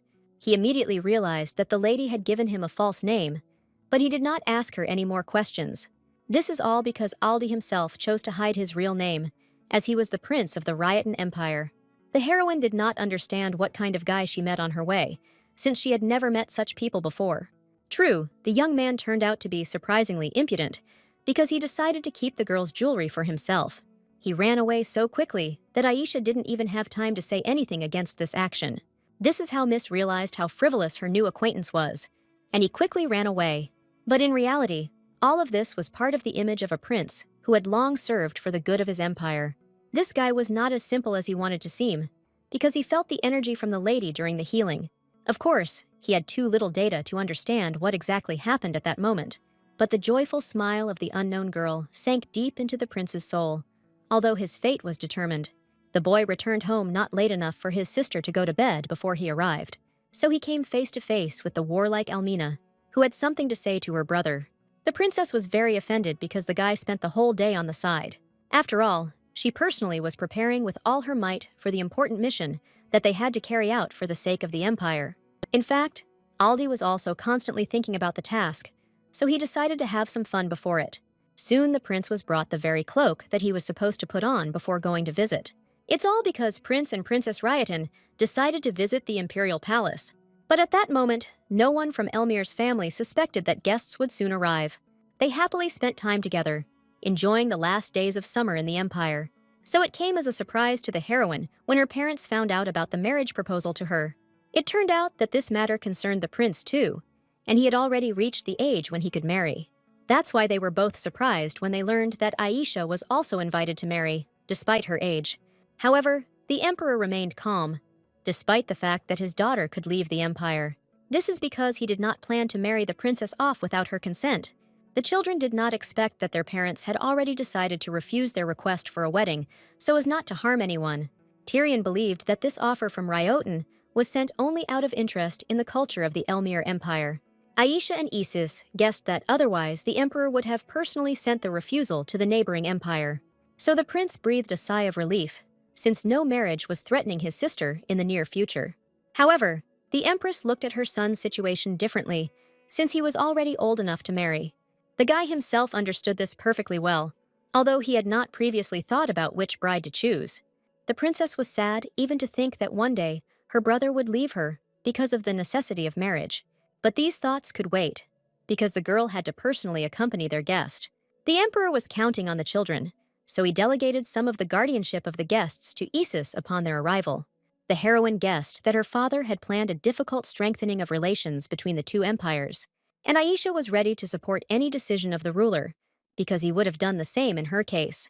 So the lady began to prepare in advance for the arrival of Prince and Princess Ryotan, whom she had never heard of before. The lady was interested in any little thing that could tell more about their characters. Miss was lucky and found many clarifications about this unknown person. The girl couldn't even imagine that his family would be so similar to hers in terms of composition. The description of the prince was more reminiscent of a quiet and modest lover of art and culture, but his name reminded the princess of her recent acquaintance, who was so impudent.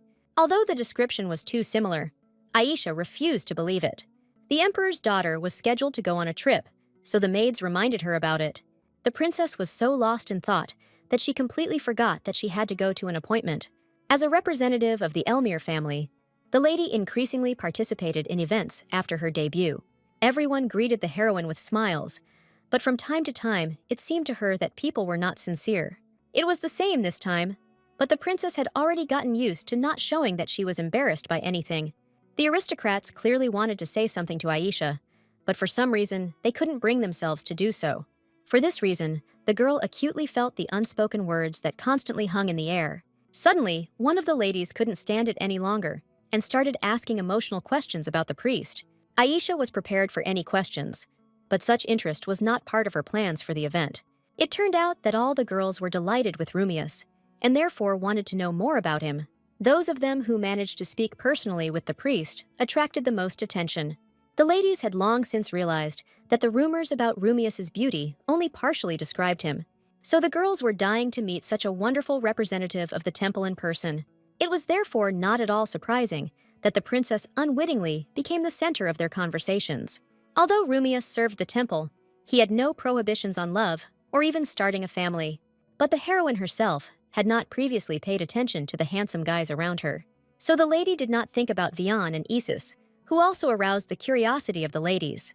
While aristocratic women treated the guys almost like gods because they were handsome, this reception of the princess promised to be unusual from the very beginning, and its oddities continued.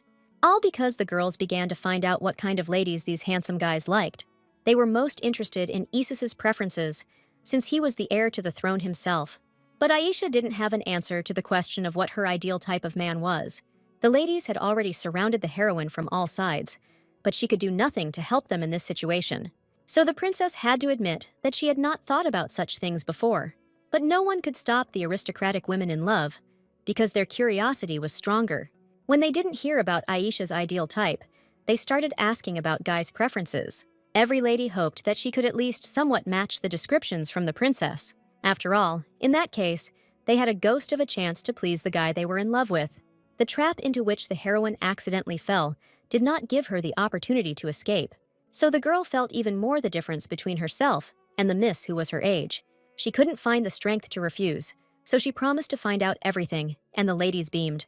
They could talk for hours about their love interests, as it was important to them. Naturally, many ladies also wanted to get to know the emperor's daughter better. The princess did not expect that the aristocrats would accept her into the company, although she had not helped them in any way. The lady had already realized how important such connections were, so she tried to maintain them. However, in reality, any communication drained all the strength out of the heroine, so she ran home early. Although the heroine enjoyed communicating with aristocrats, there was always a little bit of good in it. The ideal type of Vian or Isis did not cause any difficulties for the lady at all, because she could ask. The whole problem lay only in Rumius, because the king was just getting used to human life. Aisha wasn't even sure if she herself had the ideal type of beauty for guys. Previously, the lady did not see any point in this, since her marriage would still be one of convenience. As soon as the girl returned to the palace, the maid immediately met her in panic. It turned out that the guests from Ryoten had already arrived and wanted to meet Aisha as soon as possible. The heroine always disliked sudden changes in plans, but now she had to adapt. For quite a long time, she searched among the crowd with her eyes for the figure of the prince who wanted to meet her. As soon as the lady saw the guy, she immediately recognized him as the stranger from the street. Luckily for the girl, Aldi himself did not recognize her as the aristocrat with whom he had recently communicated. The heroine was sure that Rumius's magic had worked perfectly to cover their appearance. But the guy didn't use anything like that. But his behavior was very different from what was seen. Although Aisha knew that the prince did not recognize her, she still shuddered at every question he asked. Ryoten was an honest man, so he immediately admitted that the girl's beauty had struck him. Although not immediately, he noticed one of the pieces of paper that the princess had dropped earlier. Naturally, curiosity got the better of the guy, so he quickly picked up the document from the floor. The heroine immediately guessed what this paper referred to, since she was organizing a business. After meeting those children, the girl tried to do everything to help the same kids. Aldi did not expect to hear that the emperor's daughter would have such high aspirations, but the lady planned to make all education free for children who were left without parents. If it weren't for meeting Karen, Rachel, and Eden, Miss might never have thought about it. And now she has already given the order to construct a building in which the children will be taught. The girl believed that many homeless people would be interested in getting an education. The princess organized all this in order to help her remembered friends in the future. The prince immediately took a liking to the project, which protected many in the empire. The guy thought many times about how he could help the people in his empire, so he had a million suggestions for the project to improve it as much as possible. Despite all the prince's frivolity, his head was always in perfect order. So Aisha was pleasantly surprised when she realized that she liked Aldi's ideas. She didn't expect anything from this man, but he turned out to be better than the girl could have thought. Suddenly, the lady heard that her brother and Princess Retina were somewhere nearby. All this time, they communicated alone, only because Aldi was bursting with curiosity about the princess, and he didn't regret at all that he met with Aisha before the official time. On the way to his sister, the boy constantly cast attentive glances at the emperor's daughter. But Rumius's magic was flawless a couple of days ago, so the young man did not recognize his acquaintance. But there was so much worry about his empire in his head that he could not remain calm. But the heroine did not notice any anxiety in her new acquaintance, as she was carried away by meeting her brother. But just as she was approaching the table, the lady saw something that made her blood run cold. Almina took advantage of the privacy with Isis, and therefore was already feeding him with all her might from her hands. But as soon as the princess saw the company, she immediately jumped up from the table. This girl tried her best to please the heirs of Elmir, whom she was visiting. Her wide smile would be the envy of anyone trying to establish communication, but she could no longer bribe Isis with this, because the guy was tired of communicating with the active girl. Almina acted so quickly that she was already next to the princess. Before Aisha had time to do anything, the guest began to joyfully admire her beauty. But the heroine couldn't say anything bad to the guests, so as not to let her parents down. However, even she found it difficult to bear the insane energy and activity from the Ryotan. The lady could not have imagined that these guests would turn out to be such noisy and cheerful people. Moreover, Almina was clearly striving towards her goal, as she constantly attracted Isis's attention. Although the girl was clearly cold, she continued to reveal more and more parts of her body near the air. The heroine saw perfectly well that this lady was trying to catch her brother in her beauty trap. But Aisha's attention was constantly drawn to Aldi, who chatted with her about all sorts of things at once. So it seemed to the lady more and more that the marriage proposal from these people was not a joke. According to legend, it was a representative of their country who first created an empire, but then disappeared. So now these guys will take advantage of any opportunity to get a blessing, and the lady saw no better options than imprisoning her political brother, with her and Isis. Prince Elmira probably understood this too, and therefore spoke politely to the guests, but it was he who asked to end the meeting under the pretext that they needed to prepare for the reception. Only Almina was unhappy that they ended their conversations so early. But as soon as Isis told her that the lady needed to get ready, she immediately changed her mind. Brother and sister Ryotan took with them all the noise that constantly accompanied them. So, between Aisha and Isis, there came a long-awaited silence, to which they had already become accustomed. For this reason, the prince found it extremely difficult to communicate with such active guests. Seeing her brother's suffering, the heroine immediately realized that Almina was not his ideal type. The princess's head was immediately filled with questions from the lady about the guy's preferences. The prince was ready to answer any question his sister had, since there were no more secrets between them. Moreover, the guy liked it when his beloved Aisha asked him something out of curiosity, but he didn't expect a question about Vian's ideal type, something they hadn't discussed before. The heroine had no idea how such innocent questions might look from the outside. The girl completely forgot to clarify that she was asking not for herself, but for her friends from the reception. So, with her joyful curiosity, she only further confused the already desperate Isis. For the guy, such interest meant that the princess had something serious in mind for Belmort. But the prince was not ready to perceive his younger sister as an adult. Therefore, the heroine did not immediately hear the answer to the question, because her brother had a reciprocal interest. What interested the heir most was whether Aisha had seen Rumius after the banquet.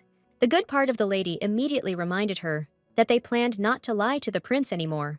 But the bad part was sure that Isis would not be able to understand all the nuances in the communication between the girl and the spirit.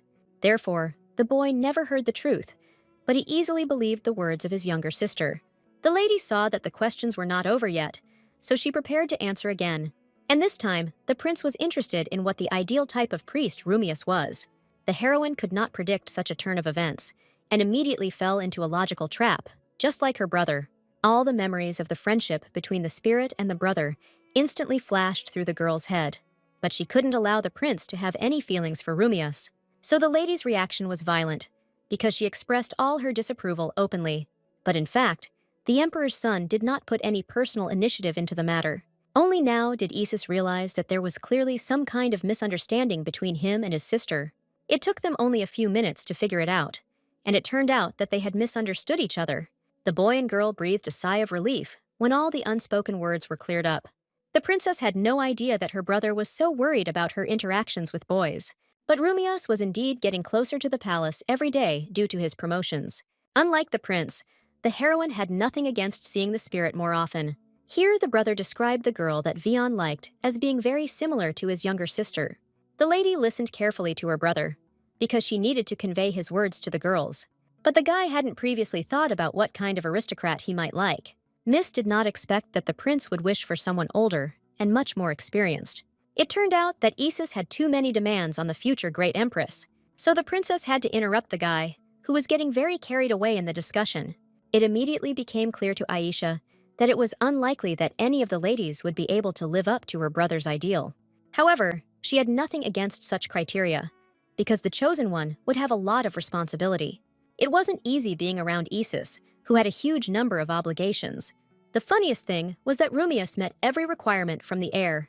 The lady couldn't help but joke about this, which once again embarrassed her already restless brother. After lunch, she was scheduled to discuss plans for the future business with her mother. It was at this moment that Irene admitted that the Ryotan Empire still insisted on the wedding. The princess was not prepared for this, because it meant that their family would become a little different. The last thing in the world the heroine wanted was to see the noisy Almina as her brother's bride. So Aisha was wholeheartedly in favor of her parents, once again refusing the neighbor's offer. But this time, everything was not so simple, because the empress did not want to decide for her son. The princess always knew that her parents were wise, so she could not argue with her mother. As much as Madame did not like such a union, she left it to Isis to decide for himself, and the heroine had to agree that they could not interfere in the life of the heir. Although the lady was sad to part with Isis, she was ready to support any of his choices. After all, this is what her family has always taught her, so Miss will be glad to see her brother smile. Irene was aware that her daughter was upset about the prince's possible marriage. This is because the girl was so used to her established family that it was difficult for her to think differently.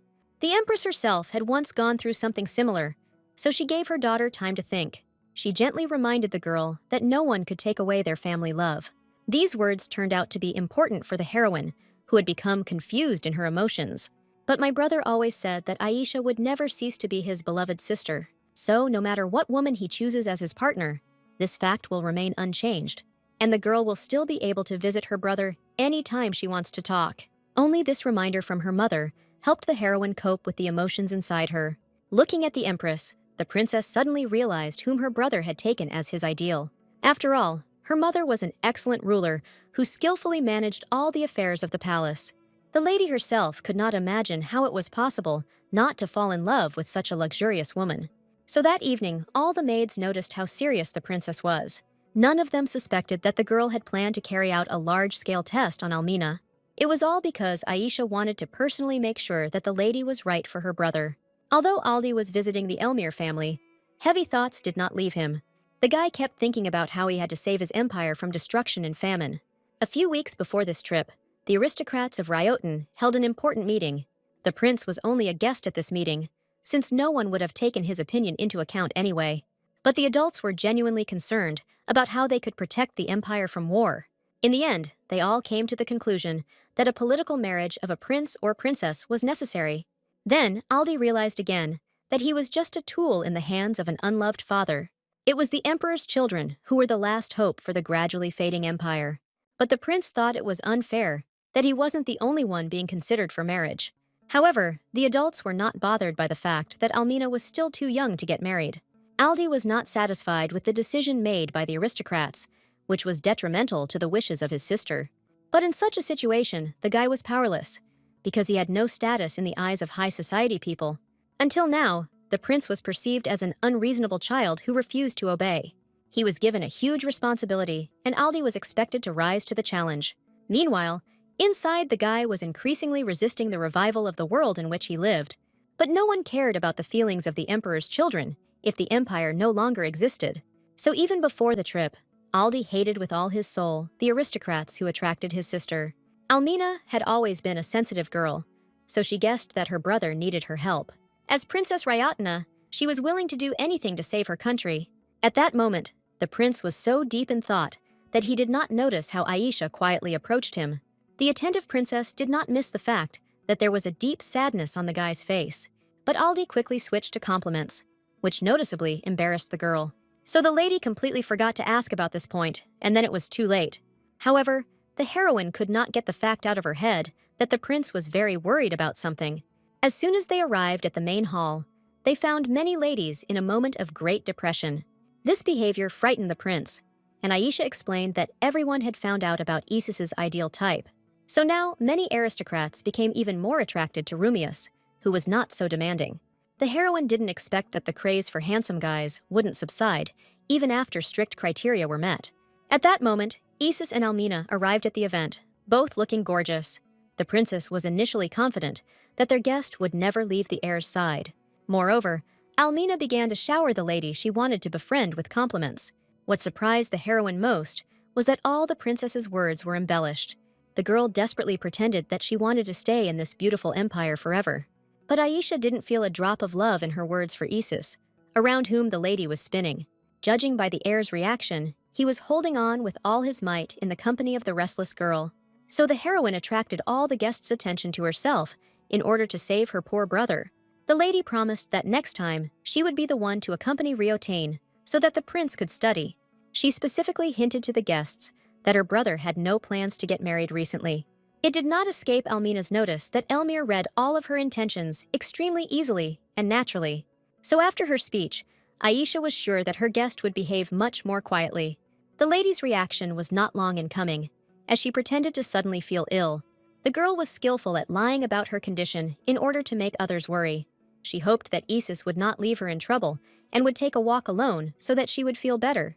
Before they left, the princess used every opportunity to get closer to the guy. Even Aisha was surprised that the heir insisted on Almina's return to the room.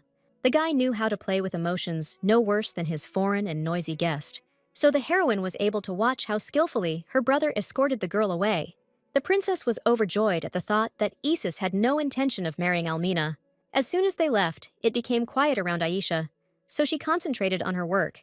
A couple of minutes before this conversation, the lady noticed the graceful silhouette of Knight Vian in the crowd. The boy gave the princess a joyful smile as soon as she approached him. They hadn't seen each other for quite some time, and this only made their desire to talk to each other stronger. The heroine was pleased to finally relax, because next to such a strong guy, she wasn't afraid. But Belmort didn't expect to hear praise from the girl, although he really did train a lot. The boy's embarrassed reactions did not escape the prince, who was watching everyone closely. He could not help but take advantage of this, since he wanted to show at least a drop of cunning. So Aldi deliberately approached Aisha during the conversation, even though it was impolite. But the princess had become accustomed to the fact that the guests did not observe most of the etiquette. When Ryotan whispered something in the lady's ear, Vian couldn't hide his confusion. At that moment, Aldi gave Miss the sweetest smile he could muster. He tried with all his might to show his superiority over the guy who was just a knight. And according to the rules, Vian had no right to answer anything to a guest, especially one of such a high status. However, this did not stop Belmort from indirectly harming the person who was not kind to him. Aldi had no idea what a worthy opponent he would meet at this event. In the end, to ensure that the prince and princess were not left alone, Vian assigned Isis to their project. Only Ryotan realized that this was done only to spoil his mood. But as soon as the heroine sneezed just once, the guys instantly forgot about all the arguments.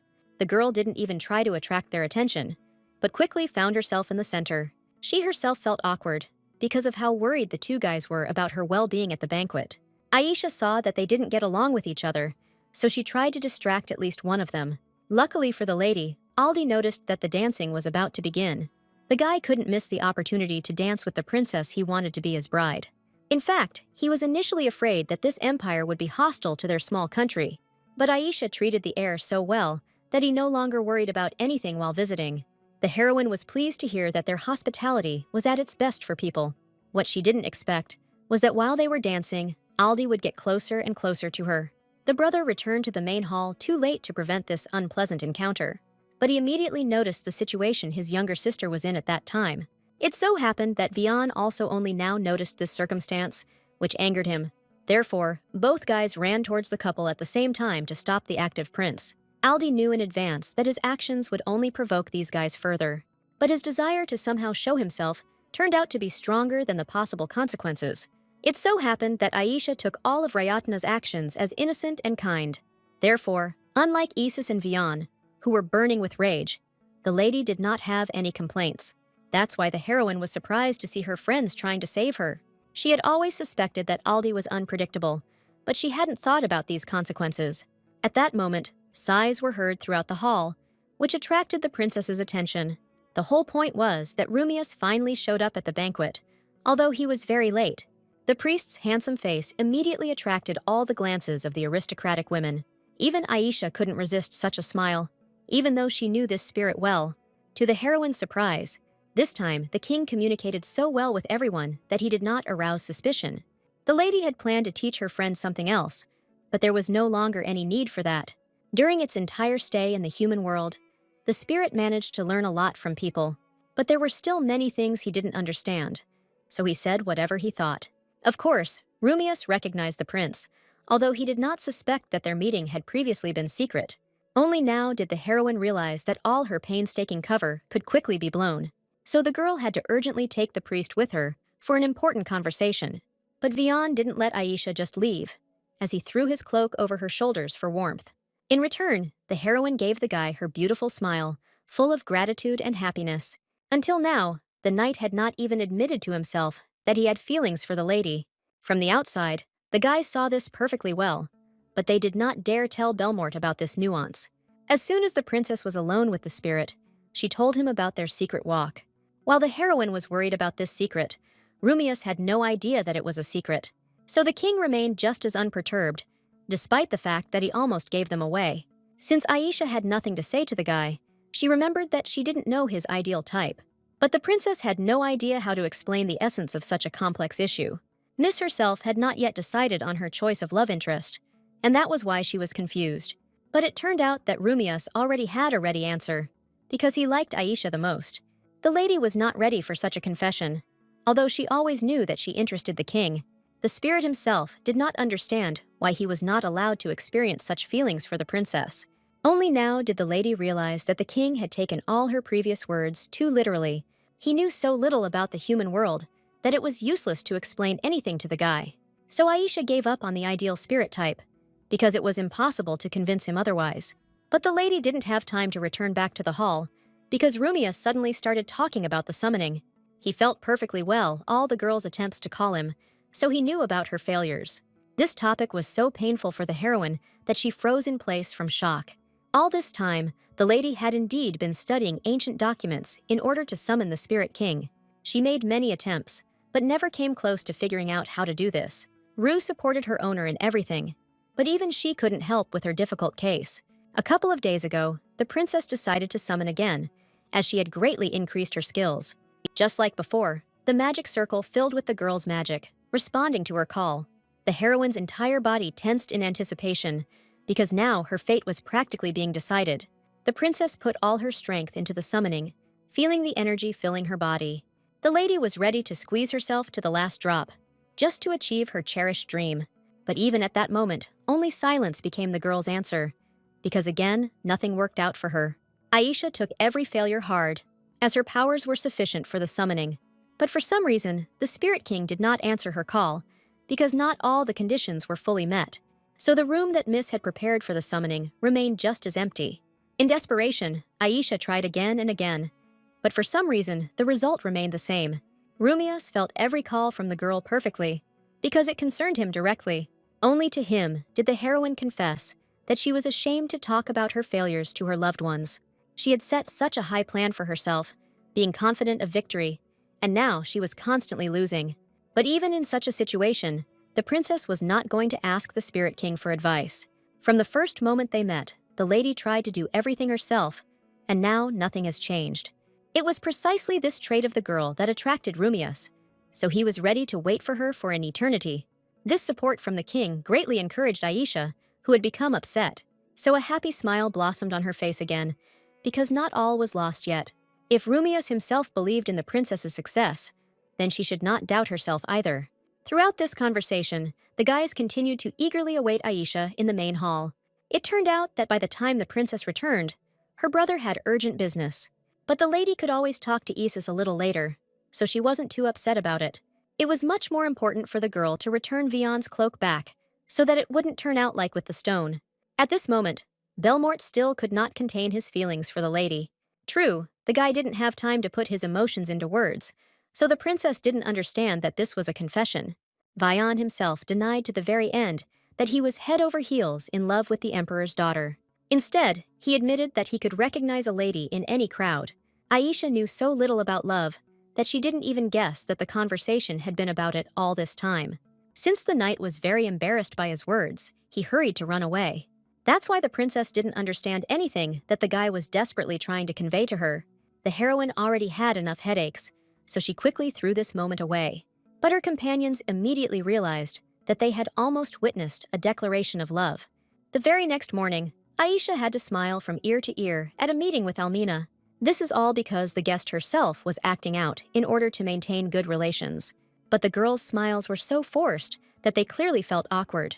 Elmir's daughter had no reason to help Almina win her brother. The princess of another country understood this herself, but still could not help but ask for help. This is because the entire life of the empire, which was gradually collapsing, depended on its success. Almina constantly reminded that there had always been an agreement between Elmir and Rioten. However, the princess did not agree that this had to be achieved through marriage. This is all because the guest's words still did not contain a drop of love for Elmir's heir. That is why the heroine only became more angry when she saw that the girl was trying to get married. Almina couldn't argue with such a statement, because she really wasn't driven by love at all. It was for this reason that the heroine felt uncomfortable communicating with a lady who was insincere. So, at this point, the princess decided to end the conversation, which was unpleasant for her. But the girl's sudden story about her country stopped Aisha, who had almost left. Almina loved her empire so much that she feared losing it more than anything else. Therefore, in the face of Aisha, she saw her last chance for salvation. Although she did not love the prince, the heroine did not miss the fact that right now the guest finally spoke to her sincerely. Even before the trip to Elmir, the brother and sister had a difficult conversation about the future. The boy and the girl constantly took care of each other, but the older one did it many times more often. That is why he was so reluctant to have Almina involved in a political marriage. Although the prince had not yet come up with a way to save his sister, he was going to take care of this issue. So he was surprised when the princess announced that she was going to go with him to Elmir. All his life, Aldi wanted Almina to choose her own man for marriage. But now the girl saw nothing wrong with trying for her empire. She had much more feelings for her homeland than natural human egoism. So the brother shared the feelings of his sister, who wanted to do everything possible for their state. Looking at the beautiful views from the palace, Aldi also wishes they didn't lose all of that. Thus, on that day, a silent agreement about the arrival was concluded between the brother and sister.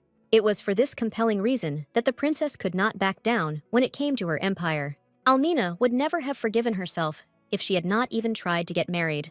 The despair in the girl's eyes reminded the heroine of her own incredible aspirations. Therefore, she pleased her guest by saying that she would no longer interfere with the fulfillment of her wishes. Aisha's weakness was her kindness to people who clung so tightly to difficult dreams. So from that moment on, Almina no longer seemed to the lady to be an unpleasant and noisy person. The heroine could not even imagine how important her support was for the princess. But Ryoten had no idea how she was supposed to please the prince. So this time, it was Aisha who became the person who pulled the lady along with her. Although it was not her job, she completely changed the style of the foreign guest.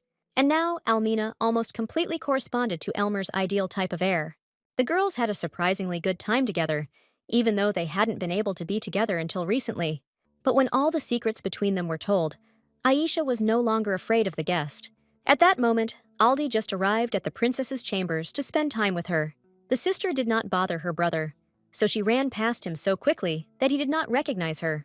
The main topic for this meeting was actually to discuss business for educating children. The heroine was so carried away by this activity that she completely forgot that she was in the company of a guest. Seeing such thoughtfulness, Ryoten felt awkward about drawing the girl's attention to himself. But before, the prince had never thought that he would try so hard for another person. He prepared for this meeting in advance so that the princess would be satisfied with his proposals. In fact, Aldi didn't think about whether he would like to marry this girl. In this matter, the guy was greatly helped by memories of the children with whom he had walked. But the most inspiration came from the stranger's face, which sank straight into the prince's soul. So, overnight Ryoten managed to come up with many points for improving the business. And now he was very worried, because he was worried that the lady might not approve of them. But Aisha was one of those who always accepted other people's ideas, and these were such good ones. The delight on the face of the emperor's daughter calmed the prince, who had already become noticeably tense. He was pleased to realize that he had become the girl's source of inspiration. The heroine was so passionate about this matter that she was ready to discuss its details for hours. But the heroine still hasn't figured out how exactly she'll implement such a complex plan. That is why she needed the help of the prince, who sincerely wanted to participate. Only teamwork could bring success to the cause of homeless children. In fact, the princess did not expect to find a like-minded person in the person of such a noisy guest. But now she was completely convinced that this active guy could be trusted. Aldi was pleased with any progress in his work with the lady, so he smiled sincerely at her. Things were a little different for Isis, who also met with the guest. The guy didn't miss the huge transformation that had happened to Almina in just a couple of days. Now she acted as if she had always been a quiet, calm, and obedient aristocrat. What surprised the heir most was that the girl was able to support any of his conversations. However, he was haunted by the fact that the princess was clearly behaving this way on purpose. No matter how much Isis got tired of the lady's activity, she frightened him in this form. Only after a few questions did Almina admit that she was trying to match the prince's taste. When the heir told his sister about this, he could not have imagined that everything would lead to this. And in the end, he was communicating with a girl who completely changed herself in order to attract him. And this was not to Issa's liking, although he sincerely confessed to Aisha in all respects. But the heir did not want to deal with insincerity as long as he liked something. He already remembered Almina as a cheerful and active lady and would like to see her like that. It wasn't even that he didn't like the princess as a future empress.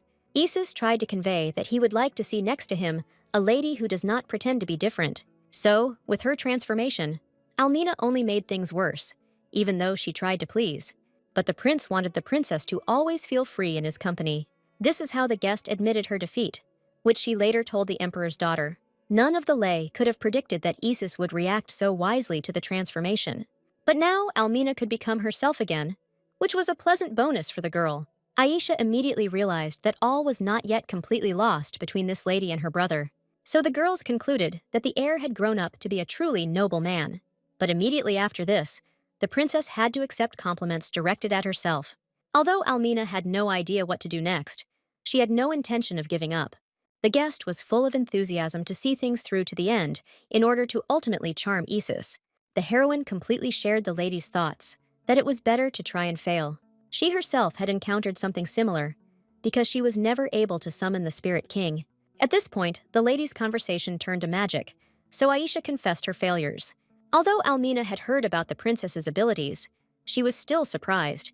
For the first time, Aisha told another person how hard it had been for her all this time, and the princess of another country supported her friend who had previously helped her. So the heroine now has even more reasons not to give up on this matter. While they were talking, Almina kept trying to think of how she could help the girl. As a result, the princess brought into the room something that the emperor's daughter could not even dream of. It turned out that the guest had with her a huge number of all kinds of books about spirits. But even in the imperial library, the heroine had not found anything like this before. Almina carefully prepared for the trip to Elmir, which is why she brought books with her. In fact, she hoped that they could help her brother, which is why she insisted on the luggage. But in the end, everything turned out much better, because now Almina could help the princess. Moreover, the guest was ready to help the girl with her studies, since reading took a lot of time. The princess knew the ancient language well, so she could translate from it freely. The lady was full of desire to help Aisha, who had finally accepted her true identity. This is how a little help turned into a real salvation in reading for the heroine. From that moment on, the girls spent a lot of time together, constantly studying literature.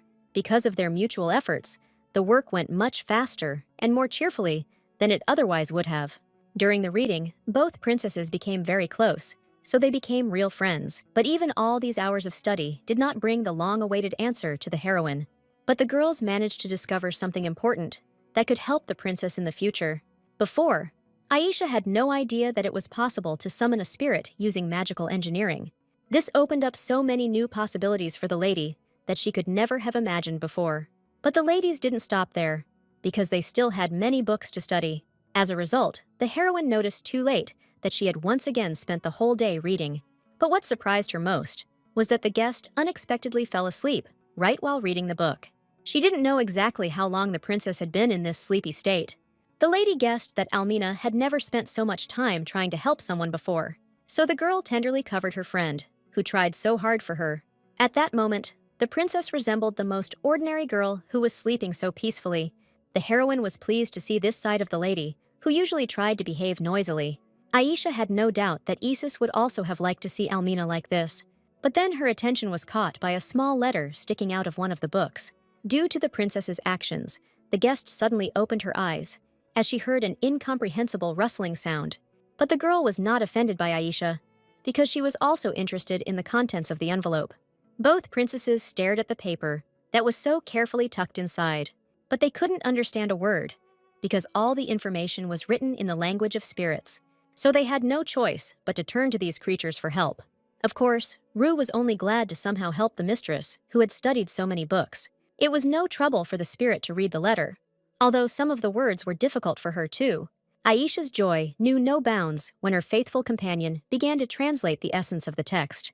But the meaning of the letter frightened the lady, because it spoke of a conflict between two forces. So there was a high probability that the princess had only a few attempts left to summon. But the lady never had time to understand what exactly she had been doing wrong during the calls all this time.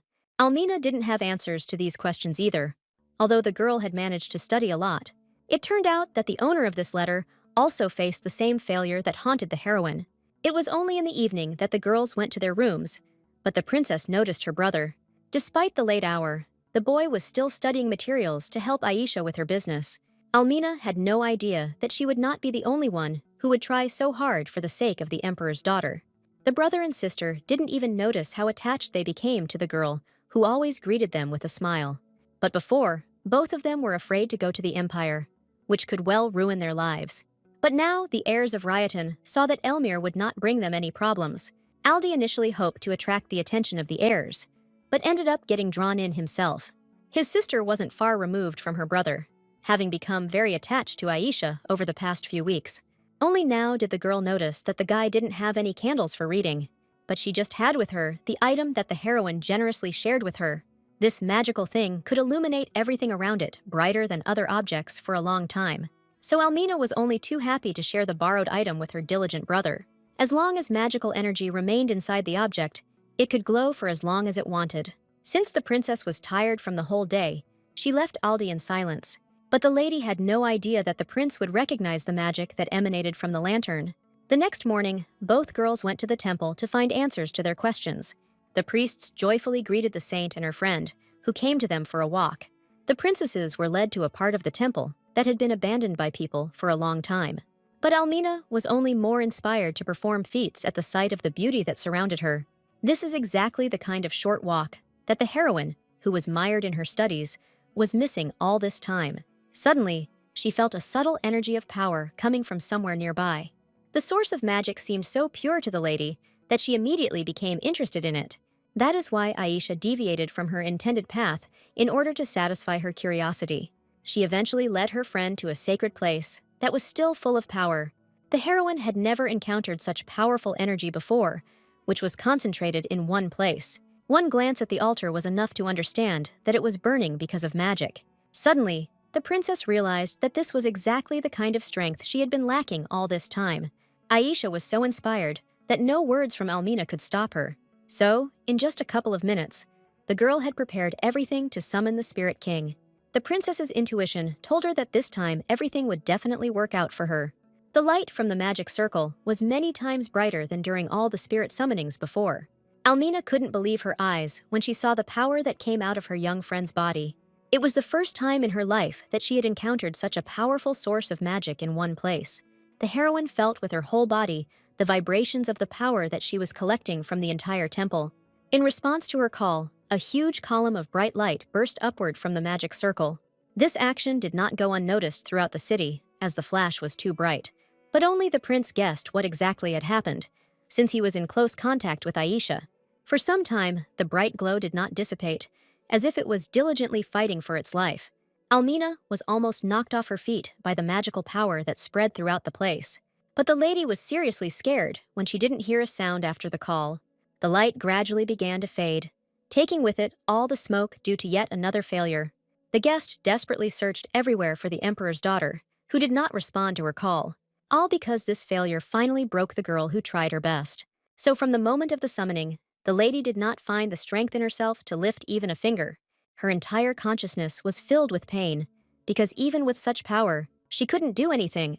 Because of this, fears crawled out of Aisha's subconscious and covered her head with horrors. The illusions showed the heroine the most terrible images that she would like to avoid. The princess was completely immersed in the realization that her family was dead and forgot about reality. At that moment, she only thought about the fact that she had never been able to save anyone in this life.